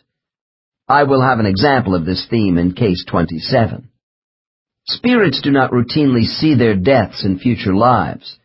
If souls choose a life where their death will be premature, they often see it in the place of life selection. I have found that souls essentially volunteer in advance for bodies who will have sudden fatal illnesses, are to be killed by someone, or come to an abrupt end of life with many others from a catastrophic event. Souls who become involved in these tragedies are not caught in the wrong place at the wrong time, with a capricious God looking the other way. Every soul has a motive for the events in which it chooses to participate. One client told me his last life was planned in advance to end at 7 years of age as an American Indian boy. He said, "I was looking for a short burst lesson in humility, and this life as a mistreated, starving half-breed was enough." Another, more graphic example of a soul volunteering for a terrible assignment was that of one of my subjects who elected in her last life to join, with 3 others of her soul group, the bodies of Jewish women taken from Munich into the death camp at Dachau in 1941. All were assigned to the same barracks, also prearranged, where my client died in 1943 at age 18, comforting the children and trying to help them survive. Her mission was accomplished with courage. While events, race, culture, and geographic location often appear to come first in the selection process, they are not the most significant choices for the soul's next life. Aside from all other considerations, incarnation comes down to souls making that all-important decision of a specific body and what can be learned by utilizing the brain of a certain human being. The next chapter is devoted to an analysis of why souls choose their bodies for various biological and psychological reasons. 13. Choosing a new body. In the place of life selection, our souls preview the lifespan of more than one human being within the same time cycle. When we leave this area, most souls are inclined toward one leading candidate presented to us for soul occupation. However, our spiritual advisors give us ample opportunity to reflect upon all we have seen in the future before making a final decision. This chapter is devoted to the many elements which go into that decision. Our deliberations over body alternatives actually begin before we go to the place of life selection. Souls do this in order to adequately prepare themselves for viewing certain people in different cultural settings on Earth. I sense those souls who set up the screening room know in advance what to show us because of these thoughts in our minds. Great care must be taken in choosing just the right body to serve us in the life to come. As I have said, guides and peer group members are part of this evaluation process, prior to and after we visit the place of life selection. When listening to my subjects describe all the preparations which go into picking a new physical body, I am constantly reminded of the fluidity of spiritual time. Our teachers use relative future time in the place of life selection to allow souls to measure human usefulness for working on unfinished lesson plans. Blueprints for the next life vary in the degree of difficulty the soul mind sets for itself. If we have just come off an easy life, making little interpersonal progress, our soul might want to choose a person in the next time cycle who will face heartache and perhaps tragedy. It is not out of the ordinary for me to see someone who has skated through an unchallenging life, overloading themselves with turmoil in the next one, to catch up with their learning goals. The soul mind is far from infallible, as it works in conjunction with a biological brain. Regardless of our soul level, being human means we will all make mistakes, and have the necessity of engaging in mid-course corrections during our lives. This will be true with any body we select. Before taking up the more complex mental factors in a soul's decision to join with the brain of a human baby, I will begin with the physical aspects of body choice. Despite the fact that our souls know in advance what they are going to look like, a national survey in the United States indicated 90% of both males and females were dissatisfied with the physical characteristics of their bodies. This is the power of conscious amnesia. Much unhappiness is created by society's stereotyping an ideal appearance, yet this too is part of a soul's lesson plan. How many times have we all looked in a mirror and said, "Is this the real me? Why do I appear this way? Am I in a body where I belong?"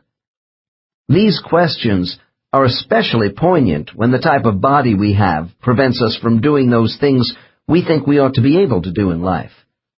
I have had a number of clients who came to me convinced their bodies prevented them from achieving satisfying lives.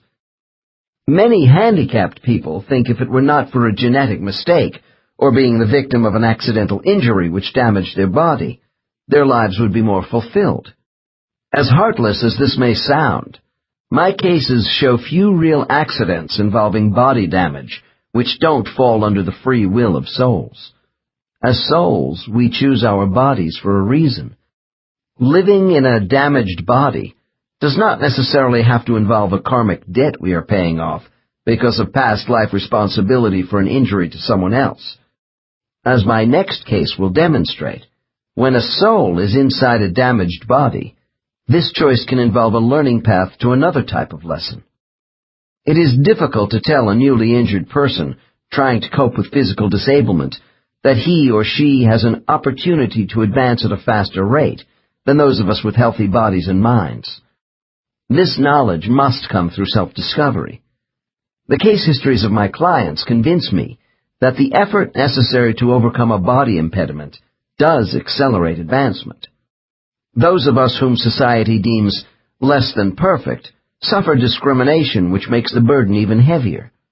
Overcoming the obstacles of physical ailments and hurt makes us stronger for the ordeal. Our bodies are an important part of the trial we set for ourselves in life. The freedom of choice we have with these bodies is based far more on psychological elements than from the estimated 100,000 genes inherited by each human being. However, I want to show in the opening case of this chapter why souls want certain bodies based largely on physical reasons without heavy psychological implications. The case exhibits the planning involved in the decision of a soul to be in contrasting physical bodies in different lives. After this case, we will examine why souls choose their bodies for other reasons. Case 26 was a tall, well-proportioned woman who enjoyed participating in sports, despite being bothered all her life with recurring leg pains. During her preliminary interview, I learned the pain was a dull ache in both legs, about midway down the thigh bones. Over a period of years, she had been to a number of doctors who could find no medical evidence of anything wrong with her legs. Clearly, she was worn down and willing to try anything for relief. When I heard the doctors had concluded her discomfort was probably psychosomatic, I suspected the origin of this woman's pain might lie in a past life. Before going to the source of her problem, I decided to take my client through a couple of past lives to ascertain her motivations for body choices. When I asked her to tell me about a life in which she was the happiest with a human body, she told me of being in the body of a Viking called Leth, around 800 A.D. She said Leth was a child of nature, who traveled by the Baltic Sea route into western Russia. Leth was described as wearing a long fur-lined cloak and soft, form-fitting animal skin pants, with roped-up boots and a cap wrapped with metal. He carried an axe and a heavy, broad-bladed sword, which he wielded easily in battle.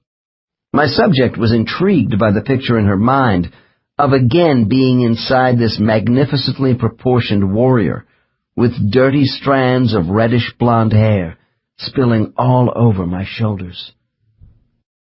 Standing well over 6 feet tall, he must have been a giant of his time, with enormous strength, a huge chest, and powerful limbs. A man of great endurance, Leth navigated with other Norsemen over long distances, sailing up rivers and hiking through thick virgin forests, pillaging settlements along the way. Leth was killed during a raid while looting a village. Case 26. Dr. N. What was most important to you about this life you have just recalled as Leth the Viking? Subject: to experience that magnificent body and the feeling of raw physical power. I have never had another body like that one in all my existences on earth. I was fearless because my body did not react to pain even when wounded. In every respect, it was flawless. I never got sick. Dr. N. Was Leth ever mentally troubled by anything? Was there any emotional sensitivity for you in this life?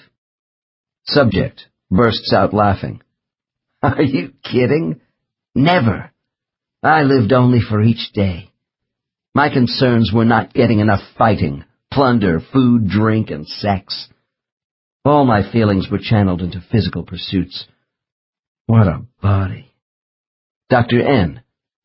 All right, let's analyze your decision to choose this great body in advance of Leth's life. At the time you made your choice in the spirit world, did you request this body of good genetic stock, or did your guide simply make the selection for you? Subject: counselors don't do that. Dr. N. Then explain to me how this body came to be chosen by you. Subject: I wanted one of the best physical specimens on earth at the time, and Leth was offered to me as a possibility. Dr. N. You had only one choice? Subject: No, I had 2 choices of people living in this time. Dr. N. What if you didn't like any of the body choices presented to you for occupation in that time segment? Subject, thoughtfully. The alternatives of my choices always seem to match what I want to experience in my lives. Dr. N. Do you have the sense the counselors know in advance which body selections are exactly right for you? Or are they so harried it's just an indiscriminate grab bag of body choices? Subject: Nothing here is careless. The counselors arrange everything.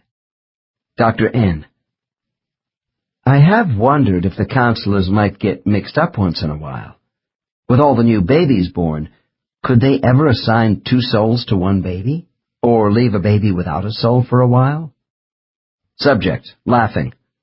We aren't in an assembly line. I told you they know what they are doing. They don't make mistakes like that. Dr. N. I believe you. Now, as to your choices, I am curious if 2 bodies were sufficient for your examination in the place of life selection.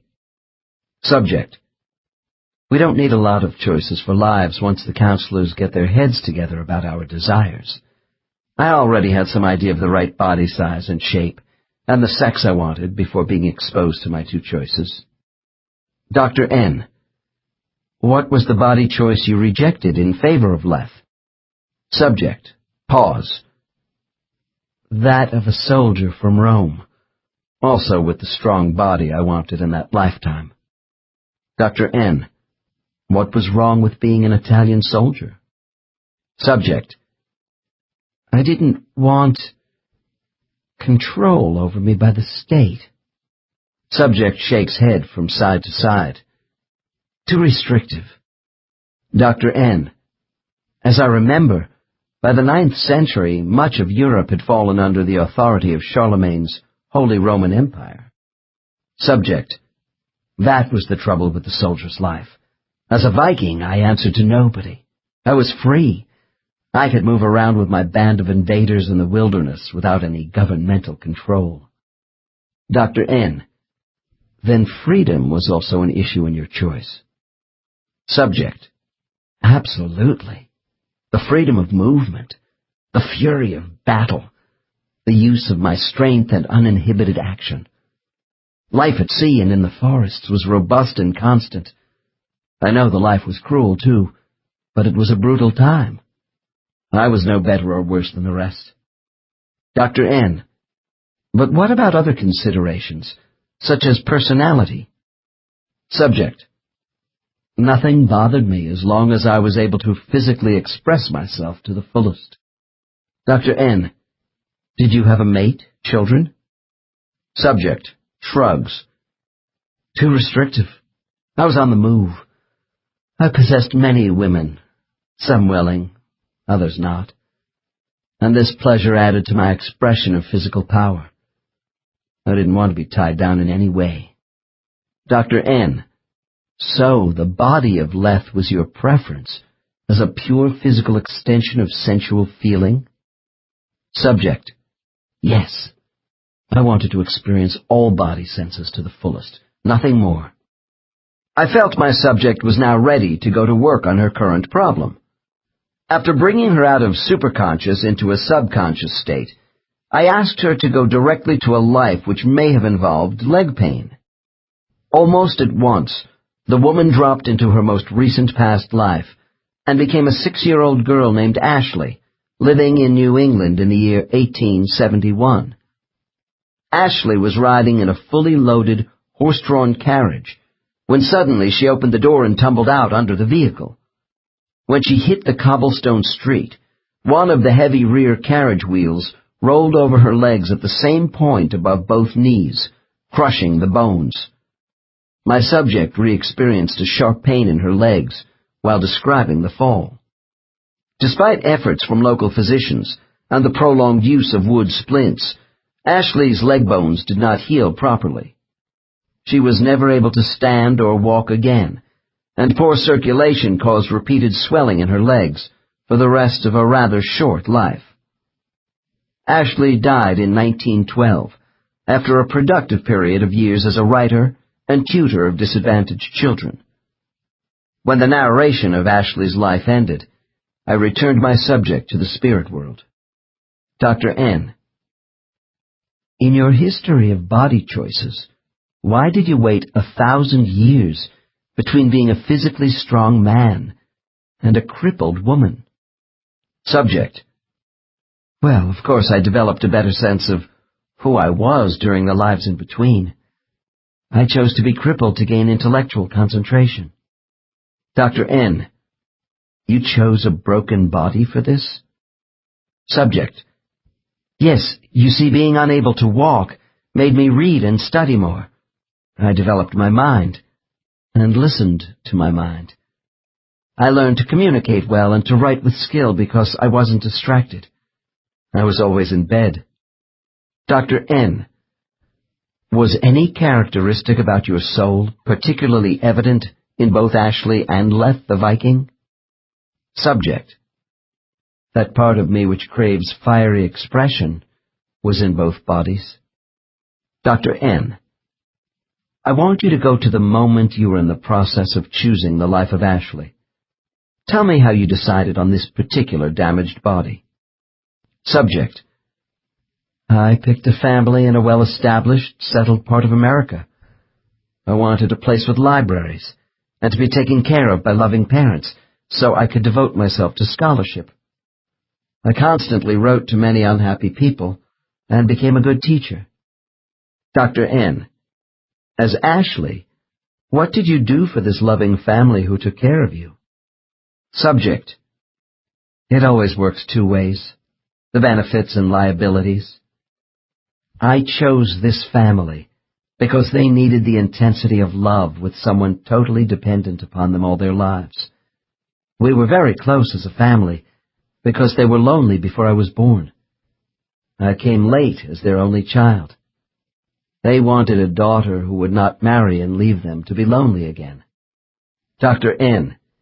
So it was a trade-off. Subject. Most definitely. Dr. N. Then let's track this decision further back to the place of life selection. When your soul first saw Ashley's life, did you see the details of your carriage accident then? Subject. Of course, but it wasn't an accident. It was supposed to happen. Dr. N. Once you came to Earth, who was responsible for the fall? Was it your soul mind or Ashley's biological mind? Subject. We worked in unison. She was going to be fooling with the carriage door handle, and I capitalized on that. Dr. N. Tell me what was going through your soul mind in the life selection room when you saw the scene of Ashley falling and being injured. Subject. I thought about how this crippled body could be put to good use. I had some other choices for body injuries, but I preferred this one because I didn't want to have the capability for much movement. Dr. N. I want to pursue the issue of causality here. Would Ashley have fallen anyway if she had a soul other than your own? Subject. Defensively. We were right for each other. Dr. N. That doesn't answer my question. Subject. Long pause. There are forces beyond my knowledge as a spirit. When I saw Ashley for the first time, I was able to see her without me. Healthy. Older. Another life possibility. Dr. N. Now we are getting somewhere. Are you saying if Ashley had begun her life with another soul entity, that she might not have fallen at all? Subject. Yes. That's a possibility. One of many. She could also have been less severely injured, with the ability to walk on crutches. Dr. N.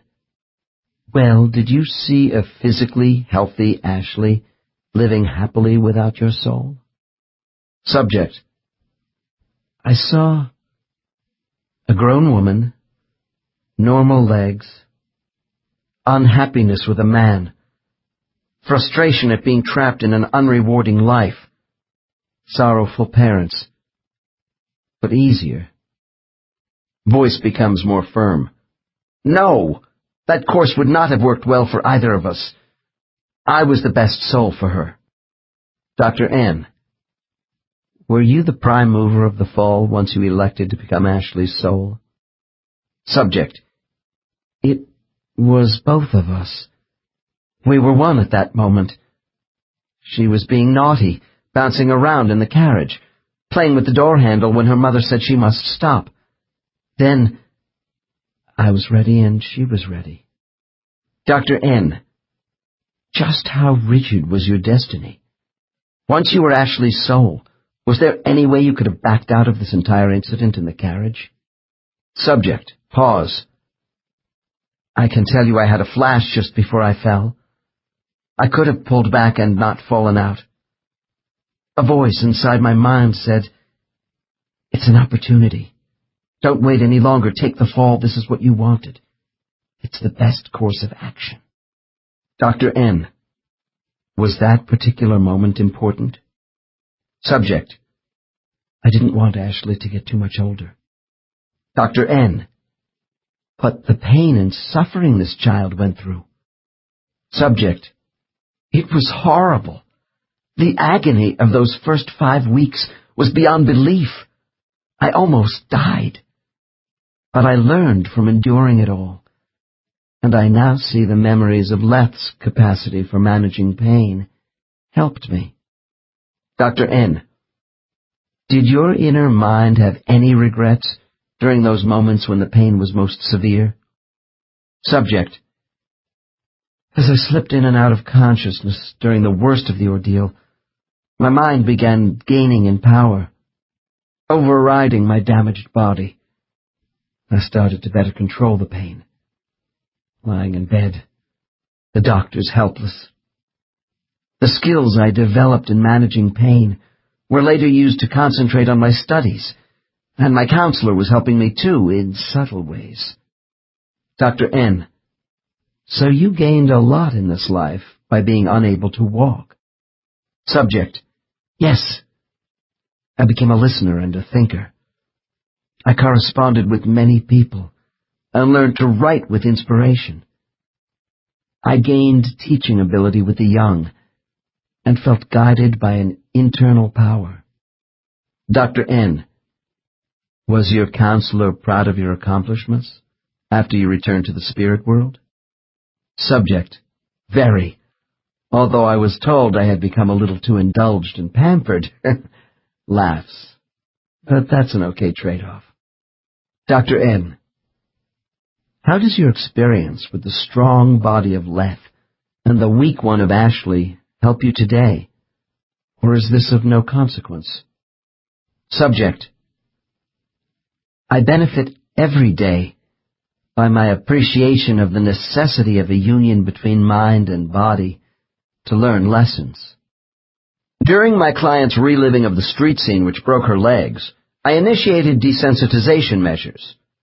At the close of our session together, I then deprogrammed her generational memory of leg pain entirely. This woman later notified me she has had no further pain and regularly enjoys playing tennis. The two past lives I have represented in this case were largely devoted to physical choices for soul actualization in two quite different environments.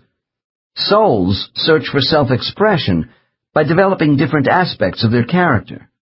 Regardless of what physical or mental tools are used through the use of many bodies, the laws of karma will prevail. If the soul chooses one extreme, somewhere down the line this will be counterbalanced by an opposite choice to even out development. The physical lives of Leth and Ashley are examples of karmic compensation. The Hindus believe a rich man sooner or later must become a beggar for his soul to develop adequately. By surviving different challenges, our soul identity is strengthened.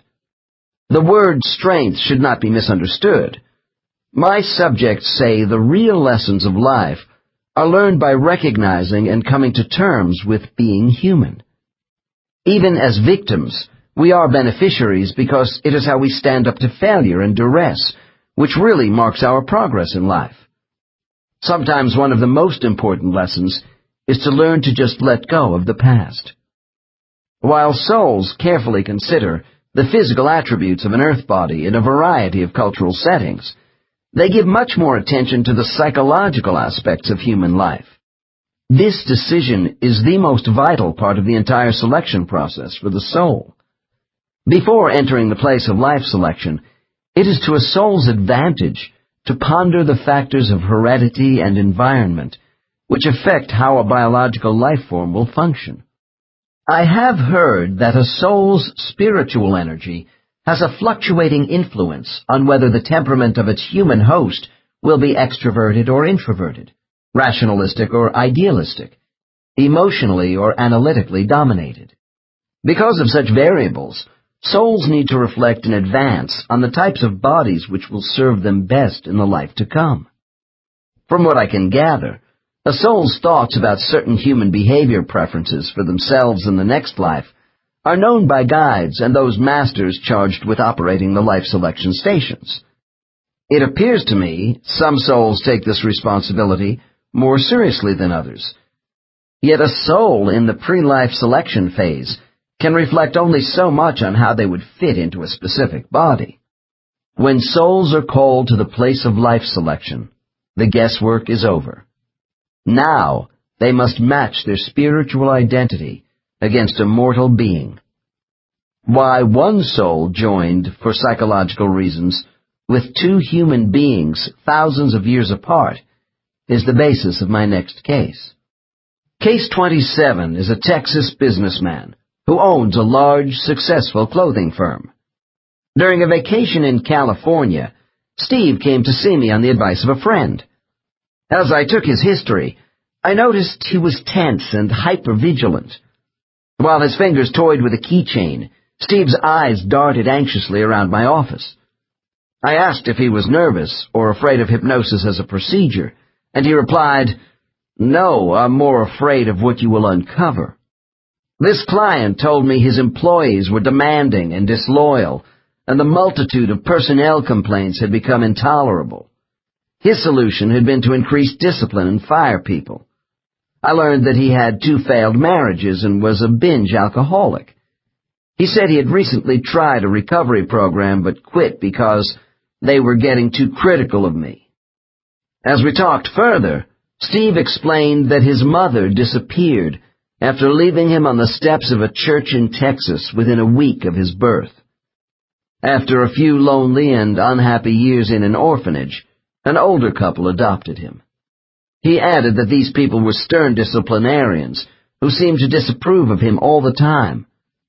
Leaving home in his teens, Steve had many scrapes with the law and once attempted suicide. I found this client's personality to be overly assertive and untrusting of authority. His anger was rooted in feelings of isolation and abandonment issues. Steve said he felt like he was losing control over his life and was willing to try anything to find the real me. I agreed to short-term exploration of his unconscious mind if he would consider seeing a therapist later in his own town for sustained counseling. As this case unfolds, we will see how Steve's soul maintains its identity while responding to physical life in a human body. The intensity of this association is increased in hypnosis when my subjects discuss their motives for body selection. One reason why I have used this case is to expose a difficult barrier to discovering our identity, that of childhood trauma. Souls who unite with people that develop early personality disorders deliberately set themselves up for a difficult life. Before taking my client into the spirit world to learn why his soul chose this life, it was necessary to relive his early childhood memories. In the short excerpt which begins this case, this subject will see his real mother again. It is one of the most poignant scenes I have ever facilitated. Case 27. Dr. N. You are now a baby in the first week of life, and your mother is seeing you for the last time. It doesn't matter that you are a baby, because your inner adult mind knows everything that is going on. Describe to me exactly what transpires. Subject. Subject starts to shake.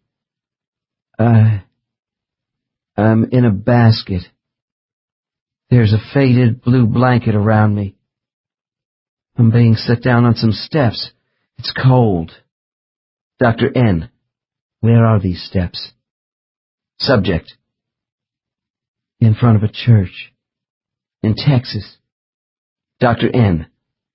Who is setting you down on the church steps? Subject. The shaking increases. My mother is bending down over me, saying goodbye. Begins to cry. Dr. N. What can you tell me about your mother's reason for leaving you? Subject. She is young. Not married to my father. He is already married. She is crying. I can feel her tears falling on my face. Dr. N. Look up at her. What else do you see? Subject. Chokes. Flowing black hair. Beautiful. I reach up and touch her mouth. She kisses me.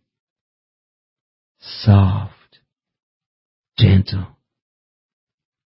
She is having a terribly hard time leaving me here. Dr. N. Does she say anything to you before leaving? Subject. Subject can now hardly talk. I must leave you for your own good. I have no money to take care of you. My parents won't help us. I love you. I will always love you and hold you in my heart forever. Dr. N. What happens then? Subject. She takes hold of a heavy door knocker. It has an animal on it. And bangs on the door. We hear footsteps coming. There she is gone. Dr. N. What do your inner thoughts tell you about all you have seen? Subject, almost overcome by emotion. Oh, she wanted me after all. Didn't want to leave me. She loved me. Dr. N. I place my hand on the subject's forehead and begin a series of post-hypnotic suggestions, which end with the following instructions. Steve, you will be able to recall this subconscious memory in your conscious mind. You will retain this picture of your mother for the rest of your life. You now know how she truly felt about you, and that her energy is still with you. Is this clear? Subject.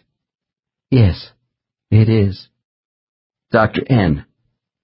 Now, move forward in time and tell me how you feel about your foster parents. Subject. Never satisfied with me. Made me feel guilty about everything. Controlling and judging me. Subject's face is dripping wet with tears and perspiration.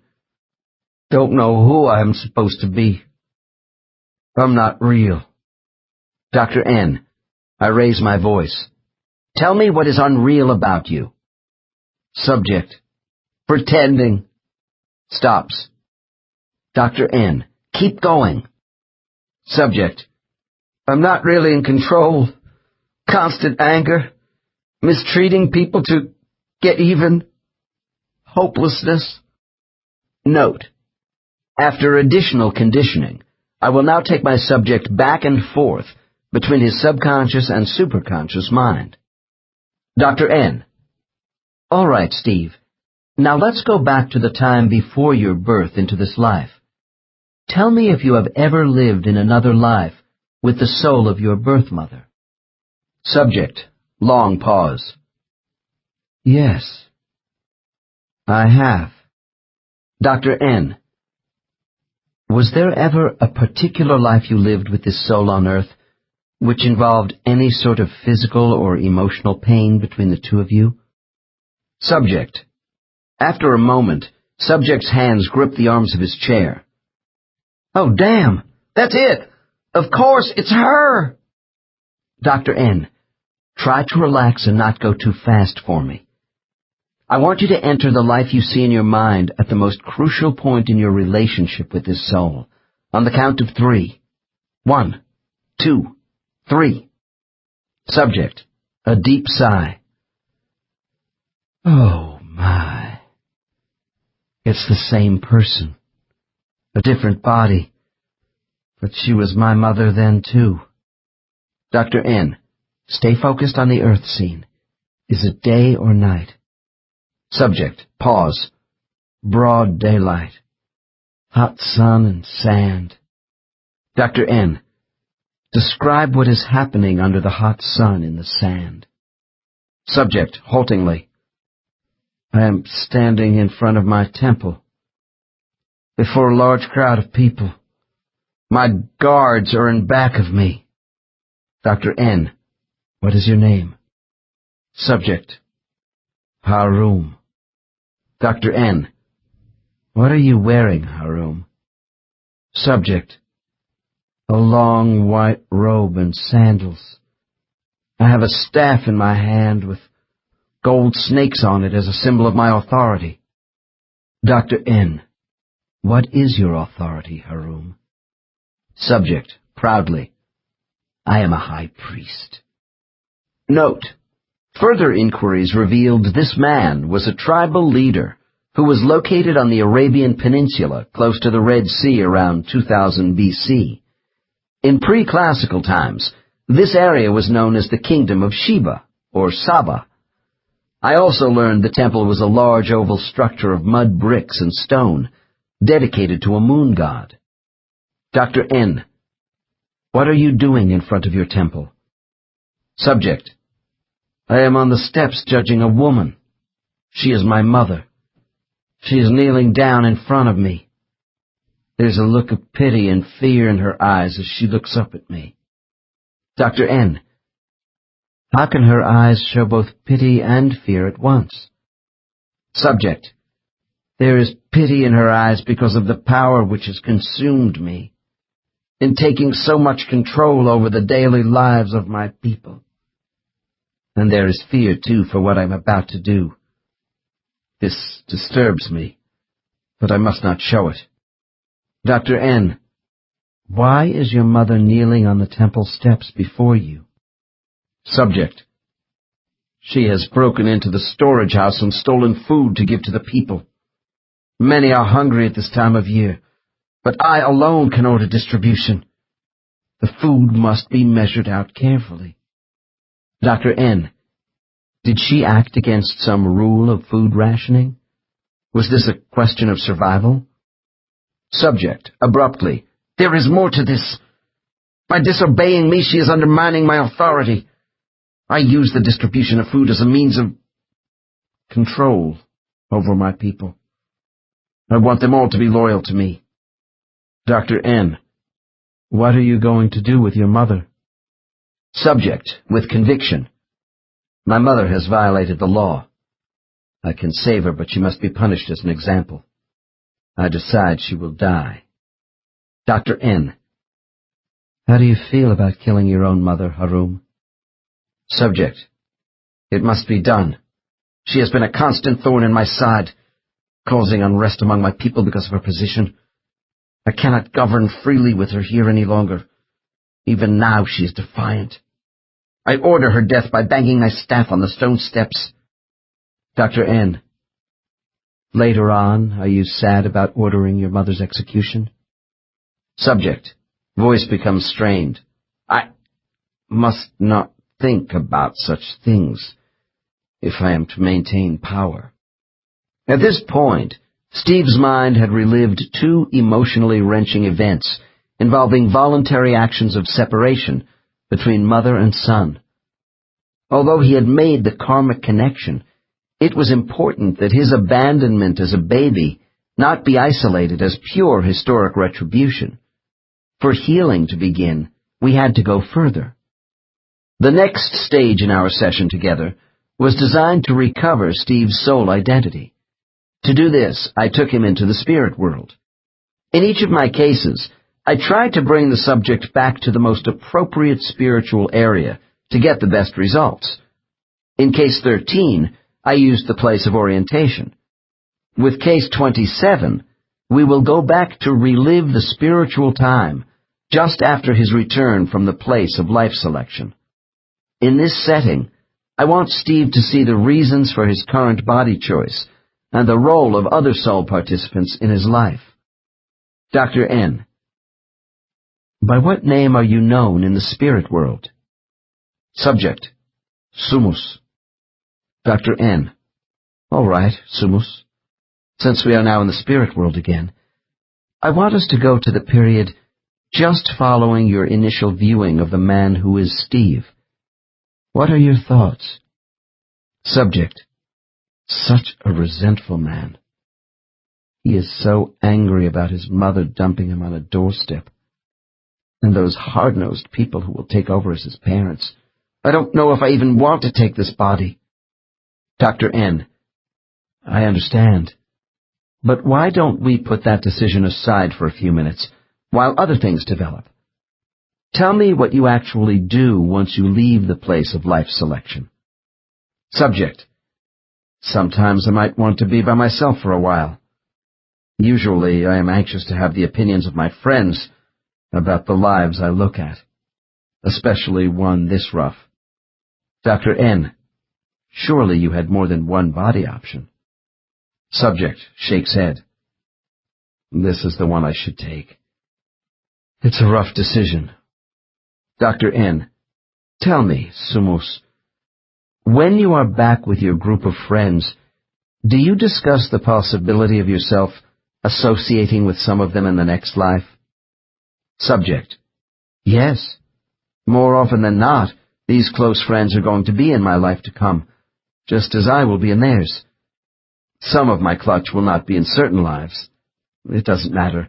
We all discuss our next life with each other. I want to get their ideas on details. You see, we all know each other so well, our strengths and weaknesses, former successes and failures, what to watch out for, that kind of thing. Dr. N. Did you discuss with them any details about the kind of person you should be in your next life before actually going to the place of life selection? Subject. Oh, yeah, in a roundabout way, nothing concrete. Now that I have seen Steve and who the others might be in relation to him in this life, there are reservations. So I talked to Jor. Dr. N. Is Jor your guide? Subject. Yes. He listened a lot to what I had to say about who I thought I should be before I was sent to the place where we look at lives. Dr. N. Okay, Sumus. You have just returned to your primary cluster group from the place of life selection. What do you do first? Subject. I talk about this guy Steve who is so unhappy. No real mother, all that stuff. What kinds of people will be around him, their plans too. It must fit all together for us. Dr. N. You mean which souls are going to take certain bodies? Subject. Right. We need to firm that up. Dr. N. Are soul assignments still negotiable at this point?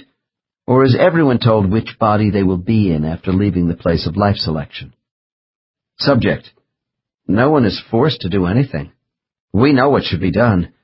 Jor and the others help us make adjustments. They are sent in to round out the picture. Subject's face becomes grave. Dr. N. Is something bothering you at this moment, Sumus? Subject, in a cheerless manner.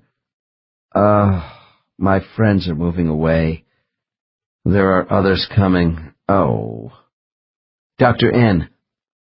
I gather some deliberations are about to occur with other souls. Try to relax as best you can. On my command, you will clearly relate to me everything that is happening. Do you understand? Subject, nervously. Yes. Dr. N. Begin. How many entities do you see? Subject. There are 4 of them coming over to me. Jor is one of them. Dr. N. Who is first? Subject. Subject grabs my hand. It's Ione. She wants to be my mother again. Dr. N. Is this the soul of the woman who is Harum's and Steve's mother? Subject. Yes, she is. Oh, I don't want to. Dr. N. What's going on? Subject. Ione is telling me it's time for us to settle things, to be in a disordered life as mother and son again. Dr. N. But Sumus, didn't you know this at the place of life selection, when you viewed Steve's mother taking her baby to the church? Subject. I saw the people, the possibility. It was still an abstract consideration. It wasn't actually me yet. I guess I need more convincing because Ione is here for a reason. Dr. N. I take it none of these newly arrived entities is from your own clutch. Subject. Sighs. No, they are not. Dr. N. Why did you and Ione wait 4,000 Earth years before discussing a balancing out of your treatment of her in Arabia? Subject. Earth years mean nothing. It could have been yesterday. I just wasn't ready to offset the harm I did to her as Harum. She says the circumstances are right for this exercise now. Dr. N. If your soul joins with the body of Steve in Texas, will Ione consider this karmic payment for your debt? Subject. Pause. My life as Steve is not supposed to be a punishment. Dr. N. I'm glad you see that. So what is the lesson to be learned? Subject. To feel what desertion is like in a family relationship. Deliberate severing. Dr. N. The severing of the mother and son bond by deliberate action? Subject. Yes. To appreciate what it is like to be cast off.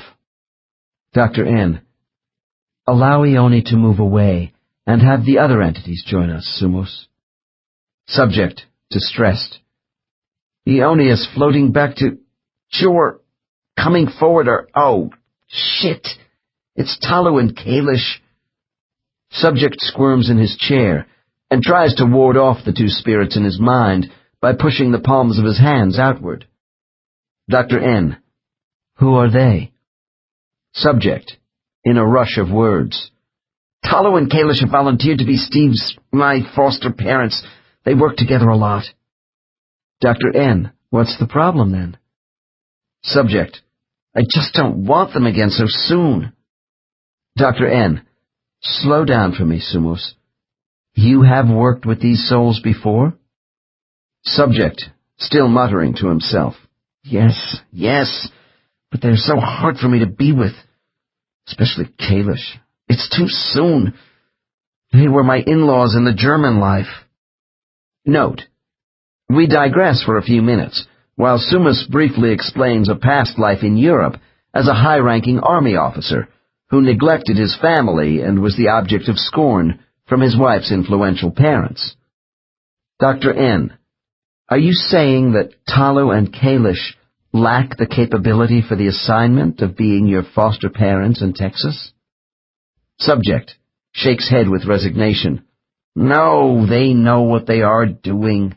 It's just that with Kalish, it's always a rough ride. She chooses to be people who are critical, demanding, cold. Dr. N. Does she always present that sort of behavior in human bodies? Subject. Well, that's her style with me. Kalish is not a soul who engages easily with others. She is independent and very determined. Dr. N. How about Talu as your adoptive father? Subject. Stern. Allows Kalish to lead. Can be too detached. Emotionally private. I'm going to really rebel against them this time. Dr. N. Okay, but will they teach you something? Subject. Yes, I know they will, but I am still arguing about it. Jor and Ione come over. Dr. N. What do you say next at this conference? Subject. I want Ione to be my foster mother. They all laugh at me. Jor won't buy my explanations. He knows I am close to Ione. Dr. N. Do they make fun of you, Sumos? Subject. Oh, no, it's not that way at all. Talu and Kalish question my reluctance to tackle my faults with them. Dr. N. Well, I was getting the impression you thought these souls were ganging up on you to force a decision to join with the Texas baby. Subject. That's not how it goes here. We are discussing my misgivings about the life itself. Dr. N. But I thought you didn't like Talu and Kalish. Subject. They know about me. I need strict people or I ride over them. Everyone here sees I have a tendency to indulge myself. They convince me an easy life without them will be like treading water. Both of them are very disciplined. Dr. N. Well, it sounds like you have about made up your mind to go with them into the Texas life. Subject. Musing. Yes. They are going to make a lot of demands on me as a child. Kalish sarcastic. Talu a perfectionist. Losing Ione. It's going to be a rough ride. Dr. N. What will playing the roles of your parents do for Talu and Kalish? Subject: Kailash and Talu are in different configurations than me. I'm not supposed to get all muddled up in their business. It has something to do with their being rigid people and overcoming pride. Dr. N: When you are on Earth, does your soul mind always know the reason why certain people who influence you positively or negatively are significant in your life? Subject: Yes, but that doesn't mean the person I am in that life understands what my spirit knows. Smiles. That's what we should be able to figure out on Earth. Dr. N: Which is what we are doing now. Subject: Yeah, and I am cheating a little with you helping, but it's okay. I can use it. It does seem an enigma that the knowledge of who we really are as souls is so difficult for many of us to reach through our conscious minds. By now, I'm sure the reader has discerned that even in a superconscious state, we do retain the ability to observe ourselves with a portion of the critical center of our conscious mentality. Assisting clients in reaching their inner selves by linking all facets of the mind is the most important part of my work in hypnotherapy. I want Steve to gain insight into the motives for his behavior by understanding his soul. The dialogue which follows provides us with further disclosures as to why Sumus integrated into Steve's body. The spiritual conference with Jor, Ioni, Talu, and Kailash is over, and I have taken Sumus to a quiet setting in the spirit world for this discussion. Dr. N: Tell me, Sumus, how much of who you really are as a soul identity is reflected in the human beings you have occupied? Subject: Quite a lot, but no two bodies are alike. Laughs. Good body and soul mergers don't always happen, you know. I remember some of my former bodies more fondly than others. Dr. N: Would you say your soul dominates or is subordinated by the human brain? Subject: That's difficult to answer, because there are subtle differences with the brain of each body which affects how we exhibit ourselves from that body. A human would be pretty vacant without us. We treat Earth bodies with respect, though. Dr. N: What do you think human beings would be like without souls? Subject: Oh, dominated by senses and emotions. Dr. N: And you believe each human brain causes you to react differently? Subject: Well, that which I am is able to utilize some bodies better than others. I don't always feel fully attached to a human being. Some physical emotions are overpowering, and I am not so effective. Dr. N: Such as the high level of rage displayed by Steve's temperament, perhaps affected by the central nervous system of this body? Subject: Yes, we inherit these things. Dr. N: But you knew what Steve would be like before you chose his body? Subject, in disgust: That's right, and it's typical of how I can make a bad situation worse. I am able to interpret only when the storms of the human mind are quiet, and yet I want to be stormy people.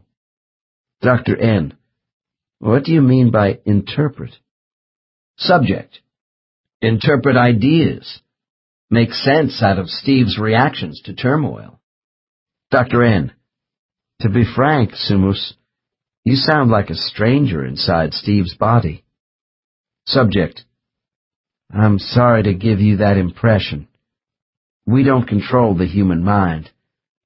We try by our presence to elevate it, to see meaning in the world, and to be receptive to morality, to give understanding. Dr. N: That's all very well, but you use human bodies for your own development too, don't you? Subject: Sure, it's a blending. We give and take with our energy. Dr. N: Oh, you tailor your energy to fit a host body? Subject: It would be better to say I use different facets of expression depending on the emotional drives of each body. Dr. N. Let's get specific, Sumus. What is going on between you and Steve's brain at this time on Earth? Subject. I have felt submerged. Sometimes my energy is tired and unresponsive to so much negativity. Dr. N. Looking back to your choices of Harum, Steve, and those other human bodies in between, do they all have traits in common which attracted you? Subject. Long pause. I am a contact entity. I seek humans who involve themselves aggressively with others. Dr. N. When I hear the word aggression, this means hostility to me, as opposed to being assertive. Is this what you intended to say? Subject. Pause. Well, I'm attracted to those who influence other people, vigorously, at full tilt. Dr. N. Are you a soul who enjoys controlling other people? Subject. I wouldn't say control exactly. I avoid choosing to be people who have no intense involvement with those around them. Dr. N. Sumus, aren't you being controlling when you try to direct other souls in their lives? Subject. No response. Dr. N. What would Jor say about your human relationships? Subject. That I like power as a means of influencing the acts of humans who are decision-makers. That I crave social and political groups where I lead. Dr. N. So you would not enjoy being in a human body which was quiet and unassuming? Subject. Definitely not. Dr. N. I push harder. Sumus, isn't it true you took pleasure in the way you were a part of Harum's misuse of power in Arabia, and that you gained satisfaction as Steve from mistreating your employees in Texas? Subject. Loudly. No, that isn't true. Things get out of hand easily when you try to lead humans. It's the conditions on Earth which screw everything up. It isn't all my fault. Dr. N. Is it possible that both Harum and Steve became more extreme in their conduct because your soul was with them? Subject. Heavily. I haven't done well. I know that. Dr. N. Look, Sumus, I hope you know I don't think you are a bad soul, but maybe you are easily seduced by the trappings of human authority, and you have now become someone who feels in conflict with society. Subject. Disturbed. You are beginning to sound like Jor. Dr. N. I don't presume to be doing that, Sumus. Perhaps Jor is helping us both to understand what is going on inside you. Subject. Probably. Steve and I have reached a productive stage of contact with his soul. I addressed this subject as if he were two people, while tightening the bowstring between his conscious and unconscious self. After applying additional conditioning to pull these two forces closer together, I close our session with a final series of questions. It is important his mind not be allowed to drift or his memories to become dissociated. To foster responsiveness, my questions are confrontive and spoken rapidly to increase the tempo of my subject's answers. Dr. N. Sumus, begin by telling me why you originally accepted Steve's body. Subject. To rise above my attraction for leading others, always wanting to be in charge. Dr. N. Is your soul identity in conflict with the direction Steve's life has taken? Subject. I don't like that part of him which is fighting to be on top and at the same time having thoughts of escape by self-destruction. Dr. N. If this is a contradiction for you, why does it exist? Subject. Childhood. Sadness. Stops. Dr. N. Who am I listening to now? Sumus, why aren't you more active in helping yourself, as Steve, overcome the shame of abandonment by Ione, and your anger from an unloving childhood with Talu and Kalish? Subject. I am grown now, and managing others won't let people hurt me anymore. Dr. N. Sumus, if you and Steve are now speaking to me as one intelligence, I want to know why your lifestyle is so self-destructive. Subject. Long pause. Because my weakness is using power for self-preservation on Earth. Dr. N. Do you feel if you were less controlling of people as an adult, life would revert to the way you were treated as a child? Subject. Angrily. Yes! Dr. N. And when you don't get self-gratification from the body of your choice, what do you do as a soul? Subject. I tune out. Dr. N. I see. And how is this accomplished, Sumus? Subject. By not being too active. Dr. N. Because you are intimidated by a body in an emotional tailspin? Subject. Well, I go into a shell. Dr. N. So you use avoidance in not actively dealing with the major lesson you came to Earth to learn. Subject. Uh-huh. Dr. N. Steve, your adoptive parents were rough on you, weren't they? Subject. Yes. Dr. N. Do you now see why? Subject. Pause. To know what being constantly judged is like. Dr. N. What else? Subject. To overcome and be whole. Bitterly. I don't know. Dr. N. I think you do know, Steve. Tell me about the damaged self you present to people around you.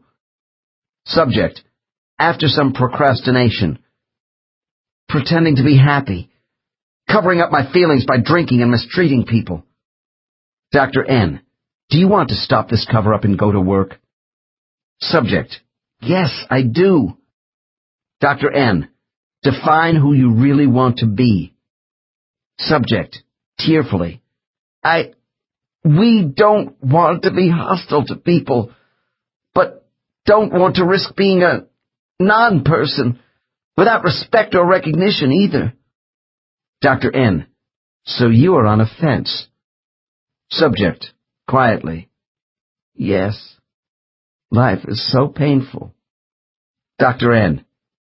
Do you think this is an accident? Subject. No. I see it isn't. Dr. N. Steve and Sumus, repeat after me. I'm going to give back the pain of Ione, Talu, and Kalish, which they gave to me for my own good, and get on with my life by becoming the identity I really want to be. Subject repeats these words 3 times for me. Dr. N. Steve, what are you going to do about revealing yourself in the future and taking responsibility for improvement? Subject, after a couple of false starts. Learn to be more honest. Dr. N. And to trust that you are not a victim of society? Subject. Yes. This case ended with my reinforcing Steve's understanding of who he really is and his mission in life. I wanted to help liberate him as a person of value, with a contribution to make in society. We talked about his love and fear choices, as well as the necessity to get in touch with himself frequently. I felt we had laid the groundwork for his dealing with resentment and a lack of intimacy. I reminded Steve of the need for follow-up counseling. About a year later, he wrote to tell me his recovery was going well, and that he had found the lost child within himself. Steve realized his past mistakes were not failures, but the means to improvement. Case 27 demonstrates how the hard tasks we set for ourselves often begin in childhood. This is why considerable weight is given to family selection by the soul. The idea that each of us voluntarily agreed to be the children of a given set of parents before we came into this life is a difficult concept for some people to accept. Although the average person has experienced love from his or her parents, many of us have unresolved, hurtful memories of those near to us who should have offered protection and did not. We grow up thinking of ourselves as victims of biological parents and family members whom we inherited without any choice in the matter. This assumption is wrong. When clients tell me how much they suffered from the actions of family members, my first question to their conscious mind is, if you had not been exposed to this person as a child, what would you now lack in understanding? It may take a while, but the answer is in our minds. There are spiritual reasons for our being raised as children around certain kinds of people, just as other people are designated to be near us as adults. To know ourselves spiritually means understanding why we joined in life with the souls of parents, siblings, spouses, and close friends. There is usually some karmic purpose for receiving pain or pleasure from someone close to us. Remember, along with learning our own lessons, we come to Earth to play a part in the drama of others' lessons as well. There are people who, because they live in a terrible environment, suspect the spirit world of not being a center of divine compassion. However, it is the ultimate in compassion when beings who are spiritually linked to each other come forward by prior agreement into human lives involving love-hate relationships. Overcoming adversity in these relationships may mean we won't have to repeat certain abrasive alliances in future lives. Surviving such trials on Earth places us into a heightened state of perception with each new life and enhances our identity as souls. People in trance may have trouble making a clear distinction between their soul identity and human ego. If the human personality has little structure beyond the five senses and basic drives for survival without ensoulment, then the soul is our total personality. This means, for example, that one could not have a human ego which is jealous and also possess a soul which is not jealous. Yet my cases indicate there are subtle variations between their soul identity and all that is manifested by the human personalities of many host bodies. Case 27 showed similarities and differences in the personalities of Harum and Steve. Our constant soul self seems to be a governing agent of human temperament, but we may express ourselves differently with each body. The souls of my subjects apparently select bodies which try to match their character flaws with human temperament for specific growth patterns. In one life, an overly cautious, low-energy soul might be disposed to blending with a quiet, rather subdued human host. This same soul, encouraged to take greater risks in another life, could choose to work more in opposition to its natural character by melding with a temperamentally high-strung, aggressive body type on Earth. Souls both give and receive mental gifts in life through a symbiosis of human brain cells and intelligent energy. Deep feelings generated by an eternal consciousness are conjoined with human emotion in the expression of one personality, which is as it should be. We don't need to change who we are in relation to life's experiences, only our negative reactions to these events. Asian Buddhists say enlightenment is seeing the absolute soul ego reflected in the relative human ego and acting through it during life. In the chapters on beginning, intermediate, and advanced soul levels, I gave case samples of soul maturity. I think souls do demonstrate their own patterns of ego in the bodies they inhabit, and they exert a powerful influence over body performance. However, making hasty judgments on a soul's maturity based solely on behavioral traits has its pitfalls. The design plan of souls could include holding parts of their energy in reserve in some lives. Sometimes a negative trait is selected by an otherwise developed soul for special attention in a certain body. We have seen how a soul selects the person with whom it wishes to associate in a given life. This does not mean that it has absolute control over that body. In extreme cases, a fractured personality struggling with internalized conflicts may result in a dissociative reaction to reality. I feel that this is a sign the soul is not always able to regulate and unify the human mind. I have mentioned how souls may become so buried by human emotion in bodies which are unstable that by the time of death they are contaminated spirits. If we become obsessed by our physical bodies, or carried along on an emotional roller coaster in life, the soul can be subverted by its outer self. Many great thinkers in history believed the soul can never be fully homogeneous with the human body, and that humans have two intellects. I consider human ideas and imagination as emanating from the soul, which provides a catalyst for the human brain. How much reasoning power we would have without souls is impossible to know, but I feel that the attachment of souls to humans supplies us with insight and abstract thought. I view the soul as offering humans a qualitative reality, subject to conditions of heredity and environment. If it is true that every human brain has a host of biological characteristics, including raw intelligence and the facility for invention, which are separate from the soul, then choosing our body raises an important question. Do souls choose bodies whose intellectual capabilities match their own development? For instance, are advanced souls drawn to human brains with high intelligence? In looking at the scholastic and academic achievements of my clients, I find there is no more correlation here than with an immature soul being inclined to bodies with lower intellectual aptitudes.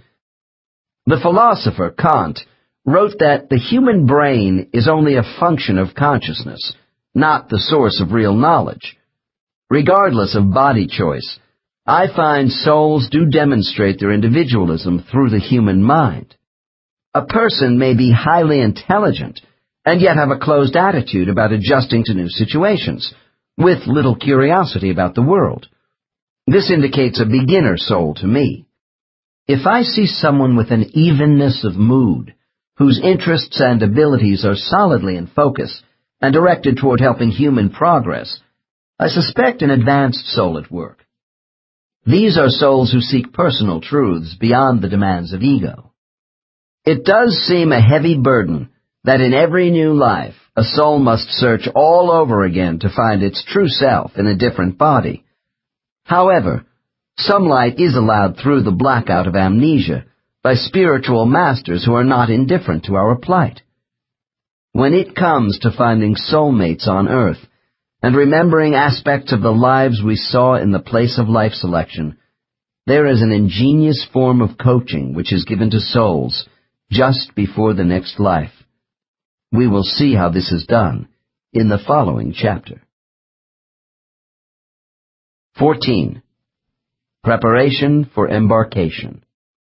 After souls have completed their consultations with guides and peers about the many physical and psychological ramifications of a new life and body choice, the decision to incarnate is made. It would be logical to assume that they would then go immediately to Earth. This doesn't happen before a significant element of preparation occurs. By now, I'm sure it is understood that souls returning from the place of life selection must not only sort out the best choice of who they are going to be in their next life, but coordinate this decision with other players in the coming drama. Using the analogy of life as being one big stage play, we will have the lead role as an actor or actress. Everything we do in the play affects other minor characters, minor because they are not us, in the script. Their parts can be altered by us and ours by them because script changes, the result of free will, can be made while the play is in progress. Those souls who are going to have a close association with us on the stage of life represent our supporting cast, each with prominent roles. But how will we know them? The issue of how to find soulmates and other important people in their lives is of paramount concern with many clients who come to me seeking hypnotic regression. Eventually, most of my subjects answer their own questions in superconsciousness because finding these souls was an integral part of their preparations for leaving the spirit world. The space souls go to for this in the spirit world is commonly called the place of recognition, or recognition class. I am told the activity here is like cramming for a final exam. As a result, my subjects also use the term prep class to describe this aspect of spiritual reinforcement that occurs just before their souls embark on the passage back to Earth. The next case represents this experience. In order to clearly understand what is behind the spiritual activity of a recognition class, perhaps the word soulmate ought to be defined. For many of us, our nearest and dearest soulmate is our spouse. Yet, as we have seen in previous cases, souls of consequence in our lives may also be other family members or a close friend. The amount of time they are with us on earth can be long or short. What matters is the impact they have on us while here. At the risk of oversimplifying a complex issue, our relationships can be divided into a few general categories. First, there is the kind of relationship involving love which is so deep that both partners genuinely don't see how each could live without the other. This is a mental and physical attraction which is so strong neither partner doubts that they were meant for each other. Second, there are relationships based upon companionship, friendship, and mutual respect. Finally, we have associations based largely upon more casual acquaintances, which offer some purposeful ingredient to our life. Thus, a soulmate can take many forms, and meeting people who fall into one of these categories is no game of Russian roulette. Soulmates are designated companions to help you and themselves accomplish mutual goals, which can best be achieved by supporting each other in various situations. In terms of friends and lovers, identity recognition of kindred spirits comes from our highest consciousness. It is a wonderful and mysterious experience, both physically and mentally. Connecting with beings we know from the spirit world, in all sorts of physical disguises, can be harmonious or frustrating. The lesson we must learn from human relationships is accepting people for who they are without expecting our happiness to be totally dependent upon anyone. I have had clients come to me with the assumption that they are probably not with a soulmate because of so much turmoil and heartbreak in their marriages and relationships. They fail to realize that karmic lessons set difficult standards for each of us, and painful experiences involving the heart are deliberate tests in life. They are often of the hardest kind. Whatever the circumstances, relationships between people are the most vital part of our lives. Is it coincidence, ESP, déjà vu, or synchronicity when the right time and place come together and you meet someone for the first time who will bring meaning into your life? Was there a fleeting, forgotten memory, something familiar tugging at the back of your mind? I would ask the reader to sort through these memories involving a distinctive first encounter with someone important in the past. Was it at school? Did this individual live in your neighborhood? How about meeting him or her at work or during some recreation? Did someone introduce you, or was it a chance meeting? What did you feel at that moment? I hate to tamper with your fond recollections of a supposedly spontaneous past meeting, but such descriptions as chance, happenstance, or impulse aren't applicable to crucial contacts. This makes them no less romantic. In cases involving soulmates, I have heard many heartfelt accounts of close spiritual beings who journeyed across time and space to find each other as physical beings at a particular geographic spot on Earth at a certain moment. It is also true our conscious amnesia can make meeting significant people difficult, and we may take a wrong turn and miss the connection at some juncture. However, there can be a prearrangement here for backup contingencies. In the case which follows, I will begin the dialogue at a point in the session where I am asking my subject about his spirit world activity just before rebirth into his present life. Case 28. Dr. N. Is it close to the time when you will be leaving the spirit world for another life? Subject. Yes. I'm about ready. Dr. N. After you left the place of life selection, was your soul mind made up as to who you would be and the people you were to meet on Earth? Subject. Yes. Everything is beginning to come together for me. Dr. N. What if you had second thoughts about your choice of a time frame or a particular human body? Could you back out? Subject, sighs. Yes, and I have done that before. We all have. At least the people I know. Most of the time it's intriguing to think about being alive on Earth again. Dr. N. But what if you resisted coming back to Earth shortly before you were due to incarnate? Subject. It's not that rigid. I would always discuss the possibilities. My concerns for a new life with my tutor and companions before making a firm commitment.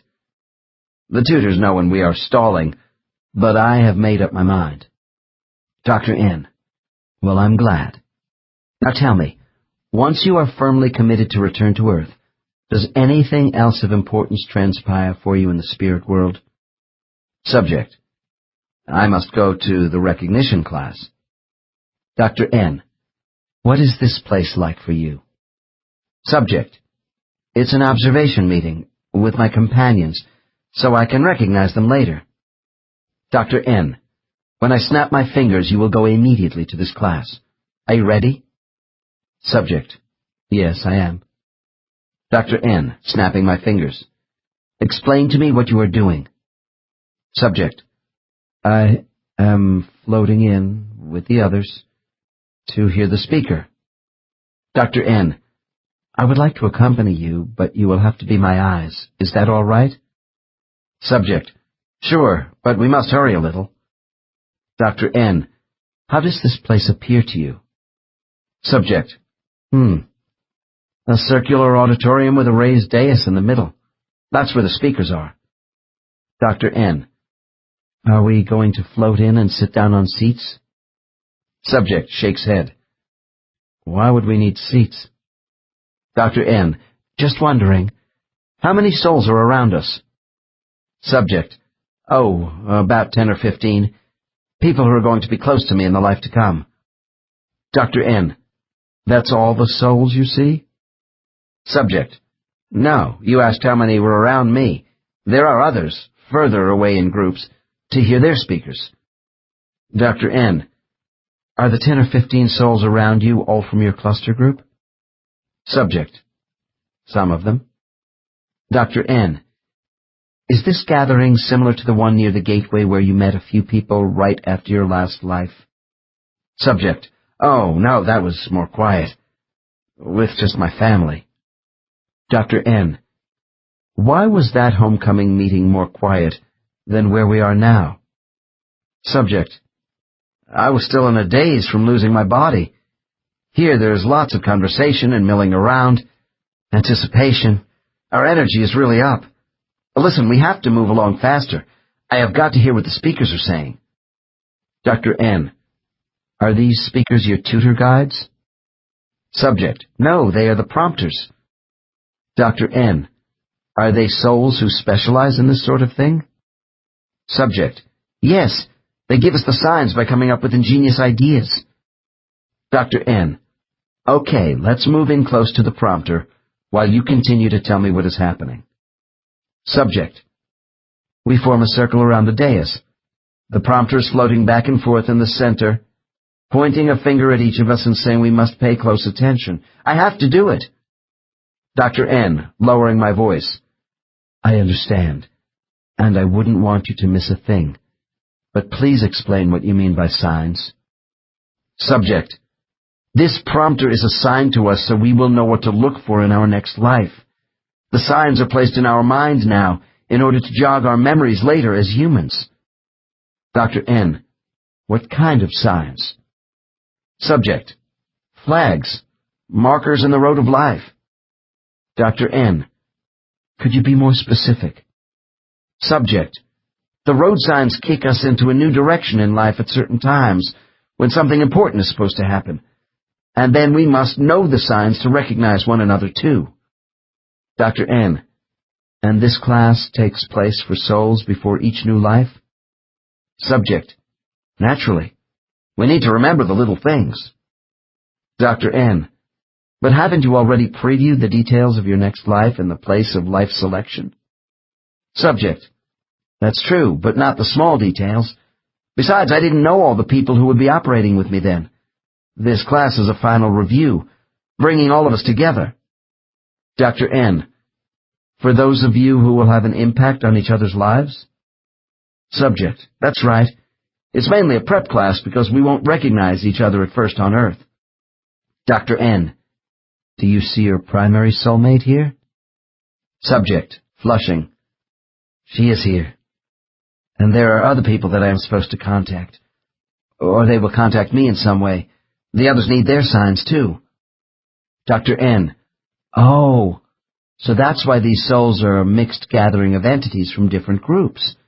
They are all going to play some significant role in each other's new life. Subject, impatiently. Yes, but I can't listen to what is going on with you talking. Shh. Dr. N, lowering my voice again. All right. On the count of 3, I am going to hold this class in suspension for a few minutes, so you won't miss anything. Softly. 1, 2, 3. The speaker is now quiet while you are going to explain a little more about the flags and the signs. Okay? Subject. I guess so. Dr. N. I am going to call these signs memory triggers. Are you telling me there will be special triggers for each of these people with you? Subject. That's why we have been brought together.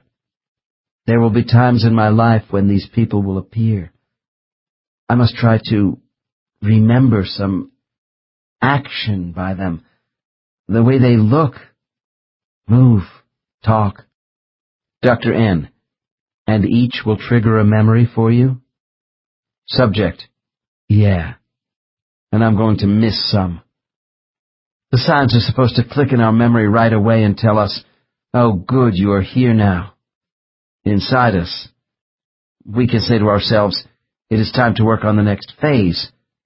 They may seem like insignificant little things, but the flags are turning points in our lives. Dr. N. What if people miss these road flags or signs of recognition? Because, like you said, you forgot what the prompter told you. Or what if you choose to ignore your inclinations and take another path? Subject, pause. We have other choices. They may not be as good. You can be stubborn, but... Stops. Dr. N. But what? Subject, with conviction. After this class, we usually don't forget the important signs. Dr. N. Why don't our guides just give us the answers we need on Earth? Why all this fooling around with signs to remember things? Subject. For the same reason we go to Earth without knowing everything in advance. Our soul power grows with what we discover. Sometimes our lessons get resolved pretty fast. Usually not. The most interesting part of the road are the turns, and it's best not to ignore the flags in our mind. Dr. N. All right. I'm going to count from 10 down to 1, and when I reach 1, your class will start again and you will listen while the prompter gives out signs. I will not speak until you raise the index finger of your right hand. This will be my sign that the class is over, and you can relate to me the signs you are to remember. Are you ready? Subject. Yes. Note. I finish my count and wait a couple of minutes before my subject raises his finger. This is a simple example of why time comparisons between Earth and spirit worlds are meaningless. Dr. N. That didn't take long. Subject. Yes, it did. The speaker had a lot to go through with all of us. Dr. N. I assume you have the details of recognition signs now firmly in your mind? Subject. I hope so. Dr. N. Good. Then tell me about the last sign you were given as the class ended. Subject. Pause. A silver pendant. I will see it when I am 7 years old, around the neck of a woman on my street. She always wore it. Dr. N. How will this silver object be a trigger for you? Subject, abstractly. It shines in the sun. To catch my attention. I must remember. Dr. N. In a commanding tone. You have the capacity to bring your spiritual and earthly knowledge together. placing my hand on the subject's forehead. Why is the soul of this woman important for you to know? Subject. I meet her riding my bike on our street. She smiles. The silver pendant is bright. I ask about it. We become friends. Dr. N. Then what? Subject, wistfully. I will only know her a short time before we move. But it is enough. She will read to me and talk to me about life and teach me to respect people. Dr. N. As you grow older, can people themselves be signs or provide flags to help you make a connection? Subject. Sure.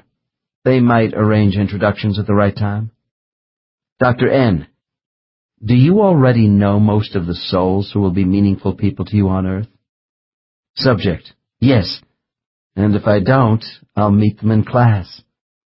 Dr. N. I guess they can set up love relationship meetings, too?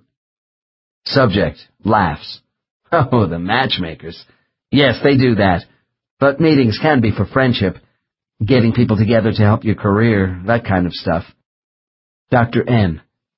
Then the souls who are in this auditorium and elsewhere can be involved with different kinds of associations in your life? Subject, enthusiastically. Yeah, I'm going to connect with the guy who is on my baseball team. Another one will be a farming partner. Then there will be my lifelong pal from grade school. Dr. N. What if you connect with the wrong person in business, love, or whatever? Does that mean you missed a relationship sign or a red flag for an important event? Subject. It probably won't be wrong exactly. It could be a jump start to get you going in a new direction. Dr. N. Okay. Now tell me, what is the most important recognition sign you must remember from this prep class? Subject. Melinda's laugh. Dr. N. Who is Melinda? Subject. My wife-to-be. Dr. N. What is there to remember about Melinda's laugh? Subject. When we meet, her laugh is going to sound like tiny bells, chimes. I really can't describe it to you. Then the scent of her perfume when we first dance, a familiar fragrance. Her eyes. Dr. N. So you are actually given more than one trigger sign for your soulmate? Subject. Yes. I'm so dense, I guess the prompters thought I needed more clues. I didn't want to make a mistake when I met the right person. Dr. N. What is supposed to trigger her recognition of you? Subject grins. My big ears. Stepping on her toes, dancing. What we feel when we first hold each other. It is an old saying that the eyes are the windows to our soul. No physical attribute has more impact when soulmates meet on Earth. As to our other physical senses, I mentioned in an earlier chapter that souls retain such memories as sounds and smell. All 5 senses may be used by spiritual prompters as recognition signals in future lives. Case 28 began to express some discomfort with my keeping him from participating in his spiritual recognition class. I reinforced his visual association of floating around a central dais in an auditorium. Other people use different names. I gave my subject time to finish taking instruction and communicating with his friends, and then moved him out of the place of recognition. It is my practice never to rush clients in and out of their spiritual settings during a session, because I find this hinders the intensity of concentration and recall. When we had established ourselves away from the other souls, I talked to this man about his soulmate, Melinda.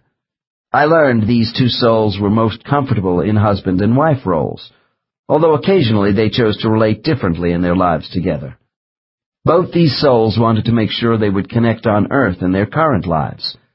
I thought I would follow up on what actually had transpired. Dr. N. When you and Melinda came to Earth and were young, did you live close to each other? Subject: No, I lived in Iowa and she was in California. Musing: It was Claire that I knew in Iowa. Dr. N: Were you interested in Claire romantically? Subject: Yes, I almost married her. It was close, and that would have been a mistake. Claire and I weren't right for each other, but going together in high school had become a habit. Dr. N: And yet you left your hometown for California? Subject: Yes. Claire didn't want me to go, but my parents wanted to leave our farm and move west. I liked Iowa and was uneasy about moving and torn over leaving Claire, who was still in high school. Dr. N: Was there a road sign, a flag of some sort, which helped you make the decision to move with your parents? Subject: Sighs: It was my sister who waved a red flag at me. She convinced me I would have more opportunities in the city where my parents were planning to go. Dr. N: Do you see your sister in the spirit world? Subject: Oh, yeah, she is in my circle. Cluster group. Dr. N: Is Claire one of your soulmates? Subject: Pause. More a friend. Just friends. Dr. N: Was leaving Claire hard for you? Subject: Oh, yes. Even more for her. We were sexually attracted to each other in high school. The infatuation had no real mental connection. It's so hard on Earth to figure out what you are supposed to do with other people. Sex is a big trap. We would have grown bored with one another. Dr. N: Was the physical attraction different with Melinda than you had with Claire? Subject: Pause. When Melinda and I met at the dance, there was the strong physical attraction of her body. And I guess she liked the way I looked too. But we both felt something much more. Dr. N: I want to get this straight. Did you and Melinda choose your male and female bodies in the spirit world deliberately to attract each other once you reached Earth? Subject: Nodding. To some extent. But we were attracted to each other on Earth because inside our minds was the memory of what we were supposed to look like. Dr. N: When the time of the dance rolled around, what happened in your mind? Subject: I can see it all now. Our tutor was helping Melinda and me that night. My idea to go to the dance was sudden. I hate to dance because I'm clumsy. I didn't know anybody in the town yet and felt stupid. But I was guided there. Dr. N: Had you and Melinda scripted the dance scene together during the spiritual prep class? Subject: Yes. We knew about it then. And when I saw her at the dance, alarms went off. I did something very uncharacteristic of me. I cut in on the man she was dancing with. When I first held her, my legs were like rubber. Dr. N: And what else did you and Melinda feel at that moment? Subject: As if we were in another world. There was this familiarity.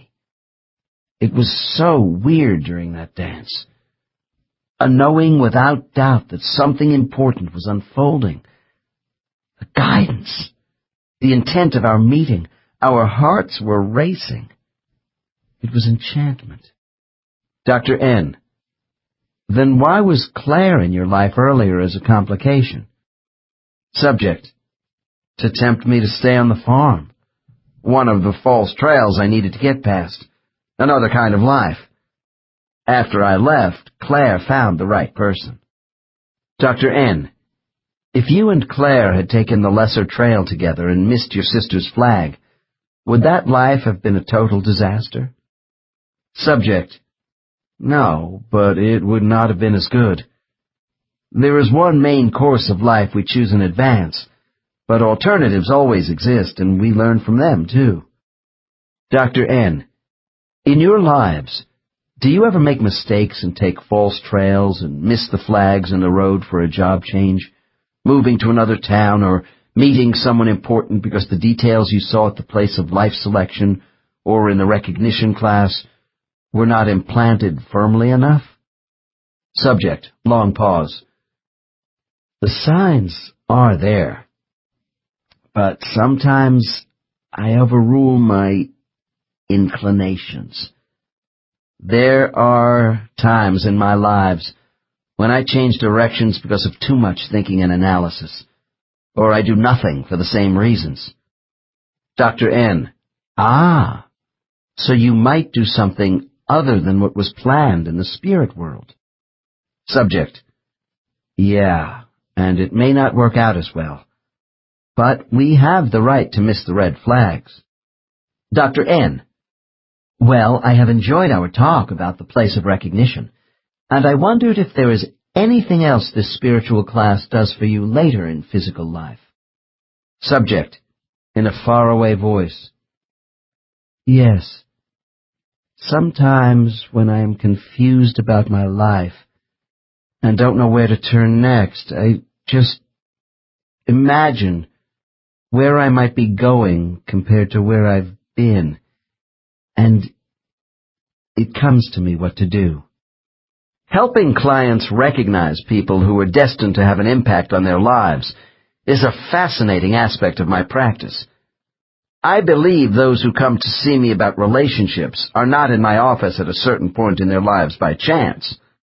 Am I spoiling the purpose of their spiritual recognition class by assisting these subjects in recalling clues? I don't think so, for two basic reasons. What they are not supposed to know yet probably won't be revealed in hypnosis, while on the other hand, quite a few of my clients only want confirmation of what they already suspect is true. I can speak about recognition signs from personal experience, since I was blessed by 3 specific clues to help me find my wife. Thumbing through Look magazine as a teenager, I once saw a Christmas advertisement for Hamilton watches, modeled by a beautiful dark-haired woman dressed in white. The caption in the ad said, "To Peggy," because she was holding a wristwatch as a gift from an imaginary husband. An odd sensation came over me, and I never forgot the name or face. On my 21st birthday, I received a watch of the same make from a favorite aunt. A few years later, while attending a graduate school in Phoenix, I was washing a load of white laundry one Saturday. Suddenly, the first trigger was activated in my mind with the message, "It's time to meet the woman in white." I tried to shake it off, but the face in the ad pushed all other thoughts away. I stopped, looked at my Hamilton watch, and heard the command, "Go now." I thought about who wears white. Acting as if I was obsessed, I went to the largest hospital in the city and asked at the desk for a nurse matching the name and description. I was told there was such a person who was coming off her shift. When I saw her, I was stunned by the resemblance to the picture in my mind. Our meeting was awkward and embarrassing, but later we sat in the lobby and talked nonstop for 4 hours as old friends who hadn't seen each other for a while, which, of course, was true. I waited until after we were married to tell my wife about the reason I came to her hospital and the clues given to me to find her. I didn't want her to think I was crazy. It was then that I learned that on the day of our first meeting, she had told her astonished friends, "I just met the man I'm going to marry." My advice to people about meaningful encounters is not to intellectualize coming events too much. Some of our best decisions come from what we call instinct. Go with your gut feelings at the time. When a special moment is meant to happen in life, it usually does. One of the last requirements before embarkation for many souls is to go before the Council of Elders for the second time. While some of my subjects see the council only once between lives, most see them right after death and just before rebirth. The spirit world is an environment personified by order, and the elders want to reinforce the significance of a soul's goals for the next life. Sometimes my clients tell me they return to their spirit group after this meeting to say goodbye, while others say they leave immediately for reincarnation. The latter procedure was used by a subject who described this exit meeting in the following manner. My guide, Magra, escorts me to a soft white space which is like being in a cloud-filled enclosure. I see my committee of 3 waiting for me as usual. The middle elder seems to have the most commanding energy. They all have oval faces, high cheekbones, no hair, and smallish features. They seem to me to be sexless, or rather they appear to blend from male to female and back. I feel calm. The atmosphere is formal but not unfriendly. Each in turn asks me questions in a gentle way. The elders are all knowing about my entire span of lives, but they are not as directive as one might think. They want my input to assess my motivations and the strength of my resolve towards working in a new body. I am sure they have had a hand in the body choices I was given for the life to come, because I feel they are skilled strategists in life selection. The committee wants me to honor my contract. They stress the benefits of persistence and holding to my values under adversity. I often give in too easily to anger, and they remind me of this while reviewing my past actions and reactions towards events and people. The elders and Magra give me inspiration, hope, and encouragement to trust myself more in bad situations and not let things get out of hand. And then, as a final act to bolster my confidence when I'm about to leave, they raise their arms and send a power bolt of positive energy into my mind to take with me. One aspect of the 2 council meetings which I initially found rather odd is that members of the same soul group do not necessarily go before the same panel. For a while, I assumed there would always be a correlation here because all members of a single soul group have the same guide. I was wrong. In the minds of my subjects, even senior guides are thought to be a couple of steps below the developmental level of the omnipotent beings who make up their councils. They are similar to the old ones that Thies told us about in Chapter 11, but with more specific responsibilities toward life evaluation of souls. While a guide might, in some respects, be considered a personal confidant to a soul, this same familiarity does not extend to an elder. In time, I came to appreciate that an elder's authority, unlike that of guides, involves a cross-section of souls from many groups. Apparently, everyone in a soul group respects the intensely private nature of these proceedings. They all see their individual council of elders as godly. The elders are bathed in bright light, and the whole setting has an aura of divinity. A subject put it this way: when we are taken into the presence of these superior beings who exist in such a high spiritual realm, it validates our feelings about the source of creation. 15. Rebirth. We have seen how a soul's decision to come forward into the next life at a specific time and place on earth involves an ordered progression of spiritual planning. As I bring the soul consciousness of my subjects nearer to the moment of their exit from the spirit world, most become quietly introspective, while others engage in light bantering with their friends. These reactions toward what lies ahead depend more on the individual soul than on the length of time since the last incarnation. Rebirth is a profound experience. Those souls getting ready for embarkation to Earth are like battle-hardened veterans, girding themselves for combat.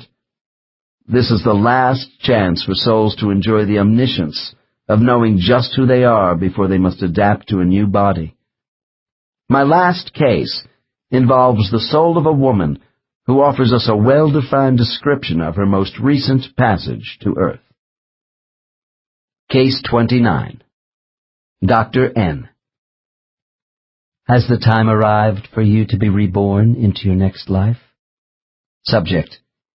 Yes, it has. Dr. N. What is uppermost in your mind about returning to Earth? Subject. The opportunity to live in the 20th century. It's an exciting time of many changes. Dr. N. And have you seen this life, or at least parts of it, in advance? Subject. Yes, I've been through that. Subject seems distracted. Dr. N.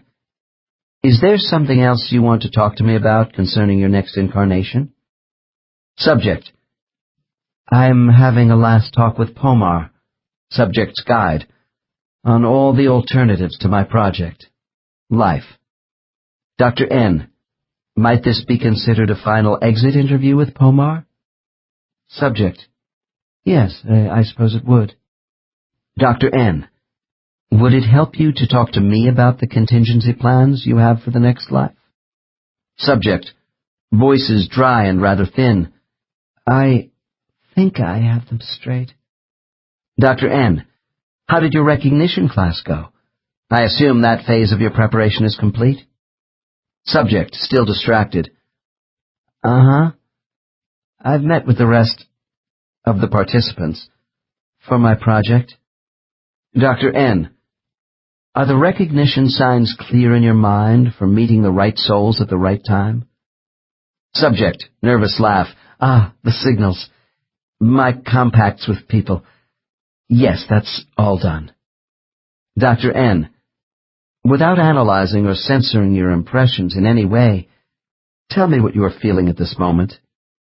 Subject, I'm just gathering myself for a big jump into a new life. There is apprehension, but I am excited too.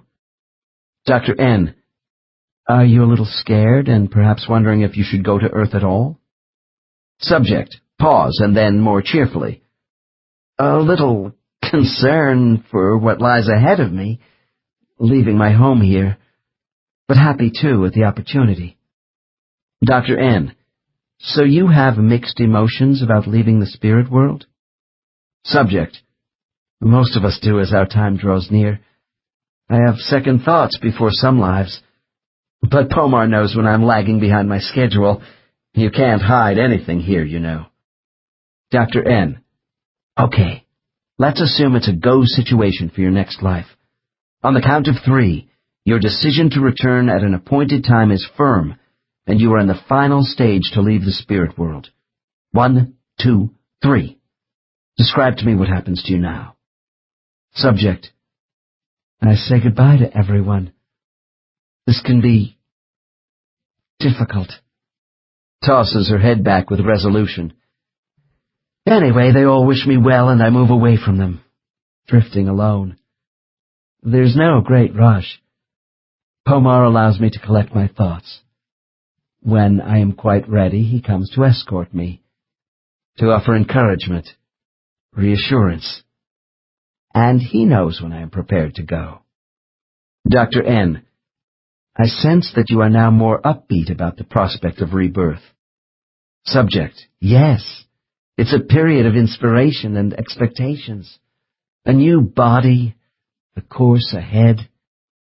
I now prepare this subject to leave the spirit world for the last time before her current life. I am as careful here as when I brought her into the spirit world for the first time, following normal age regression. Starting with a reinforcement of the protective energy shield already placed around this subject, I apply additional conditioning techniques to keep her soul in proper balance with the mind of the child she is joining on Earth. Dr. N, all right. You and Pomar are together for your exit from the spirit world. I want you to go deep inside yourself and explain to me what you do next, as if it were happening in slow motion. Go. Subject, pause. We begin to move at a greater speed. Then I am aware of Pomar detaching from me, and I am alone. Dr. N, what do you see and feel? Subject, Dr. N, stay with it. You are alone and moving faster. Then what? Subject, in a faint voice, away, slanting away, through pillars of whiteness, moving away. Dr. N, stay with it. Keep going and report back to me. Subject, I'm passing through folds of silky cloth, smooth. I'm on a band, a pathway, faster and faster. Dr. N, keep going. Don't stop talking to me. Subject, everything is blurred. I'm sliding down into a long, dark tube. A hollow feeling. Darkness. Then, warmth. Dr. N, where are you now? Subject, pause. I'm aware of being inside my mother. Dr. N, who are you? Subject, chuckles. I'm in a baby. I'm a baby. The hollow tube effect described by my cases is apparently not the mother's birth canal. It is similar to the tunnel souls pass through at physical death, and may be the same route. The listener might wonder why I would take more care with the act of birthing, when I have already brought my subjects in and out of a number of past lives during a session. There are two reasons. First, reliving a past life does not need to involve the birthing process. I help my clients go straight from the spirit world into the next life, usually as adults. Second, if I return subjects to their current body and decide to command them to relive the birthing experience, I want to remove any minor discomforts felt by some people after they wake up. Before continuing with this case, I should offer a little more general information about souls and babies. All my subjects tell me the transition of their souls from the spirit world to the mind of a baby is relatively more rapid than the passage back. What is the reason for this difference? After physical death, our souls travel through the time tunnel and move past a gateway into the spirit world in a progressive way. We have seen how the outward passage is intended to be more gradual than our return to Earth in order to allow for acclimatization of a newly freed soul. However, as souls who enter babies, we come from a state of all-knowing and thus are mentally able to adjust more quickly to our surroundings than at the end of a physical life. Then, too, we are given additional time for adaptation, while in our mother's womb. Nevertheless, having this time inside our mother does not mean we are fully prepared for the jarring paroxysm of birth, with blinding hospital lights, having to suddenly breathe air, and being physically handled for the first time. My subjects say if they were to compare the moment of birth with that of death, the physical shock of being born is much greater. At some point prior to birth, the soul will carefully touch and join more fully with the impressionable developing brain of a baby. When a soul decides to enter a baby, apparently that child has no free choice in accepting or rejecting the soul. At the moment of first entry, chronological time begins for the soul.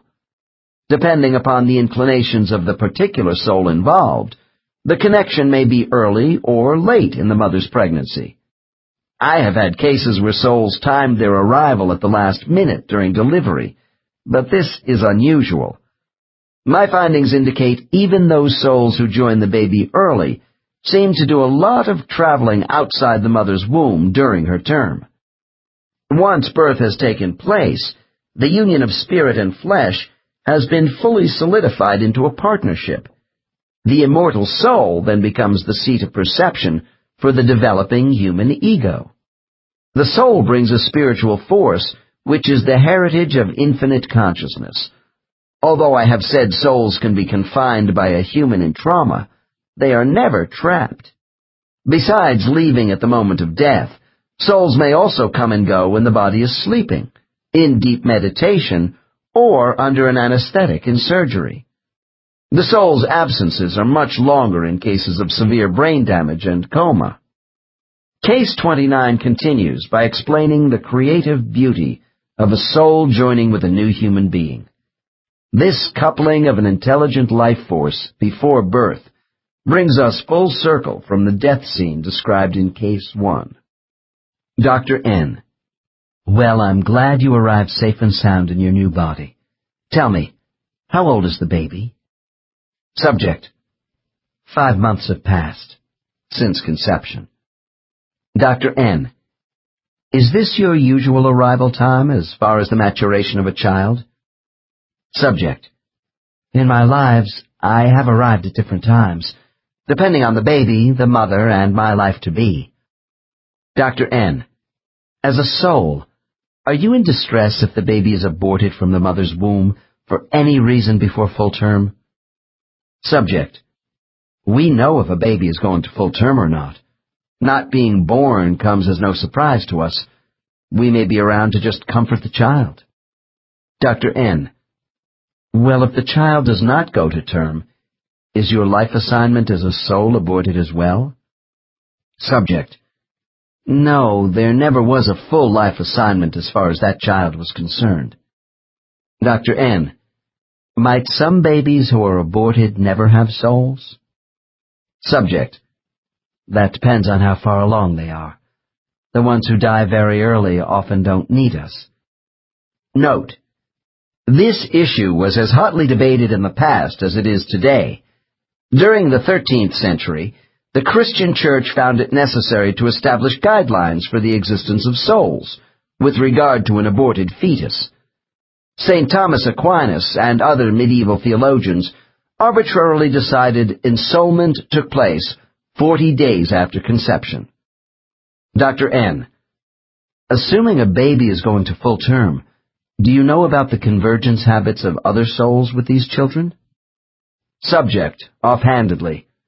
Oh, some float around more than others, going in and out of the baby until birth because they get bored. Dr. N.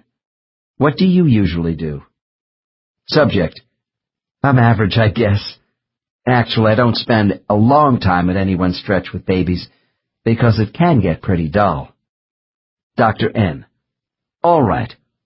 Let's take this current situation inside your mother and allow some time to pass. What do you do when you are not with the unborn baby? Subject laughs with delight. You want the truth? I'll tell you. Me? I play. It's a fine time to leave and purely goof off when the baby is less active. I have fun with my friends who are doing the same thing. We bounce around Earth to visit with each other and go to interesting places where we have once lived together in former lives. Dr. N. Don't you and these other souls feel leaving the unborn baby for long periods is shirking the responsibilities of your assignment on Earth? Subject, defensively. Oh, lighten up. Who said anything about long periods? I don't do that. Anyway, our tough exercises haven't begun yet. Dr. N. When you leave the baby for a while, what astral plane are you on in relation to Earth? Subject. We are still on the Earth plane, and we try not to get too distracted either. A lot of our fooling around is in the neighborhood of the baby. I don't want you to get the idea there's nothing for us to do with unborn babies. Dr. N. Oh? Subject continues. I'm busy with this new mind, even though it's not fully ready. Dr. N. Why don't we talk more about that? When your soul enters a baby to remain with this new body for a lifetime, give me the scope of this undertaking. Subject takes a deep sigh. Once I attach to a child, it is necessary to bring my mind into synchronization with the brain. We have to get used to each other as partners. Dr. N. This is what other people tell me. But do you and the baby have an affinity for each other right away? Subject. Well, I am in the mind of the child, but separate too. I go slowly at first. Dr. N. Okay. Why don't you explain what you do with the mind of the baby? Subject. It's delicate and can't be hurried. I start with a gentle probe, defining connections, gaps. Every mind is different.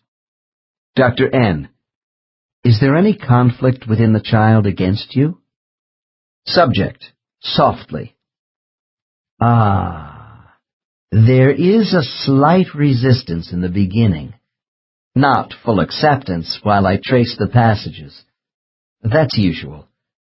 Until there is familiarization. Stops for a moment and laughs quietly. I keep bumping into myself. Dr. N. As you integrate with the baby, when does it become receptive to the force of your identity as a soul? Subject: I'm disturbed by your word force. We never force ourselves when entering an unborn baby. My tracing is done carefully.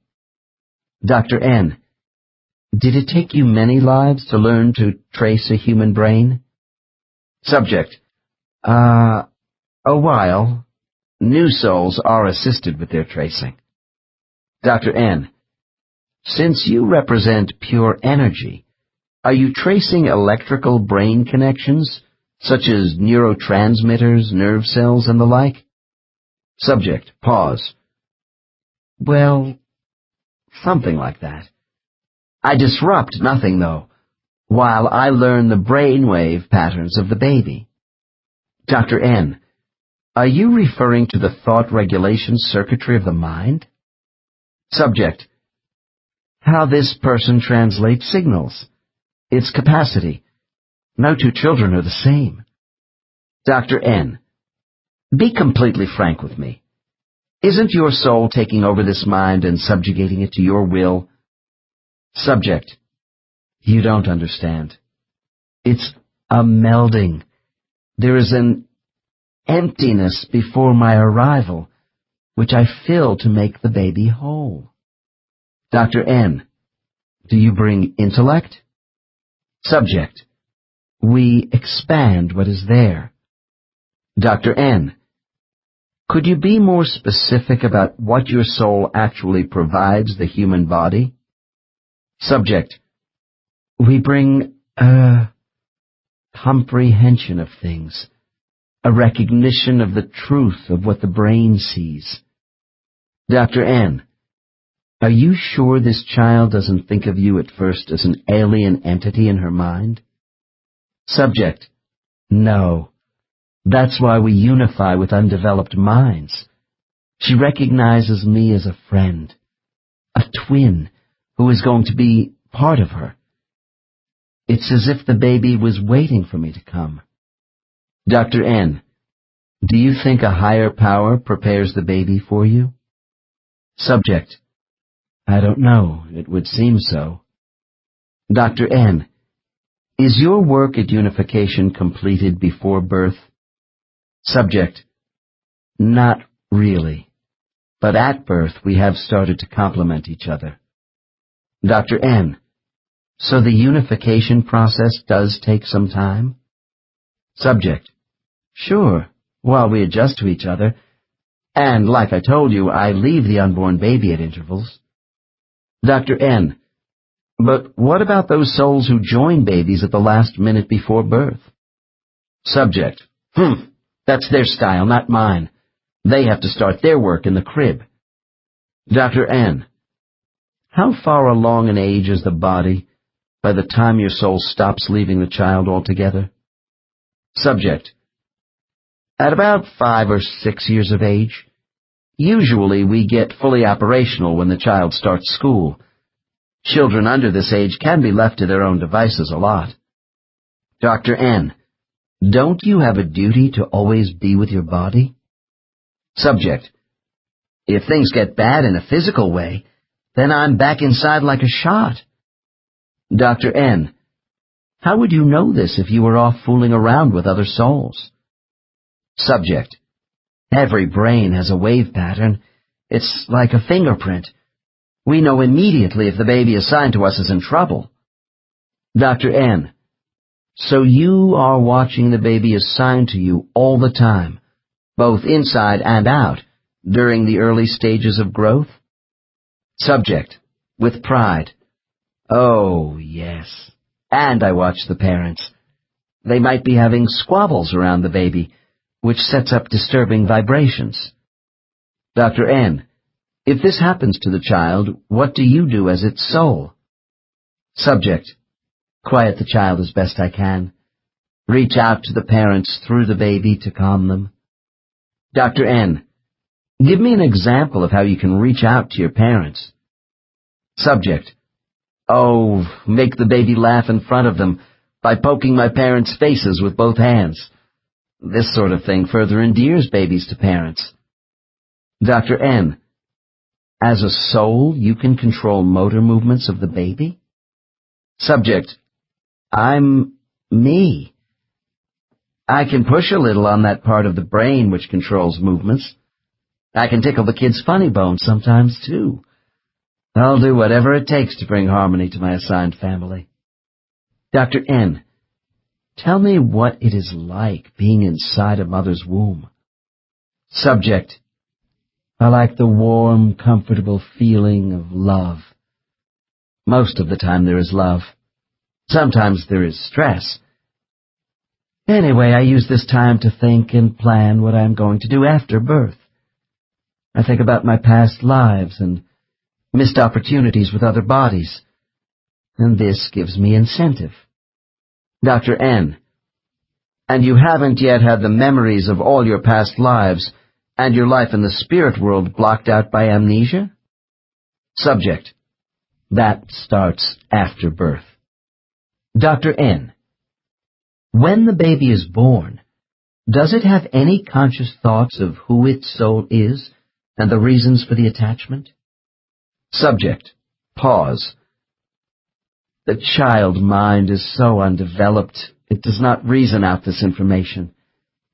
It does have parts of this knowledge as a means of comfort, which then fades. By the time I speak, this information is locked deep inside me, and that's the way it's supposed to be. Dr. N, so will you have fleeting thoughts of other lives as a child? Subject, yes, we daydream. The way we play as children, creating stories, having imaginary friends who are real. But it fades. In the first few years of life, babies know more than they are given credit for. Dr. N, all right. Now it is the time right before your birth in this life. Tell me what you are doing. Subject, I'm listening to music. Dr. N, what music? Subject, I'm listening to my father play records. Very relaxing for him. It helps him to think. I'm a bit anxious for him. Dr. N, why? Subject, giggles. He thinks he wants a boy, but I'll change his mind in a hurry. Dr. N, so this is a productive time for you? Subject, with determination. Yes. I'm busy planning for the approaching time when I will enter the world as a human and take that first breath. This is my last chance for quiet contemplation of the next life. When I come out, I'll be running. Conclusion. The information contained in this book about the existence of souls after physical death represents the most meaningful explanation I have found in my life as to why we are here. All my years of searching to discover the purpose of life hardly prepared me for that moment when a subject in hypnosis finally opened the door to an eternal world. My oldest friend is a Catholic priest today. As boys walking together in the hills and along the beaches of Los Angeles, we had many philosophical discussions, but were miles apart in our spiritual beliefs. He once told me, I think it must take courage for you to be an atheist and believe in nothing beyond this life. I didn't see it that way at the time, nor for many years afterward. Starting at age 5, I had been sent by my parents to military-type boarding schools for long periods. The feelings of abandonment and loneliness were so great, I believed in no higher power than myself. I now realize strength was given to me in subtle ways I was unable to see. My friend and I still have different approaches to spirituality, but we both have convictions today that order and purpose in the universe emanate from a higher consciousness. Looking back, I suppose it was no accident in my own life that people would eventually come to me for hypnosis, a medium of truth I could believe in, to tell me about guides, heavenly gateways, spiritual study groups, and creation itself in a world of souls. Even now I sometimes feel like an intruder in the minds of those who describe the spirit world and their place in it, but their knowledge has given me direction. Still, I wonder why I am the messenger for the spiritual knowledge contained in this book, when someone with less original cynicism and doubt would surely have been much better suited. Actually, it is the people represented in these cases who are the real messengers of hope for the future, not the reporter. Everything I have learned about who we are and where we come from, I owe to those who were drawn to me for help. They have taught me that a major aspect of our mission on earth as souls is to mentally survive being cut off from our real home. While in a human body, the soul is essentially alone. A soul's relative isolation on earth during a temporary physical life is made more difficult on a conscious level by thoughts that nothing exists beyond this life. Our doubts tempt us into finding attachments solely in a physical world we can see. The scientific knowledge that Earth is only a grain of sand at the edge of a galactic shoreline within a vast sea in the universe adds to our feelings of insignificance. Why is no other living thing on Earth concerned with life after death? Is this simply because our inflated egos hate to think of life as only temporary? Or is it because our being is associated with a higher power? People argue that any thoughts of a hereafter are wishful thinking. I used to do so myself. However, there is logic to the concept we were not created by accident for mere survival, and that we do operate within a universal system which directs the physical transformation of self for a reason. I believe it is the voice of our souls, which tell us we do have personhood that is not intended to die. All the accounts of life after death in my case files have no scientific foundation to prove the statements of these subjects. To those readers who find the material offered in this book too unprecedented to accept, I would hope for one thing. If you carry away nothing except the idea you may have a permanent identity worth finding, I will have accomplished a great deal. One of the most troublesome concerns of all people who want to believe in something higher than themselves is the causality of so much negativity in the world. Evil is given as the primary example.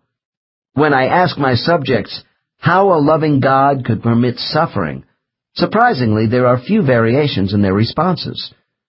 My cases report our souls are born of a Creator which places a totally peaceful state deliberately out of reach, so we will strive harder. We learn from wrongdoing. The absence of good traits exposes the ultimate flaws in our nature. That which is not good is testing us. Otherwise, we would have no motivation to better the world through ourselves, and no way to measure advancement. When I ask my subjects about the alternating merciful and wrathful qualities we perceive to be the self-expression of a teacher oversoul, some of them say the Creator only shows certain attributes to us for specific ends. For instance, if we equate evil with justice and mercy with goodness, and if God allowed us only to know mercy, there would be no state of justice. This book presents a theme of order and wisdom rising from many spiritual energy levels. In a remarkable underlying message, particularly from advanced subjects, the possibility is held out that the God Oversoul of our universe is on a less than perfect level.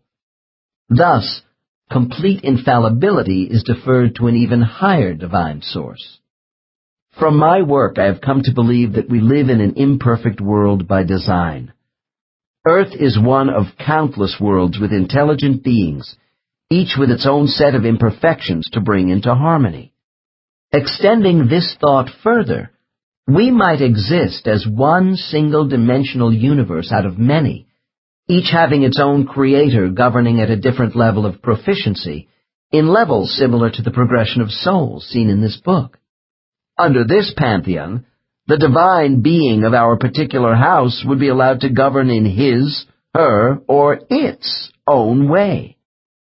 If the souls who go to planets in our universe are the offspring of a parent oversoul, who is made wiser by our struggle, then could we have a more divine grandparent who is the absolute God?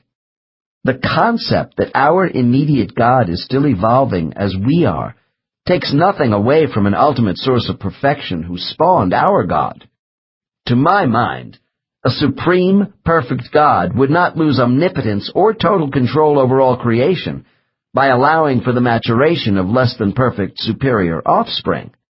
These lesser gods could be allowed to create their own imperfect worlds as a final means of edification, so they might join with the ultimate God. The reflected aspects of divine intervention in this universe must remain as our ultimate reality. If our God is not the best there is because of the use of pain as a teaching tool, then we must accept this as the best we have, and still take the reasons for our existence as a divine gift. Certainly, this idea is not easy to convey to someone who is physically suffering, for example, from a terminal illness. Pain in life is especially insidious because it can block the healing power of our souls, especially if we have not accepted what is happening to us as a preordained trial. Yet throughout life, our karma is designed so that each trial will not be too great for us to endure. At a Wat temple in the mountains of northern Thailand, a Buddhist teacher once reminded me of a simple truth.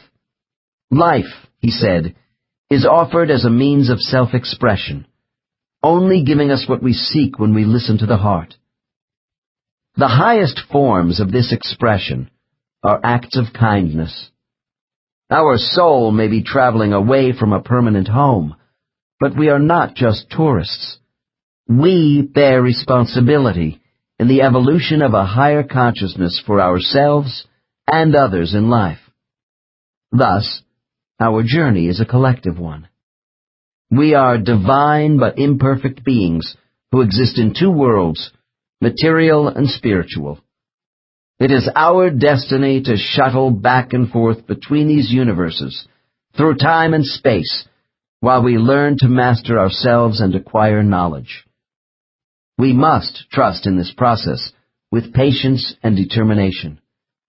Our essence is not fully knowable in most physical hosts, but self is never lost because we always remain connected to both worlds. Perhaps the most gratifying feature of my work in uncovering the existence of a spirit world in the minds of my subjects is the effect this conscious knowledge has on them. The most significant benefit which comes from knowing we have a home of everlasting love waiting for us is being receptive to the higher spiritual power within our minds. The awareness that we do belong somewhere is reassuring and offers us peace, not merely as a haven from conflict, but to unify ourselves with a universal mind. One day, we are going to finish this long journey, all of us, and reach an ultimate state of enlightenment, where everything is possible. This concludes Journey of Souls.